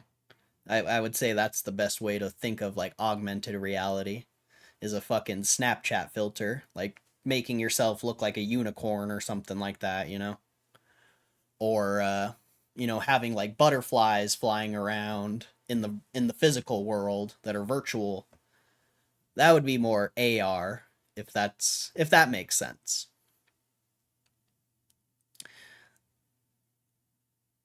Let's see. This is exactly why everything on blockchain could be a reality, because you could literally have one-to-one of your real life as a digital representation, VR, AR. Ooh, that's a good point. That's a good point, David. That's interesting. It'd be like I mean, this isn't a good comparison, but it'd be like the upside down in Stranger Things. It's like an exact replica of the real world, but it's the upside down. But it wouldn't be the upside down, it would be, virtual reality. That's an interesting thought. That's very interesting, David. Turn your current distribution center to a server houser. Yeah, yeah, for sure. For sure. But you could still have the distribution center as well, as long as, the US is still profitable. Being able to show off my collections of anything in VR to my friends would be hot shit. AR's overlay in reality. Imagine an overlay on reality. Yeah, that's what I was explaining, basically. That's AR, where VR is effectively a new world within the cloud slash server. Yeah, that's a better explanation than mine. Definitely. I was just trying to give like a picture of what it was, I guess.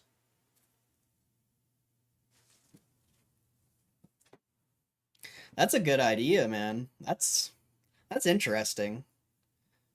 That's interesting. We got a good chat today, bro. The chat hasn't been like this in a while. Very interesting. The chat has not been like this in a while, bro. It's very. I love this. I love this aspect of the chat when people can come in here and like give good ideas and we can elaborate on them instead of like focusing on like tinfoils and stuff that doesn't matter, you know? Like this is my favorite part of the stream, and it's very rare it happens. But I mean, hopefully it continues because this is a good stream today. Very good stream. Had a lot of good conversations, a lot of good a lot of good things, a lot of good things. Someone out there is taking notes and going to get these ideas done now that we put it out there in the world. Maybe that'd be awesome.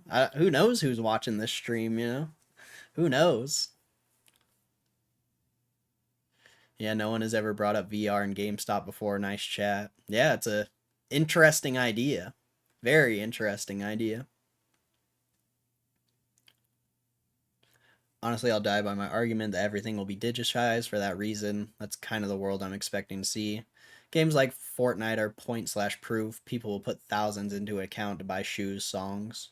Oh yeah, I agree with that. You know, I never like disagreed with that aspect. It's just the real estate versus other product argument.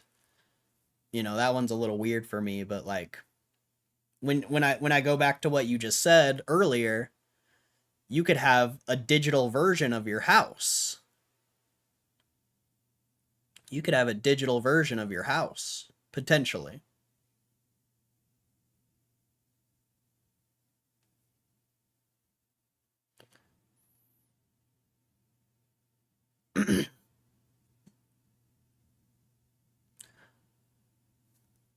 I think the long term side of it would be that it just makes more sense that everything you buy, you'd get a one-to-one digital token slash representation.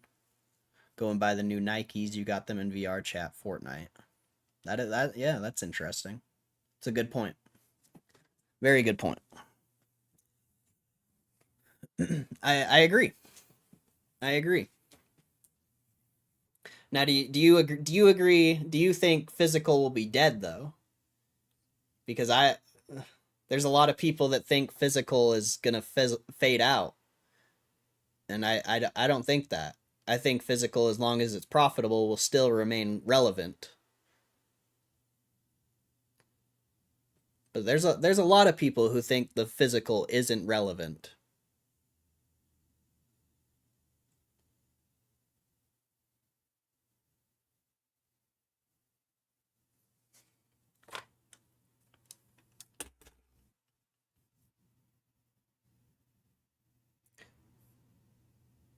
So obviously, property was the ultimate extension of that, but nah, physical will be here as long as it can avoid degradation. Yeah.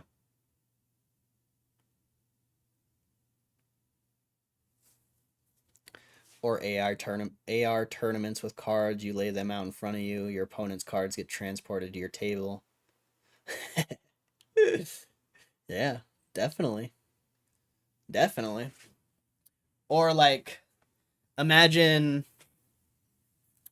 Well, it'd be more VR, but that's an interesting thing. Augmented reality cards.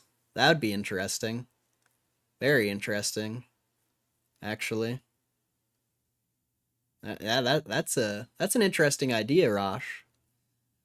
Have your deck like downloaded into your glasses or something, and you like go into a menu to get your deck, and then it pops out on the table, and you can draw like the AR cards. Like I get exactly what you're saying. I get exactly what you're saying.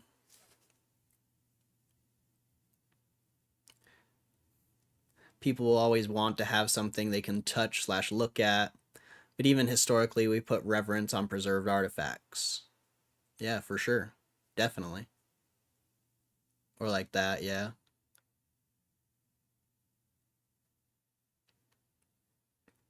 Yeah, I mean, who knows how they'll implement it? I would imagine it would be like a file in your device, you know. I mean, unless you get the Neuralink, then there's gonna be no device, you know. It's gonna be all in your fucking mind, which is crazy. Which is absolutely bonkers. If you guys want to see some crazy shit, if you guys want to see some wild shit, bro, you want to see some wild shit, bro? If you got time, where is it? If you got time, bro, go watch this. The Neuralink Summer 2025. Holy shit, dude. If you've never watched this, it was uploaded like a month ago. Oh my god, bro. This video will change how you think the future is going to be. The future is going to be crazy. So if you haven't watched the Neuralink update Summer 25, go watch that. Such a good video. Such a good video, bro. Insane video.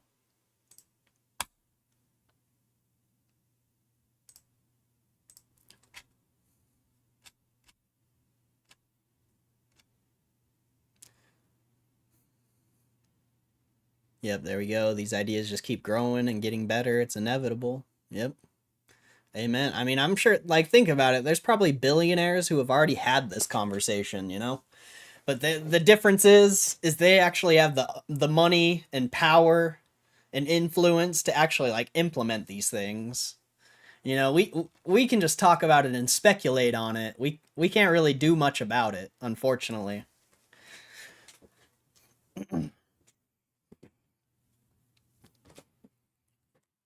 Simple man API, just glasses linked to Pokemon TCG Live. Yeah, that's fair. That's fair. They have arcade games in Japan that have AR cards. Pretty cool. Really? How would I look that up?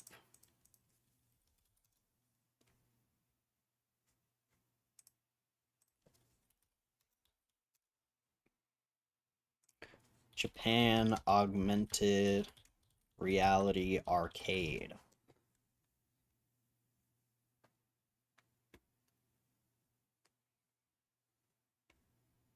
$9 years ago?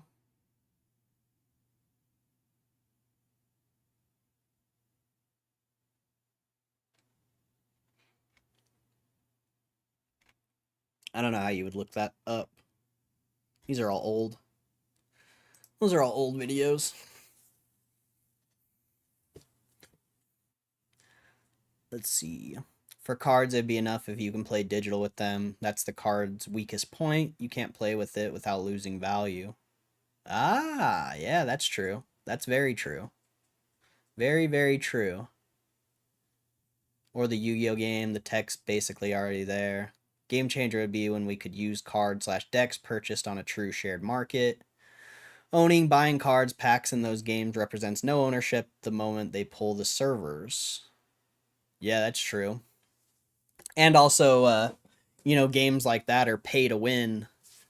Like, would, you know, if you were able to have like verified cards, would it create a space where certain cards are hard to get and they're therefore, you know, like those super overpowered cards, not every single person could use it just because of how difficult or expensive it would be to get. And then also the limited factor of it, maybe only like a couple thousand people could have that card, whereas, you know, if it's on like TCG Live or something, literally anyone could get that card. There's no limit. You know, just an idea. I don't know how accurate that would be. Obviously, that would be pretty annoying because it would still be like pay to win for rich people. But it would also create like like more value for the cards potentially. Because in my mind, I've always thought like the cards that are good in the Pokemon game are decently priced in the real world, but that's also not like an accurate representation, I don't think. But maybe in the digital world it could be. I don't know. Just a thought, like I don't know.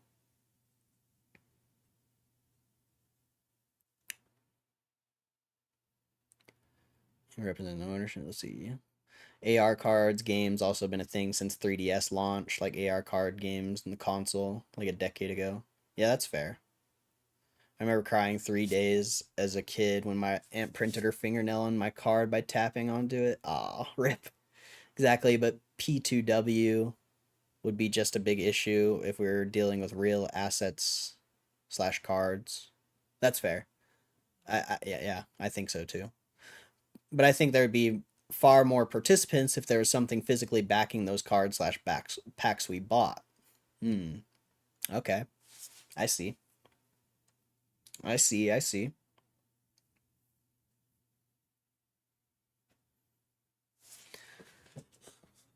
Hmm.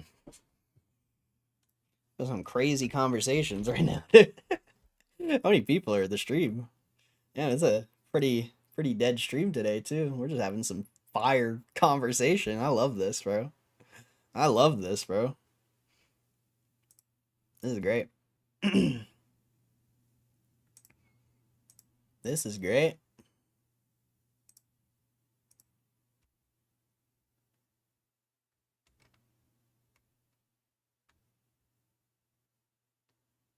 But for sure, we're all onto something. Ryan best be cooking this shit up.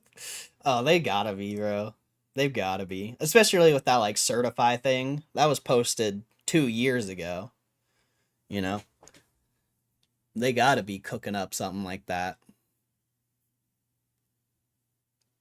And, just augmented reality is a little bit further ahead, I would say. And definitely probably more on the cusp of being adopted globally. I don't know, just mass adoption. I would say augmented reality is probably going to be first, but eventually VR, it's probably going to be a really long time before we see VR be like mass adopted. I think it'll be quite a while. There'll probably be robots and shit walking around, and uh if you watch that Neuralink video, it's actually like the first people in like VR are going to be people who have like certain conditions, like if they're paralyzed or something, because those people, like, not to be rude or anything, but those people aren't really like a contribution to society. But if they were able to get the Neuralink and be able to like tap their mind into a robot and use the robot to do things for them, all those people who like don't really have an ability to be a contribution would now be a valuable asset in the world. So it's going to start with people like that, like people who have conditions, yada yada. And then you'll start to see like actual mass adoption of it, especially once people see how convenient it is and how efficient it is. Like when you're when I don't know, if you know someone who's paralyzed, when they start outperforming you, you're going to be like, whoa, what are they doing?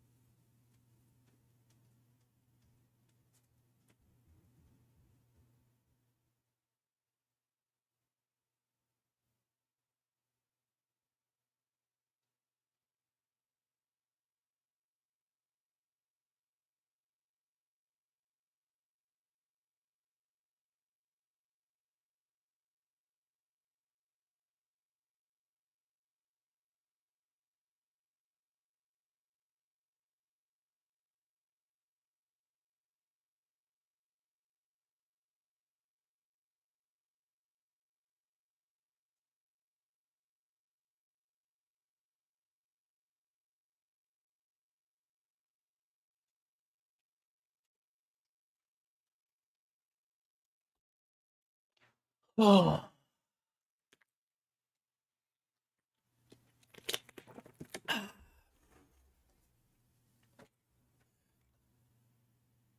How did Apple's AR goggles do? Didn't they come out in the last 2 years? I don't think they were that successful, but I don't know. But also, that's a big, bulky, like, snowboarding goggles. What's going to happen when my glasses are over there? But what's going to happen when it's just glasses you put on? And also when it has your phone in it. Like, what happens when glasses are now your phone? And you're able to just, you don't even need this thing. You're able to just put on glasses and that's your phone. You know, then it's really going to be adopted. AR, at least. Like I said, VR is going to take time. VR is going to take time. Longer term, when VR worlds can become even more realistic. VR is pretty bottlenecked by the everyman's computer specs and arguably just technology in general. But I think when VR is as realistic as our real world, then people will be playing AR games within VR. Interesting. I mean, I can see what you're saying, but if you're in virtual reality, there would be no point in augmented reality because you should be able to theoretically do whatever you want in virtual reality. But I get what you're saying. Walk to the virtual mall, some dude pulls up in his tank, challenges you to an emote off, then a Pokemon battle. That'd be crazy. Be like Grand Theft Auto in the virtual world. That'd be wild. Don't they have those? Wait, what? Google makes them. Oh yeah, Meta makes them, but it's not a phone yet. It's just augmented glasses. Like, once your phone becomes like a piece of those glasses, that's gonna be very revolutionary, I think. Potentially, I don't know. Maybe not. Like, I don't know. You're gonna walk into a wall eventually. I mean, unless you can do it all sitting down, you know? And then you're just in the virtual world. And then, unless you're just like in the virtual world, just controlling yourself with your mind, and your physical being is just chilling. Kind of like the Matrix. It's kind of like the Matrix. If you guys have seen the Matrix. Classes should be able to switch from VR to AR. Oh, that would be interesting. That would be interesting, but technically that would just be AR, you know, I think. I don't think like being in VR, I don't know. Maybe. That's an interesting idea, Rosh. That's interesting. I don't know about that one. That one's crazy. That one's crazy, Rosh. If you block out the reality, it's VR again. Yeah, but I was thinking that would be more AR, but I get what you're saying. I understand what you're saying. I just don't know how to like even comprehend how that would work. I don't have anything like intelligent to say on it. Because that's just like, that's wild to think about. That's wild. Like, to me, that would just be augmented reality. VR is like a whole new world. A whole new world. Strapped in Ready Player One style. I've never actually seen that show. Is it just me, or is it a step too far to get people wanting VR? Seems hard to catch on.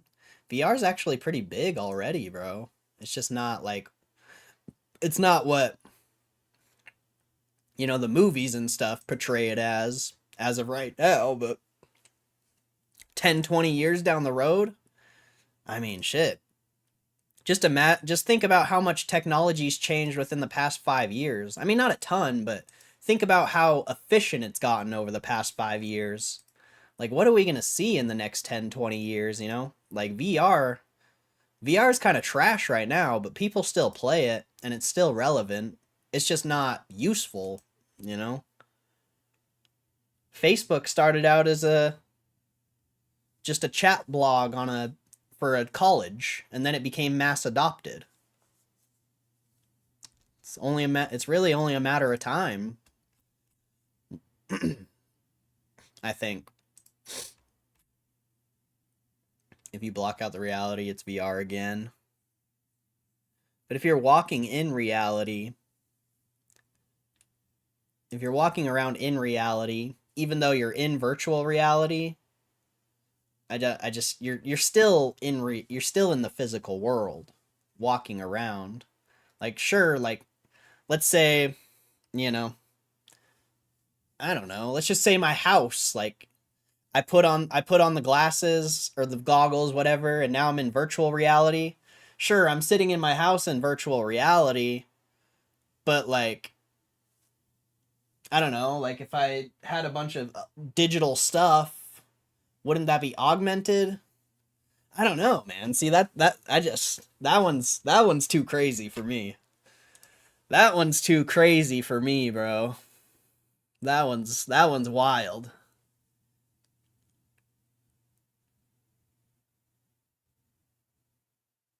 Virtual reality to me would be like I put on the glasses and now I can jump as high as I want or teleport to wherever I want or you know, do whatever I want.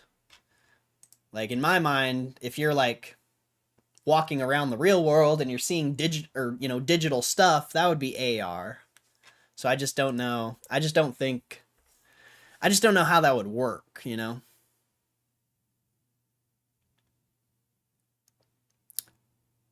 It's the use case quality. I think when learning starts taking place slowly in VR, the next generation's mindset will change. Oh yeah, that's fair too. Just like a tainted glass, I think. Potential usage situations we could create for learning, training purposes too is mad. Oh yeah, for sure. 100%. Switch off, you see reality. Switch on, better not walk far. I see. Okay, okay. Okay, interesting. That's interesting. But what happens if like you're in the like I don't know, you're in the middle of a store or something and you just get lost in VR for the next like 3 hours and you're just standing there like a zombie. Like, I don't know. I get what you're saying now. I see. I see. I was thinking of something else. Or go into AR while in VR when you're starting to feel like VR is real life.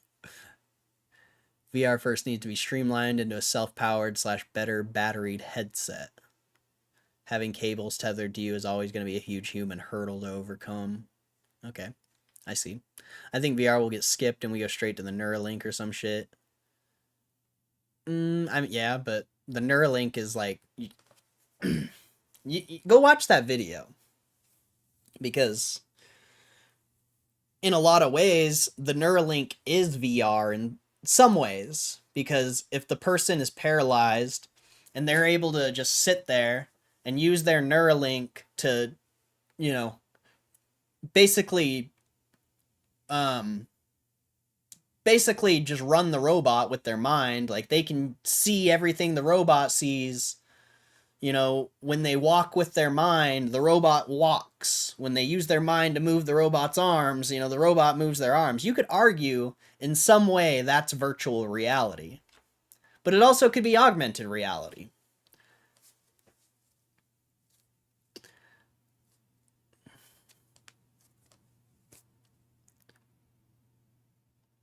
Until they're effectively, like Rosh said, smart glasses that can also do VR, I think it's hard to catch on.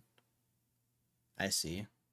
But VR could also just be its own thing, you know? Just like the internet, you know? 20 years ago, or however long it's been at this point, 30 years ago, not a single person was on the internet. Now every single person is on the internet.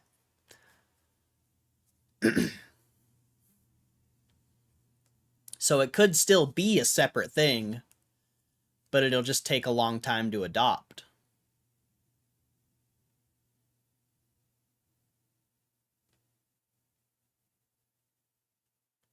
I see a world where half people are addicted to Digiverse and half are actively against it.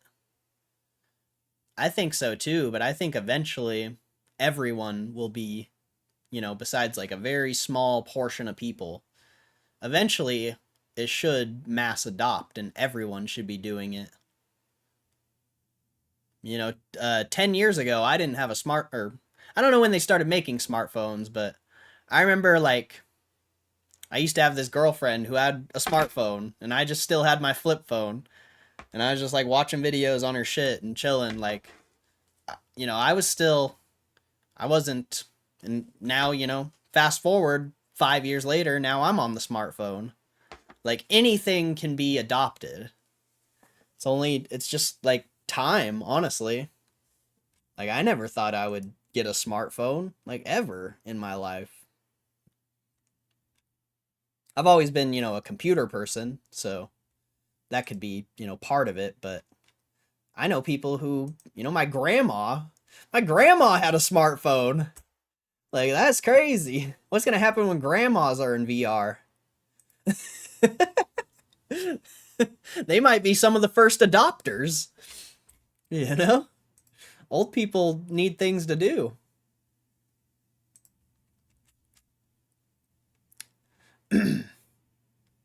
Neuralink would be the input for VR. I see.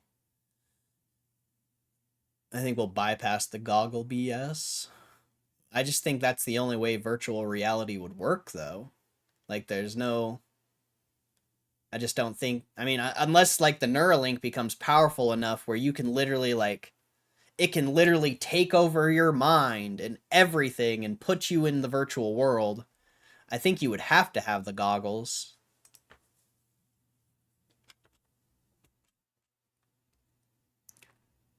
Controlled reality. That's controlled reality. Interesting. Controlled reality. Rather than any processing power itself, it's more a controller. Okay, okay. You'll just see people slumped over like they're on drugs, but they're actually in a VR space living their best life.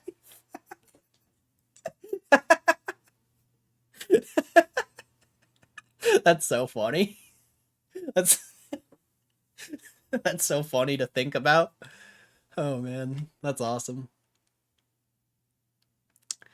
I think general adoption will come when the headsets are fashionable, comfortable. They're already half the size. Oh yeah, for sure. They got to be comfortable for sure and fashionable, I guess.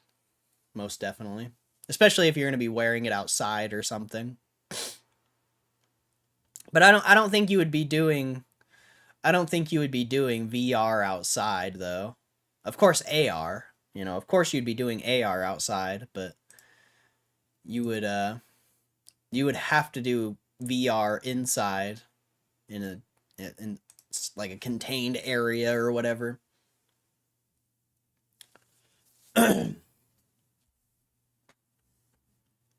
VR contact lenses.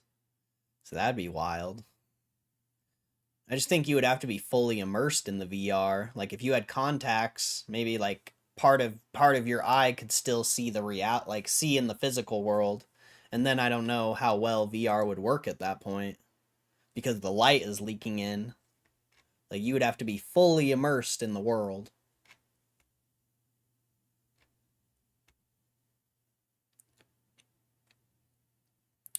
My brother's hearing aids Bluetooth. Maybe you can put your body in an exosuit that can do a job for you, and you can be a limo body living in the Digiverse. That'd be crazy. That would be insane, bro. What the fuck, dude? Bro, that's a crazy idea, Muma. That's a crazy idea. That's wild. What the hell, dude? That's actually insane to think about. He can link his phone / PC direct to audio inputs. Wild. Interesting. I didn't know that. I've known a few people with hearing aids. I didn't. That's definitely newer technology potentially. VR will make lifespans 20 years longer. VR might reduce lifespans, to be honest. No physical activity, potentially less exposure to natural sunlight / fresh air. We've had LSD for decades. Seated / sitting posture causing health issues. Yeah, that's why I think what Muma said is very interesting. You could put on the exosuit and your body would still be working while you're in the VR world. Like that would be crazy.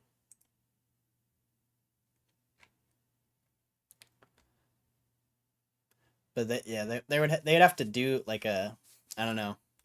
It would have to be crazy. Like I don't know. That's a tough conversation. Whether it would, I kind of agree that it would decrease the lifespans, but I think there would be ways to increase lifespan. Potentially, like I don't know.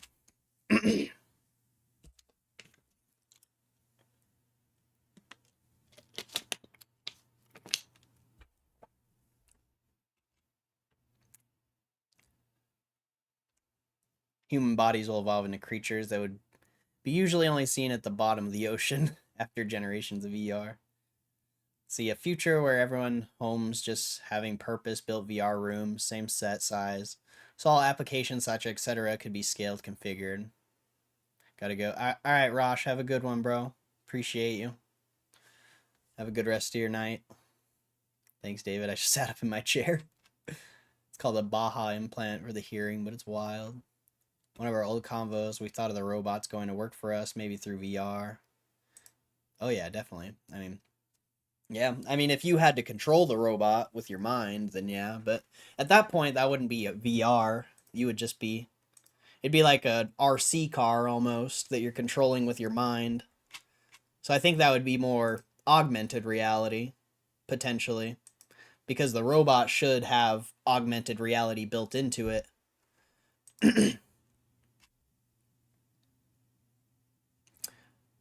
Arguably, at that point, it's cheaper to have robots than exosuits. Way too much maintenance, human rights issue. That's fair. That's fair. Interesting idea, though.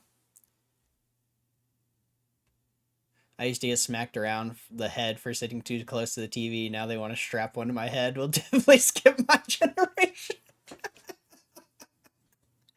That's funny.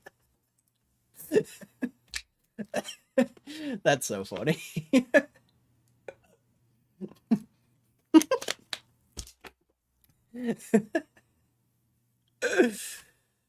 Oh man, that's hilarious. Human body / health would be the collateral damage for sure. Oh yeah, for the rich, I bet they'd have machines working them out, encouraging blood flow, nerve stimulation. They used to say your eyes would go square. What? I've never heard that. Your eyes would go square? What? That's ridiculous. That's funny. Your eyes would go square, he says. Damn,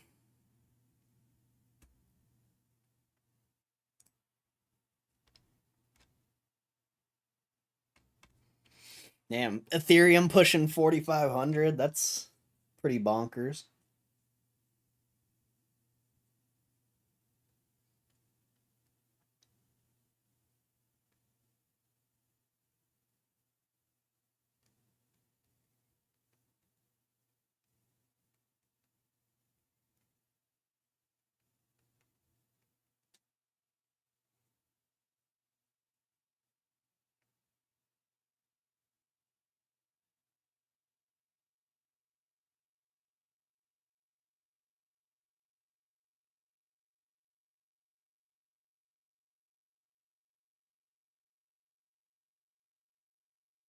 Interesting. When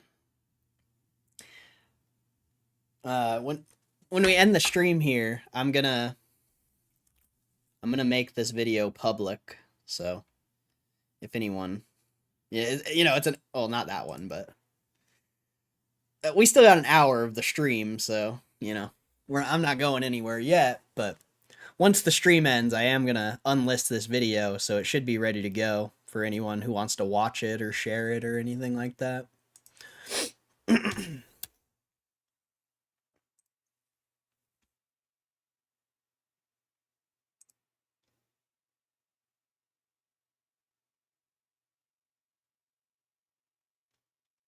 Oh wow, a bunch of people reposted.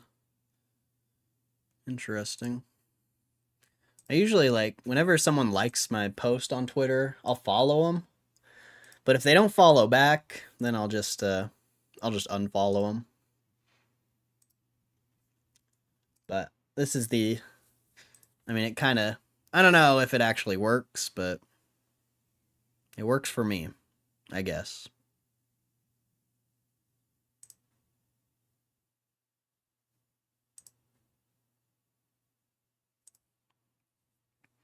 Because I don't really like scroll through Twitter. You know, you just need followers to like so they'll repost for you and stuff like that.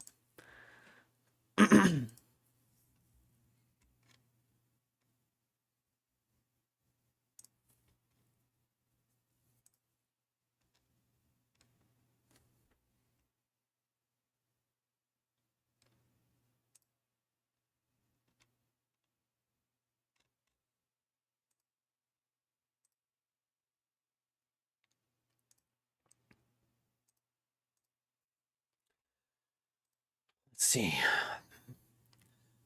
Basically subconscious exercise, but the every person using VR will just be a hunchback limp. That's fair. That's fair. I mean, unless you're not in a chair. What if you're like laying down or something?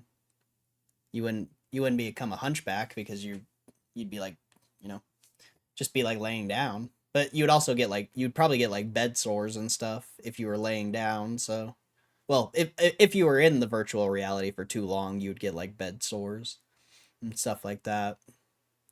So, I don't know if laying down would work either.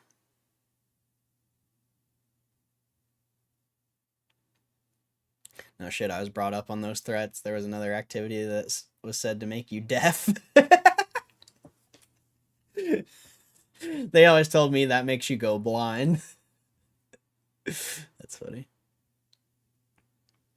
True, bro. Muscle atrophy. You'd be weak as fuck. Yeah, we'd need super regulation.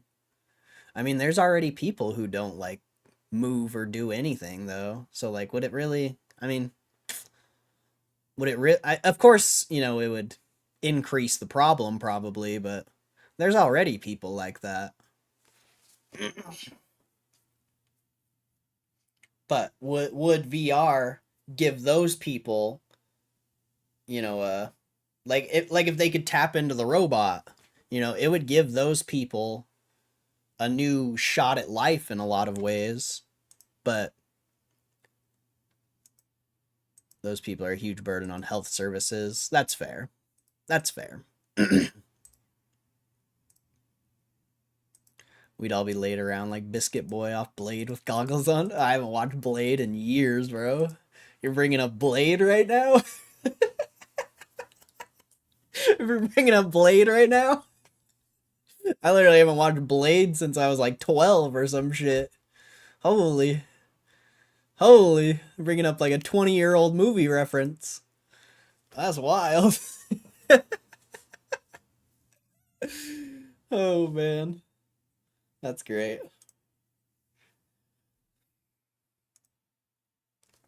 That's great. Blade like the black vampire? Yeah, exactly. Oh, shit. That's so funny.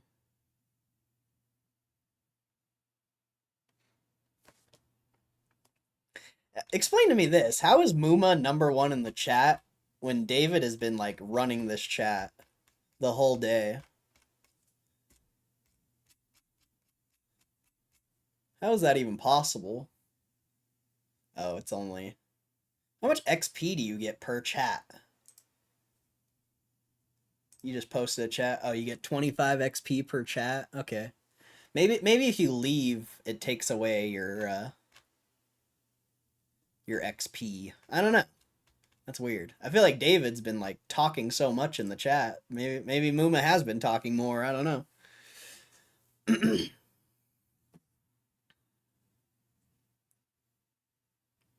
24-hour clock. Need to spam, I think. Give me a bit. My bad, I'll shut up. Oh, you're good, bro. You're good. I was just confused how the top fans thing works. I didn't know if it reset every stream or what. It's like not giving you XP though. For some reason. I don't know. That thing's weird. That thing's weird. Because you just sent 4 messages and your XP's still sitting at 375. So, I don't know. Doesn't really make sense. Doesn't really make sense. XP band. He's talking too much. Don't give him any more XP. He's a bot. He's a robot. You think I'm a robot? What?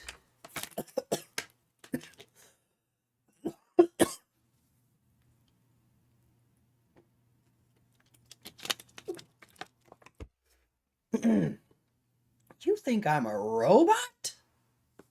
What?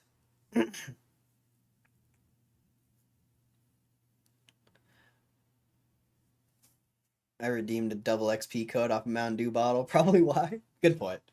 Yeah, me and my Mountain Dew collaboration get double XP on the stream. We're doing it big now. We collaborating with Mountain Dew. Doing it big now. That's why they made Baja Midnight, was because of me.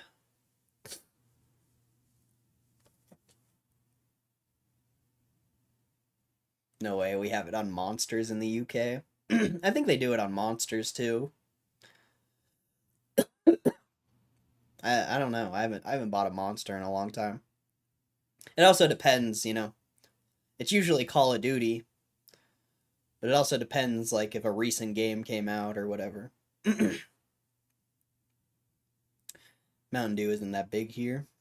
Really?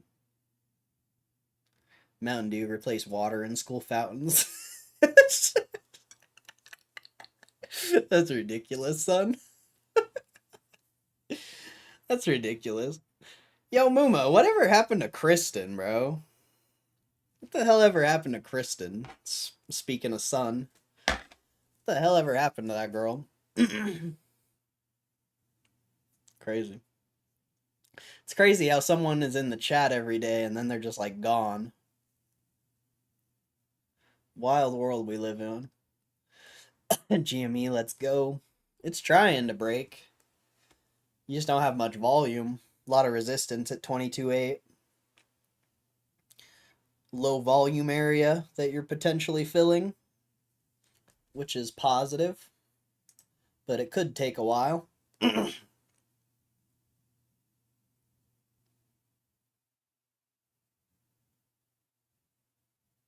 don't know, I can only message her through Discord, but I don't have PW for the Discord, so I can't message her. Have you tried? Nah, I haven't.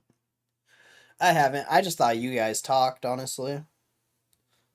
I just thought you guys talked outside the stream. I bet you message her, she pops right in. Maybe, I don't know. I don't want to bug her, bro. If she doesn't want to be here, I don't want to bug her.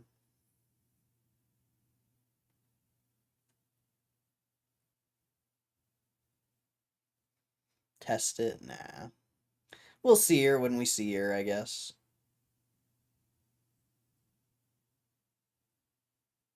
Obviously, like, I pissed her off in some way or something. So, I don't know. I guess if we see her, we'll see her. I probably made her mad that day when I called everyone annoying. Honestly. Like, it was around that time she stopped coming, so I probably pissed her off.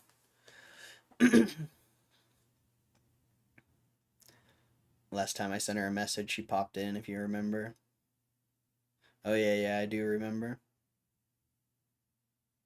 But, I don't know. If she doesn't want to be here, I don't... It's all good.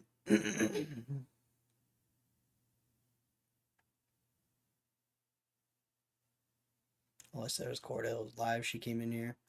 She only had one dislike as far as I know. Yeah, I don't know. Hopefully we'll see her. I mean, I've been streaming a lot recently, so she's got to see the stream. Maybe, yeah. I don't know, man. I just thought about it. It's all good.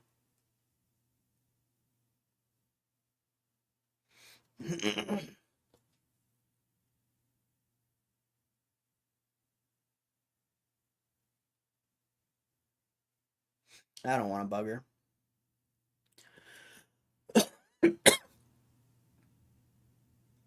Fuck, I'm losing my voice, bro. I've been talking so much today, I'm losing my voice. That's how you know it's a good stream. When I'm losing my voice, that's how you know it's a good stream. a lot of talking.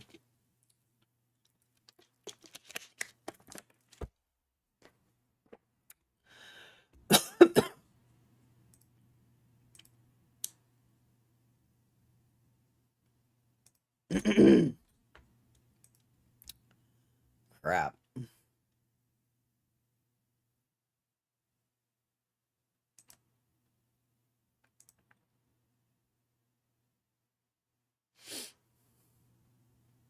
You gotta love seeing GameStop go up and my stream not being filled with a bunch of people. Like, that's a positive thing from my perspective. I love that. I love that.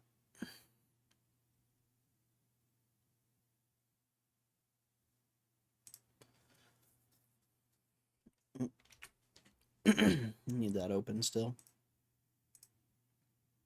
Just want to see. I forgot when I uploaded that one video. Can't remember if it was yesterday or 2 days ago. April 12th. Wait. August 8th. When was that? Oh, Friday. Wow. Okay. It's been way longer than I thought. Been way longer than I thought.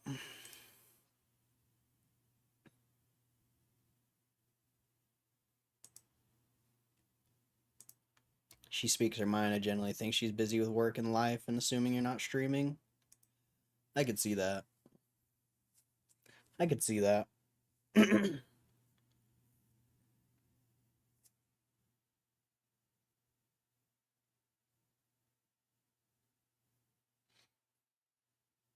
Hopefully. Hopefully she's doing okay.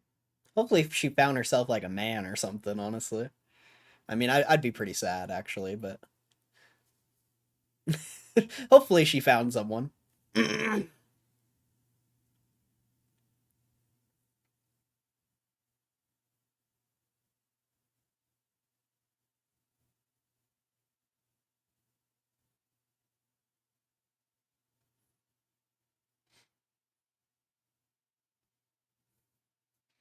But you never know. You never know. You know, sometimes people just go.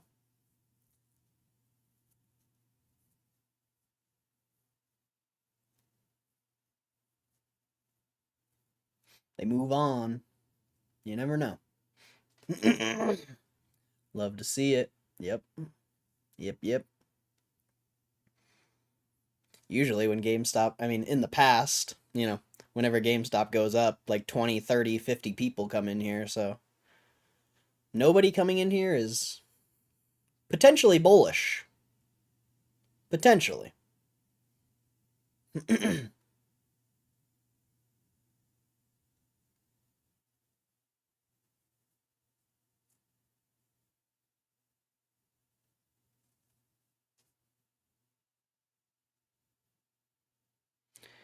Let's go. Hearing you all enjoying.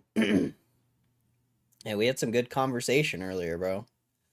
We had some good conversation earlier. That was fun. Gotta hit the 3%. Is that what it is? 3% and the bots come?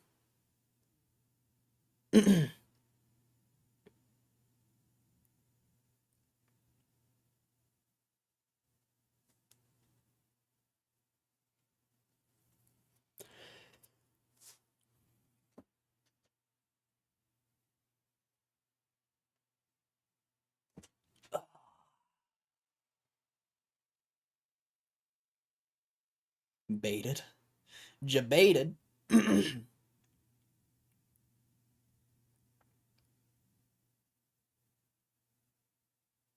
Jebaited.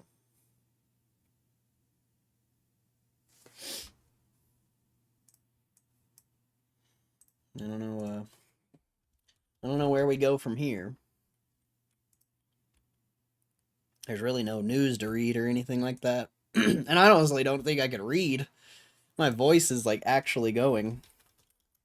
I don't even know if I could read anything.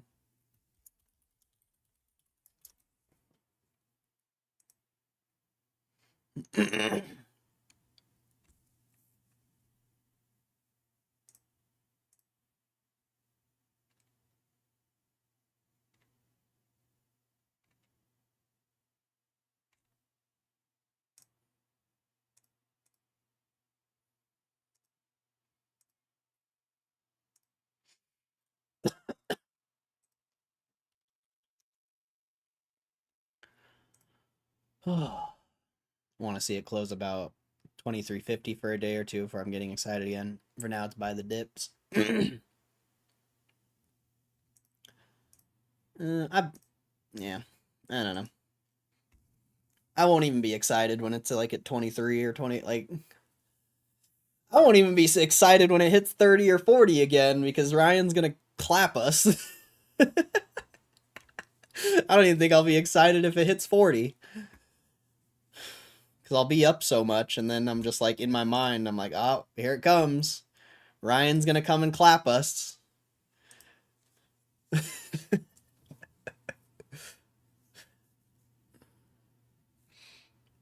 It will be nice, like, if it does go up that high, it will be nice to take some profits, potentially.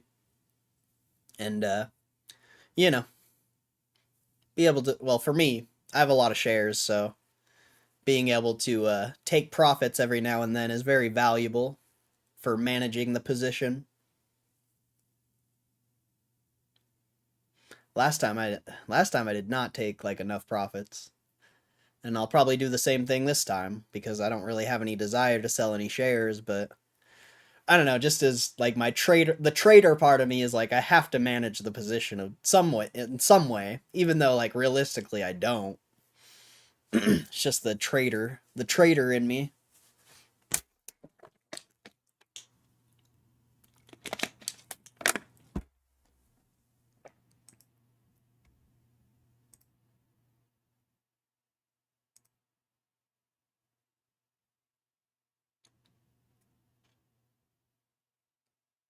I love fundraisers.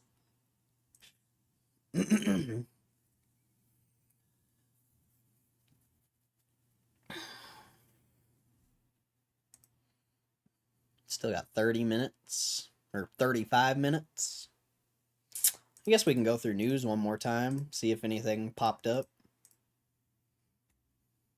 No earnings.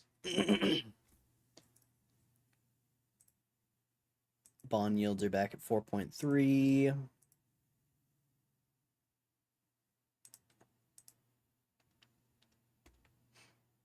Oil's still at 63.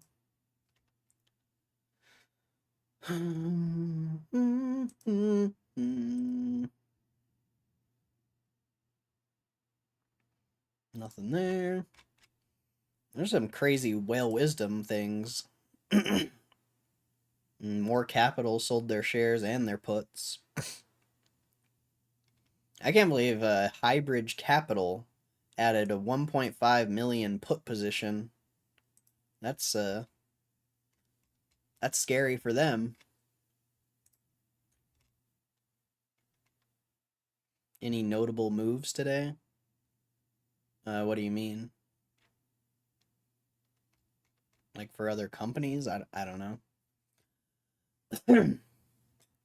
I'm sure there's a few things up. You had some earnings and stuff.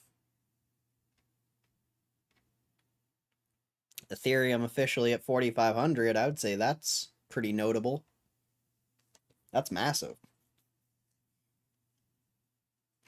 Damn, a Cardano ripping. Cardano is going nuts. I'd say crypto is pretty notable, but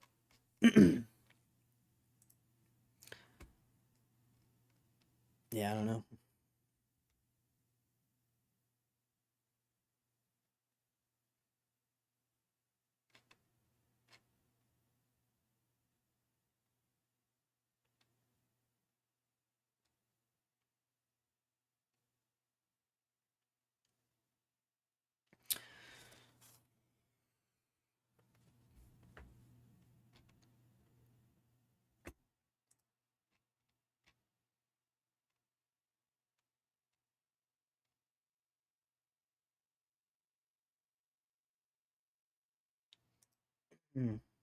This article's not too long. It could be interesting. I'll read that tomorrow. My voice is actually dead.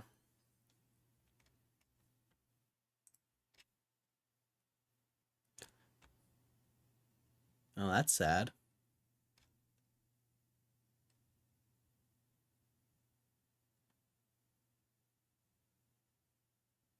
Hotel in China lets guests rent out dogs to sleep with them. What? That's interesting. That's very interesting.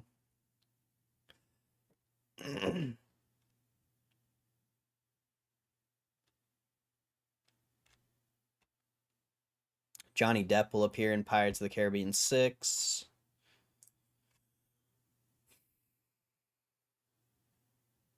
AOL dial-up ending reminds us that all empires collapse eventually.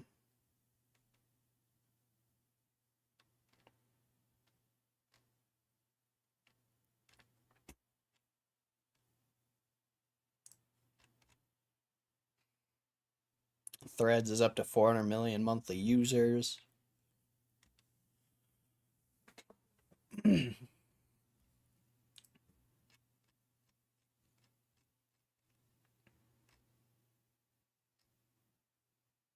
Yeah, no news. Nothing on the news front. Whoa, is that Clash Clan or Clash of... What is that? I cannot believe one of the best indie games of all time just got a new DLC 17 years later. Oh, this is a good game. Castle Crashers. That's a good game right there. I used to play the shit out of that game.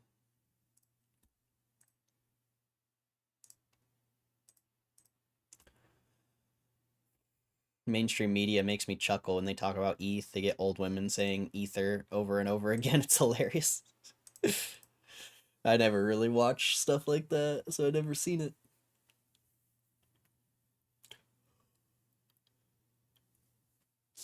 Ugh. Lordy, lordy.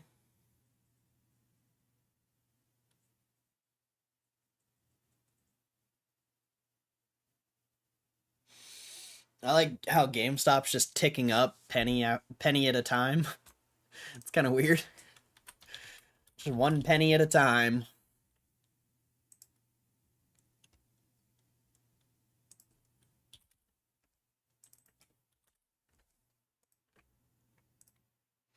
Yeah, that chart looks bullish as fuck, dude. Potentially, like, not financial advice, but good lord, that chart looks bullish.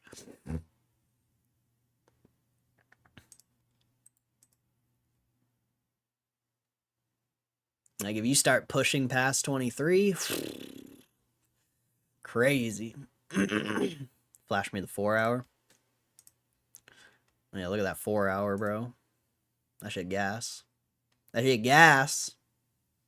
Get a little something here. Little line. Little something.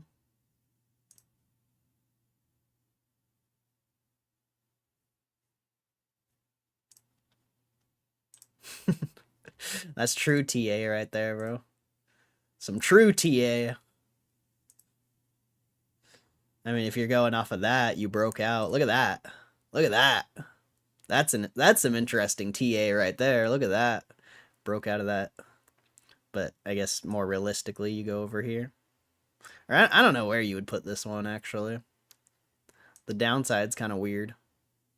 But either way, it looks so bullish, man. It looks so bullish from a even, someone like I'm a chart guy, but when it comes to my GameStop investment, I don't really care about the chart. But looking at this chart, it looks pretty bullish. Looks pretty bullish. Just needs volume, or it just ticks up slow day by day, and people just ignore it. That'd be sick. But yeah, volume would be helpful.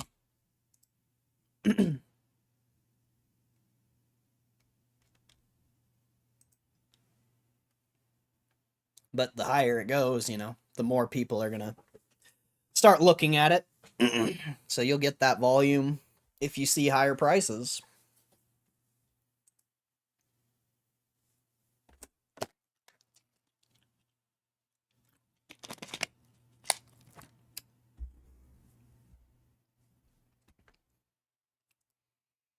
This was a really... I mean, we should look at the volume profile, actually. Because 2280 was like a really low volume area. So it could be potentially why you're seeing such slow price action up here, you could be filling out that volume area, which would be very good.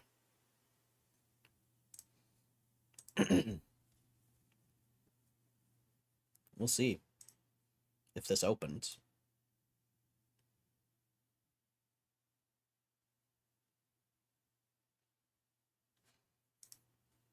Doesn't want to open. Come on.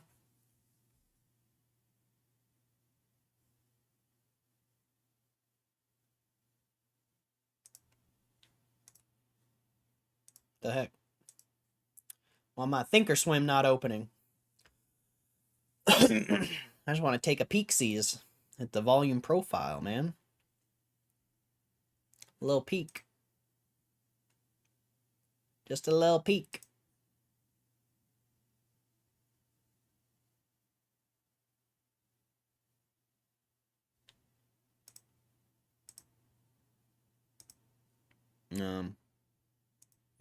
It won't open. They heard you talking about DRS, now they're scared you might do it. You gotta call your broker. I don't know, actually. You might have to call the broker to do that shit. I don't think you can do it just from the account. There we go. I mean, the market's up a lot today, so I would imagine there's a lot of market participants right now.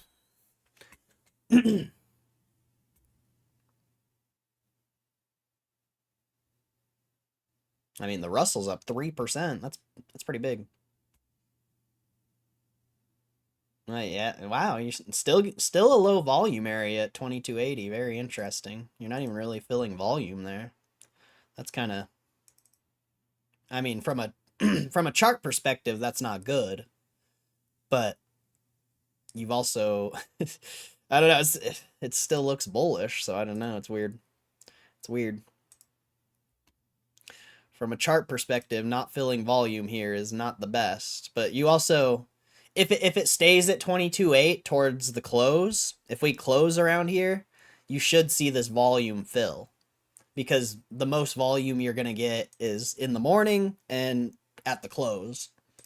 So if it stays up here, for the next 25 minutes, you should see this volume fill. So that, that's potentially why it's not moving, because it's going to close here, and then that and then that low volume area is now going to be filled, because you can see it's a extremely low volume area right here. I mean, this is when we first talked about it, I think, potentially. I don't remember. I don't analyze the chart very often, but 2280 has always been for quite a while, has been a low volume area, so the only way you're going to get that volume filled is if you're trading at those prices at the right time.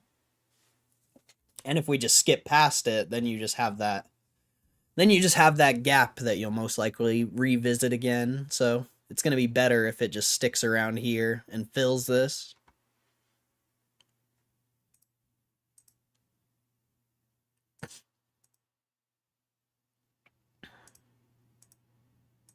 And I think this low volume area goes back pretty far. Yeah, right here. Back a month ago, it was a low volume area.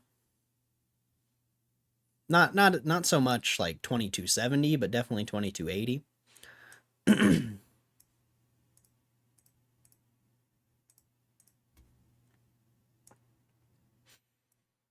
Right here, low volume area. That's back in 623. And then, I mean, it filled decent back here, but it's only that like one day.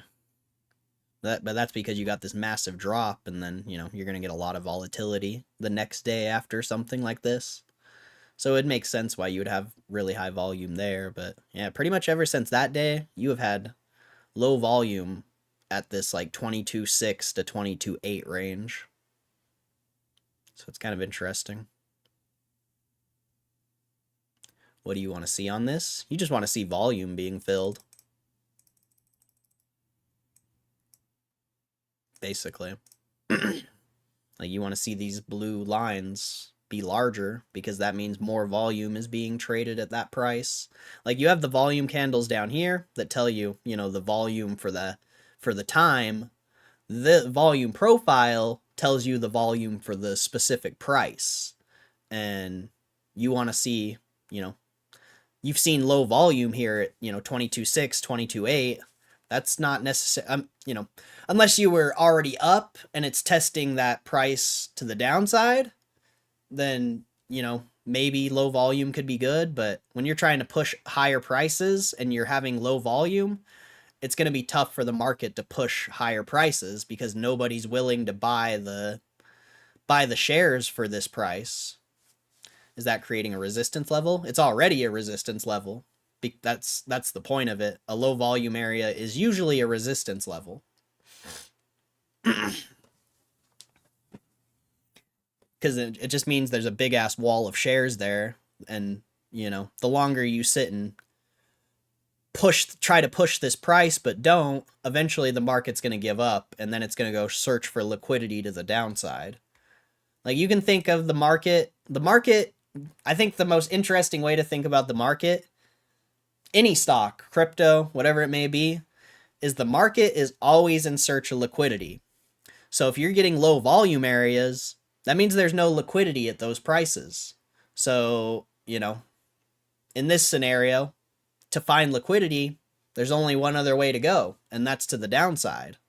But if there's also no liquidity going on the downside, eventually we should fill this volume and start pushing up. It's all about liquidity. It's all about liquidity.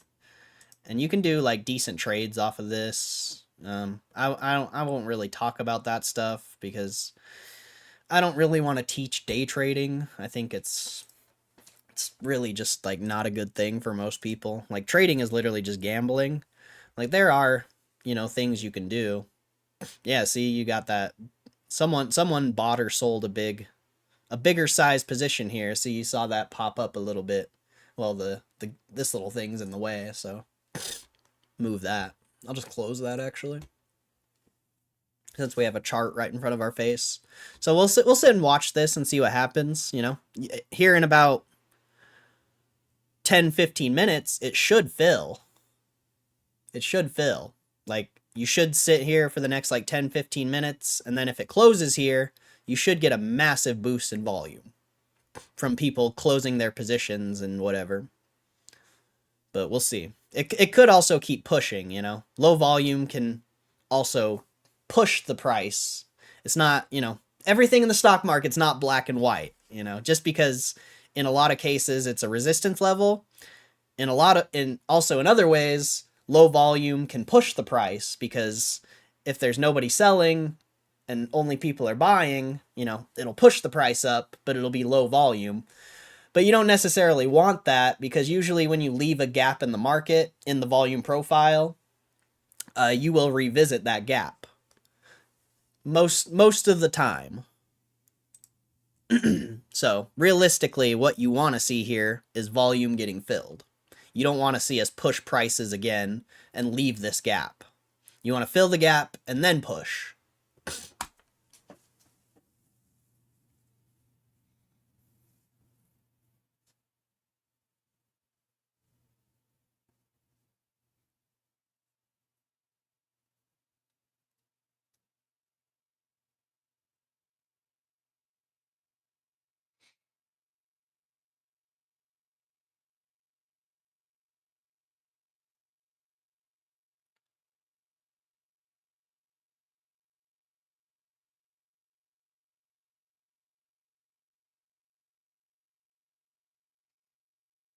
But yeah, I mean, I don't know exactly what's going to happen here, but I think the most likely scenario is it pushes up like to 23 maybe, and then it'll sell off towards the last like 5 minutes or something, and then you'll close here, you'll fill that volume.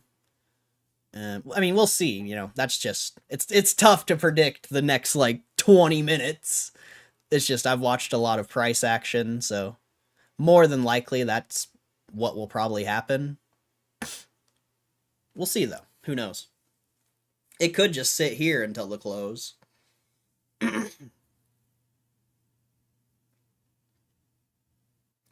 Ryan Cohen dilutive events have eliminated some gaps, though, been interesting in that regard. Oh, yeah, for sure. Yeah, you're getting stable, stable price action. Leaving gaps all over the stock, that's like back last year during the squeeze, bro. Like I was able to use that's how I was able to profit off of that squeeze. Like if I would have just been buying shares and not trading it, I was just trading off low vol like gaps basically. Like I would buy the gap and then it would bounce like $1 and then I would sell, or 50 cents and then I would sell. Like that's all I was doing, was just playing the gaps. Because when we were up at those prices, or although whoa, it's been a long time apparently. Like when we were back here, we haven't seen those prices in a year or two.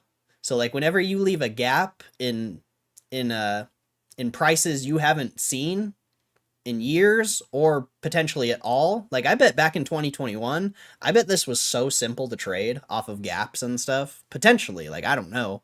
I wasn't there, but back during this squeeze last year, I was able to actually like take a huge advantage of the volume profile, or my knowledge of the volume profile, because gaps usually get revisited, and then I mean, usually you can make a trade off of the gap, like here. I mean, it's tough right now because it's not volatile. It'd be better to explain if it was volatile, but yeah, you can make trades off the gaps and stuff. It's just there's gotta the criteria's gotta be right. Like you couldn't just make this trade off 22.75 and think it's gonna work. Like it's actually very unlikely it'll work, but it can, I guess. But yeah, you would want way more volatility. You wouldn't want to be trying to chase a fucking like 10-cent move. Like that's tough. That's tough. Like from a trading perspective, your best trade would have been here because you tested, you tried to push it again, you couldn't. Like this volume, like that would have been the trade, but trading's tough, bro. Trading's tough. Some could argue that I just got extremely lucky last year, and that'd be fine. I wouldn't disagree. But I think, I debatable, debatable.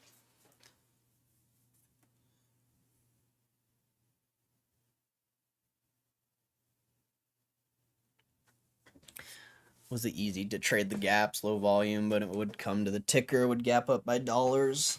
Yeah, you definitely can trade those gaps. It's not like for sure thing or anything like that.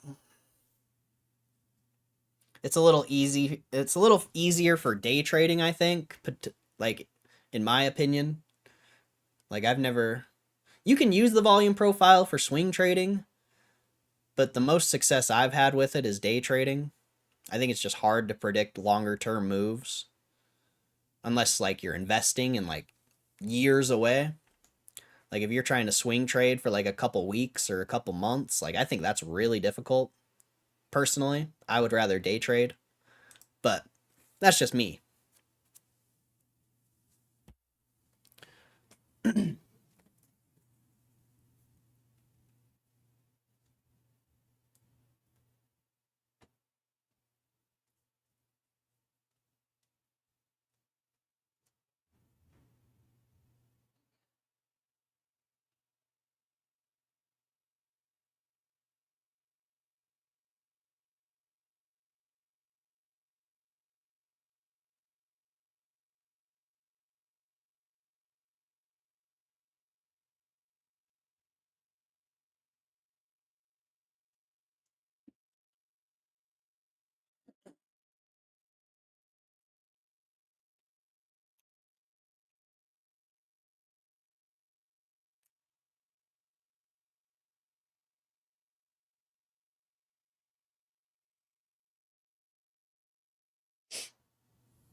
Ugh, what a good stream today. That was fun. What a good stream. It wasn't even like, crazy amount of viewers or anything. Just everyone was pretty active. A lot of good conversations. I like it. I wish the stream could be like that every day, but it's tough. It's not easy.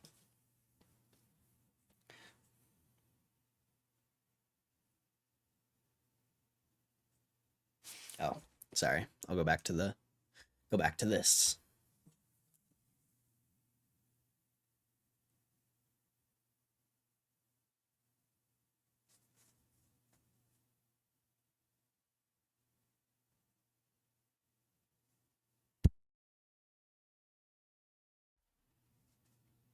Marius, what's up? Haven't seen that name in here before. Will this stream be deleted or not? I missed most parts and would like to revisit the good conversations. No, I'm not going to delete this stream. This stream will stay up. Most definitely. I'm gonna be up, or I already uploaded the video, but I'm gonna be making that new power pack video public today, or pretty much right after I end the stream. I'm gonna make the power pack video public. So, or yeah, Open seems to be getting more buzz. Did it have earnings recently? More interest in seeing how it turns out with the Carvana guy pumping it. I don't pay attention to that stuff, so I don't know. The fact that someone came in here and said that it had like an $80 price target or something, like, I'm not interested. I've already researched that company. If I remember right, it's not even profitable, so I don't know, dude. I don't know.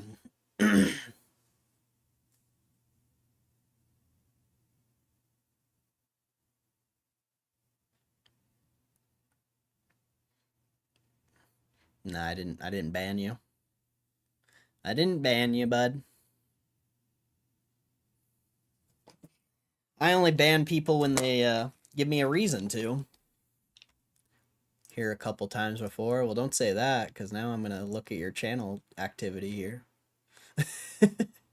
Well, it looks like you haven't been timed out or anything before, so I think you're good. I think you're good.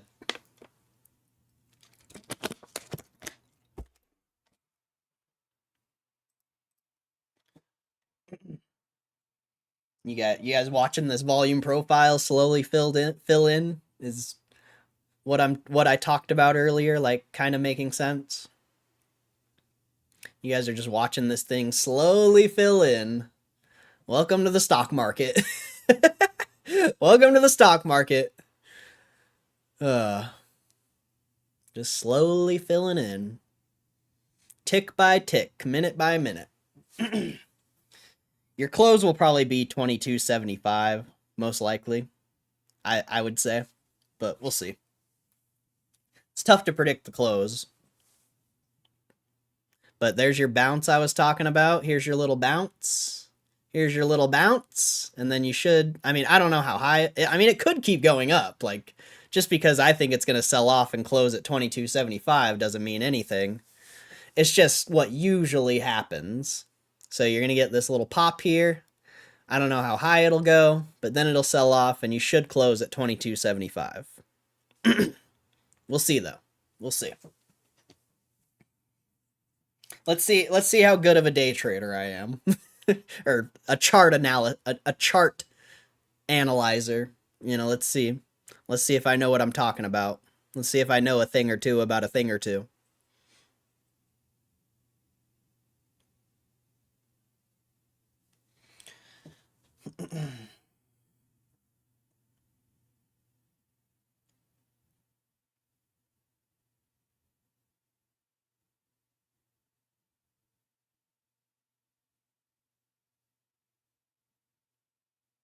But you also filled that you filled that 22.77 pretty well. Like when I first started talking about that, you were still in the after hours as far as where that volume was. So you did fill it quite a bit. So potentially it could, just push. It's just we'll see, predicting this stuff is not easy, bro. You think predicting what's going to happen in the next 10 minutes is easy? Okay. Okay.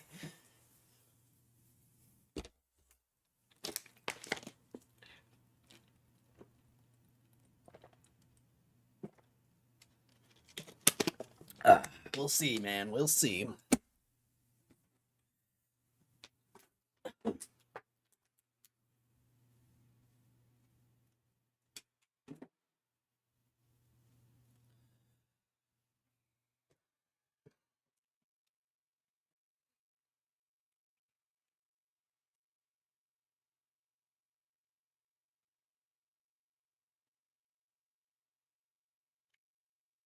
What's the volume at?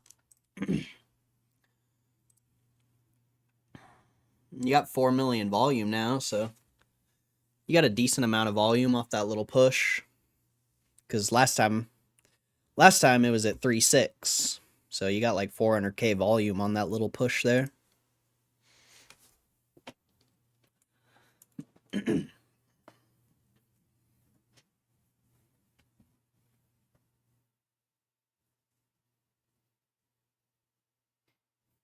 I'll laugh so hard if it actually closes at 22.75.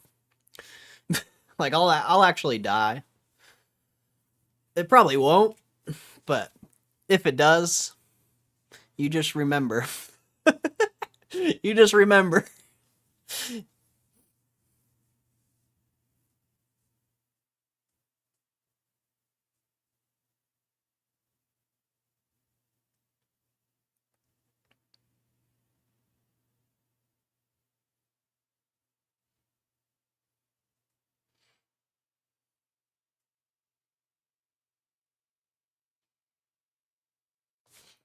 What does the 30-minute candle look like? I'm gonna check all candles.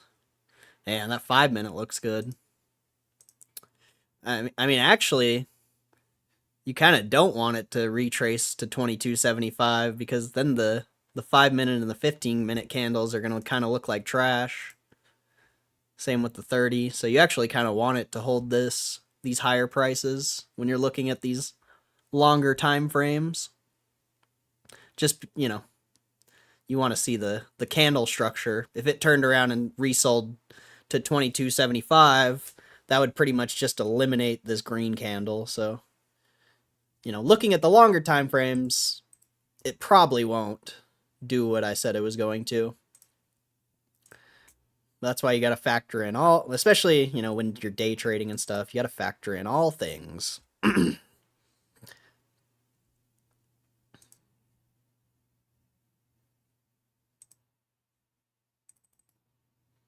that 4-hour looks like a little some.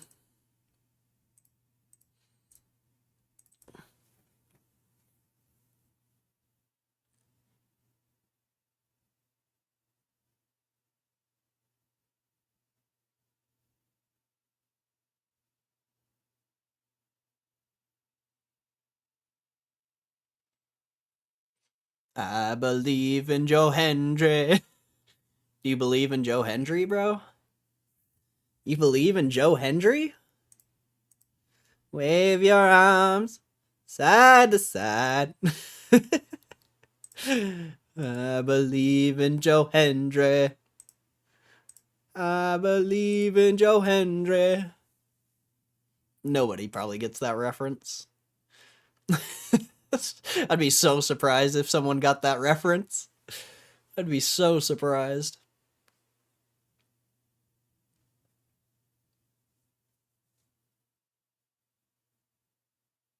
The Jordan poster in the back is a sign 23.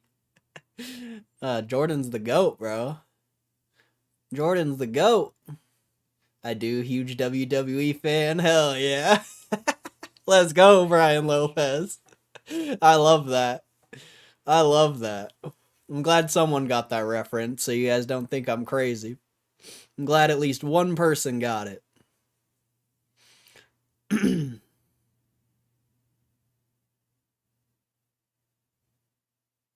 That's great. Well, looks like I was wrong. I mean, it did push. I was right about the push part, but it didn't sell. So I was right about one part, but not the other. Doink the Clown has become my favorite wrestling guy? What? What are you even talking about? Wait till all trading platforms are AR, VR. Imagine the immersible charts. Oh, that would be terrible. That'd be terrible, bro. You're like riding the candlestick. You're like, wee! Wee! Wee! Crazy how you're leaving a gap at 22.8 again. Kind of insane, actually.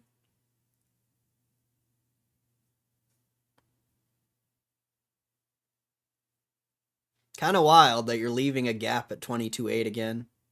See, potentially you could trade, or yeah, potentially tomorrow or sometime in the future, if we retrace 22.8 or 22.75, you could potentially hit a day trade off of this. It'd be hard to swing trade off of this, but at some point this should retrace this gap and it'll tap 22.8 or 22.75, and you should be able to, I mean, not financial advice, obviously. You should be able to take a day trade off that potentially. You know, obviously it's not, you know, it's gambling, but if it keeps pushing, you can trade gaps. So, but usually you can only day trade them. It's like I said, it's tough to swing trade in my opinion. I think it's way easier to day trade. But ideally you just, you know, buy and hold GameStop and hopefully it goes to the moon. Then you don't have to waste your time fucking picking pennies up in the stock market. You know, you can just go live your life and have your investment work for you. That's like the most ideal situation. Because, I don't know, watching stock charts all day and gambling is kind of whack. Kind of whack. No, I'm not a fan. I'm not a fan, and I probably have more hours in stock charts than 99.9% of people. Like, I have so many hours in stock charts, it's ridiculous. And trading and yada yada. Like, there was a time in my life I didn't even trade. Like, I would just literally watch The Spy. Like, that was a solid, like, year or two of just watching price action. Not many people do that. Not many people do that. Very rare. You got 20 seconds. Oh, you're gonna get the bell, bro. Headphone users beware. Headphone users beware. The bell is coming. The bell is coming. 10, 9, 8, 7, 6, 5, 4, 3, 2, 1. Happy New Year! Ding ding ding ding ding ding ding ding ding ding ding. Let's go!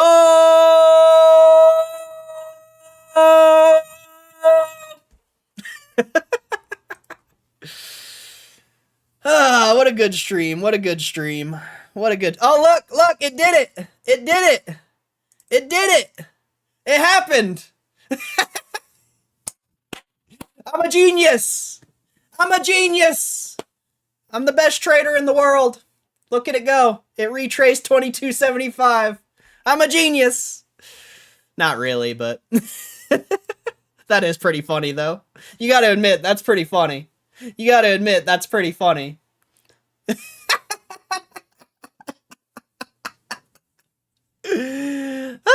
You gotta admit, that's pretty funny. You gotta admit it. I know what I'm talking about when it comes to this trading thing. You know, you might not think I know what I'm talking about, but I definitely know what I'm talking about. Oh, that you can't make that shit up, bro. You can't make that up. That's live, bro. That's a live price action call out. Happened to the fucking T, bro. Happened to the fucking dot, bro. That's a lot. You won't see that anywhere else, bro. Who's here right now? You guys witnessed something you'll never see anywhere else. Because nobody else views the stock market like me. You'll never see that anywhere else, bro. Oh, that's funny. That's actually funny. That was great. That was great. That's hilarious. But, like, you know, it could sell off tomorrow. Who knows? But, I mean, don't ever question my stock market education. I just showed it to you live. I literally just showed it to you live. That's crazy.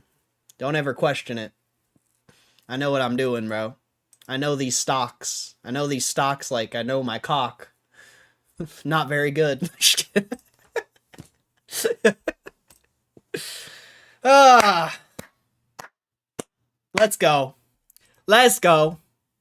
Good stream. Great stream. Awesome stream. Amazing stream. Blessed stream. You gotta love it. You gotta love it. It's the hat? Nah, bro. I just know this stock, bro. I just know the price action, bro. I just know the price action. It's my life, bro. I live in the price action. I shouldn't even be an investor in GameStop, bro. I should be day trading every day of my life. But that should show you how much I believe in GameStop. The fact that I'm not day trading when it's literally like, you know, day trading's my realm, bro. That should show you how much I believe in GameStop when I'm not doing the thing I'm actually good at. I'm playing darts and all I can hear is you talking hella shit in the background. I mean, if you were here, literally exactly what I said was gonna happen happened. So I will talk hella shit. You tell me who can predict a 20-minute window of price action. 30-minute window. Very rare. Very rare. Very rare. But that was fun. That was fun. That was a good stream. What's the Russell doing? How's the Russell doing? Damn, the Russell up 3% on the day. That's fabulous, bro. Look at that Russell, bro. Look at that Russell, bro. Woo! Shit. You're on that resistance on the Russell. If this can start pushing, oh man. Oh man, it could get interesting on the Russell, bro. It could get interesting on the Russell. Woo! Woo! Spicy. Spicy. Fun stuff. Fun stuff. Alright. Well, I appreciate you guys. I think this is my, I think that's my cue to get out of here. I'm gonna make this, this video public for you guys. Obviously, I'll see you tomorrow, of course, but, yeah. Hour-long power pack video. If anyone's interested, it's about to go live. And it's live, baby. Make sure you share it if you would. I'd appreciate it. Either way, I mean, if you have the ability to watch the whole video, you know, I'd appreciate that. But either way, I hope you guys have a good rest of your day. God bless you. Thank you for supporting the stream. Thank you for the amazing conversation today. That was a good stream. Probably one of the best streams we've had in a while. So thank you guys. Thank you to anyone who participated and anyone who, you know, been supporting the stream for a long time. I really appreciate you. Thanks for sticking around. Any new people, thanks for giving the stream a chance, for real. Hopefully we'll see you again. But yeah, go check out the new video I just posted literally right this second. And share it, like it, all that good stuff. But yeah, I hope you guys have a blessed rest of your day. I'll see you tomorrow. God bless ya. And I mean, we'll see what happens with GameStop. Hopefully it gets exciting. Hopefully it gets exciting. Let's go. Let's go. All right. God bless you guys. I'll see you tomorrow.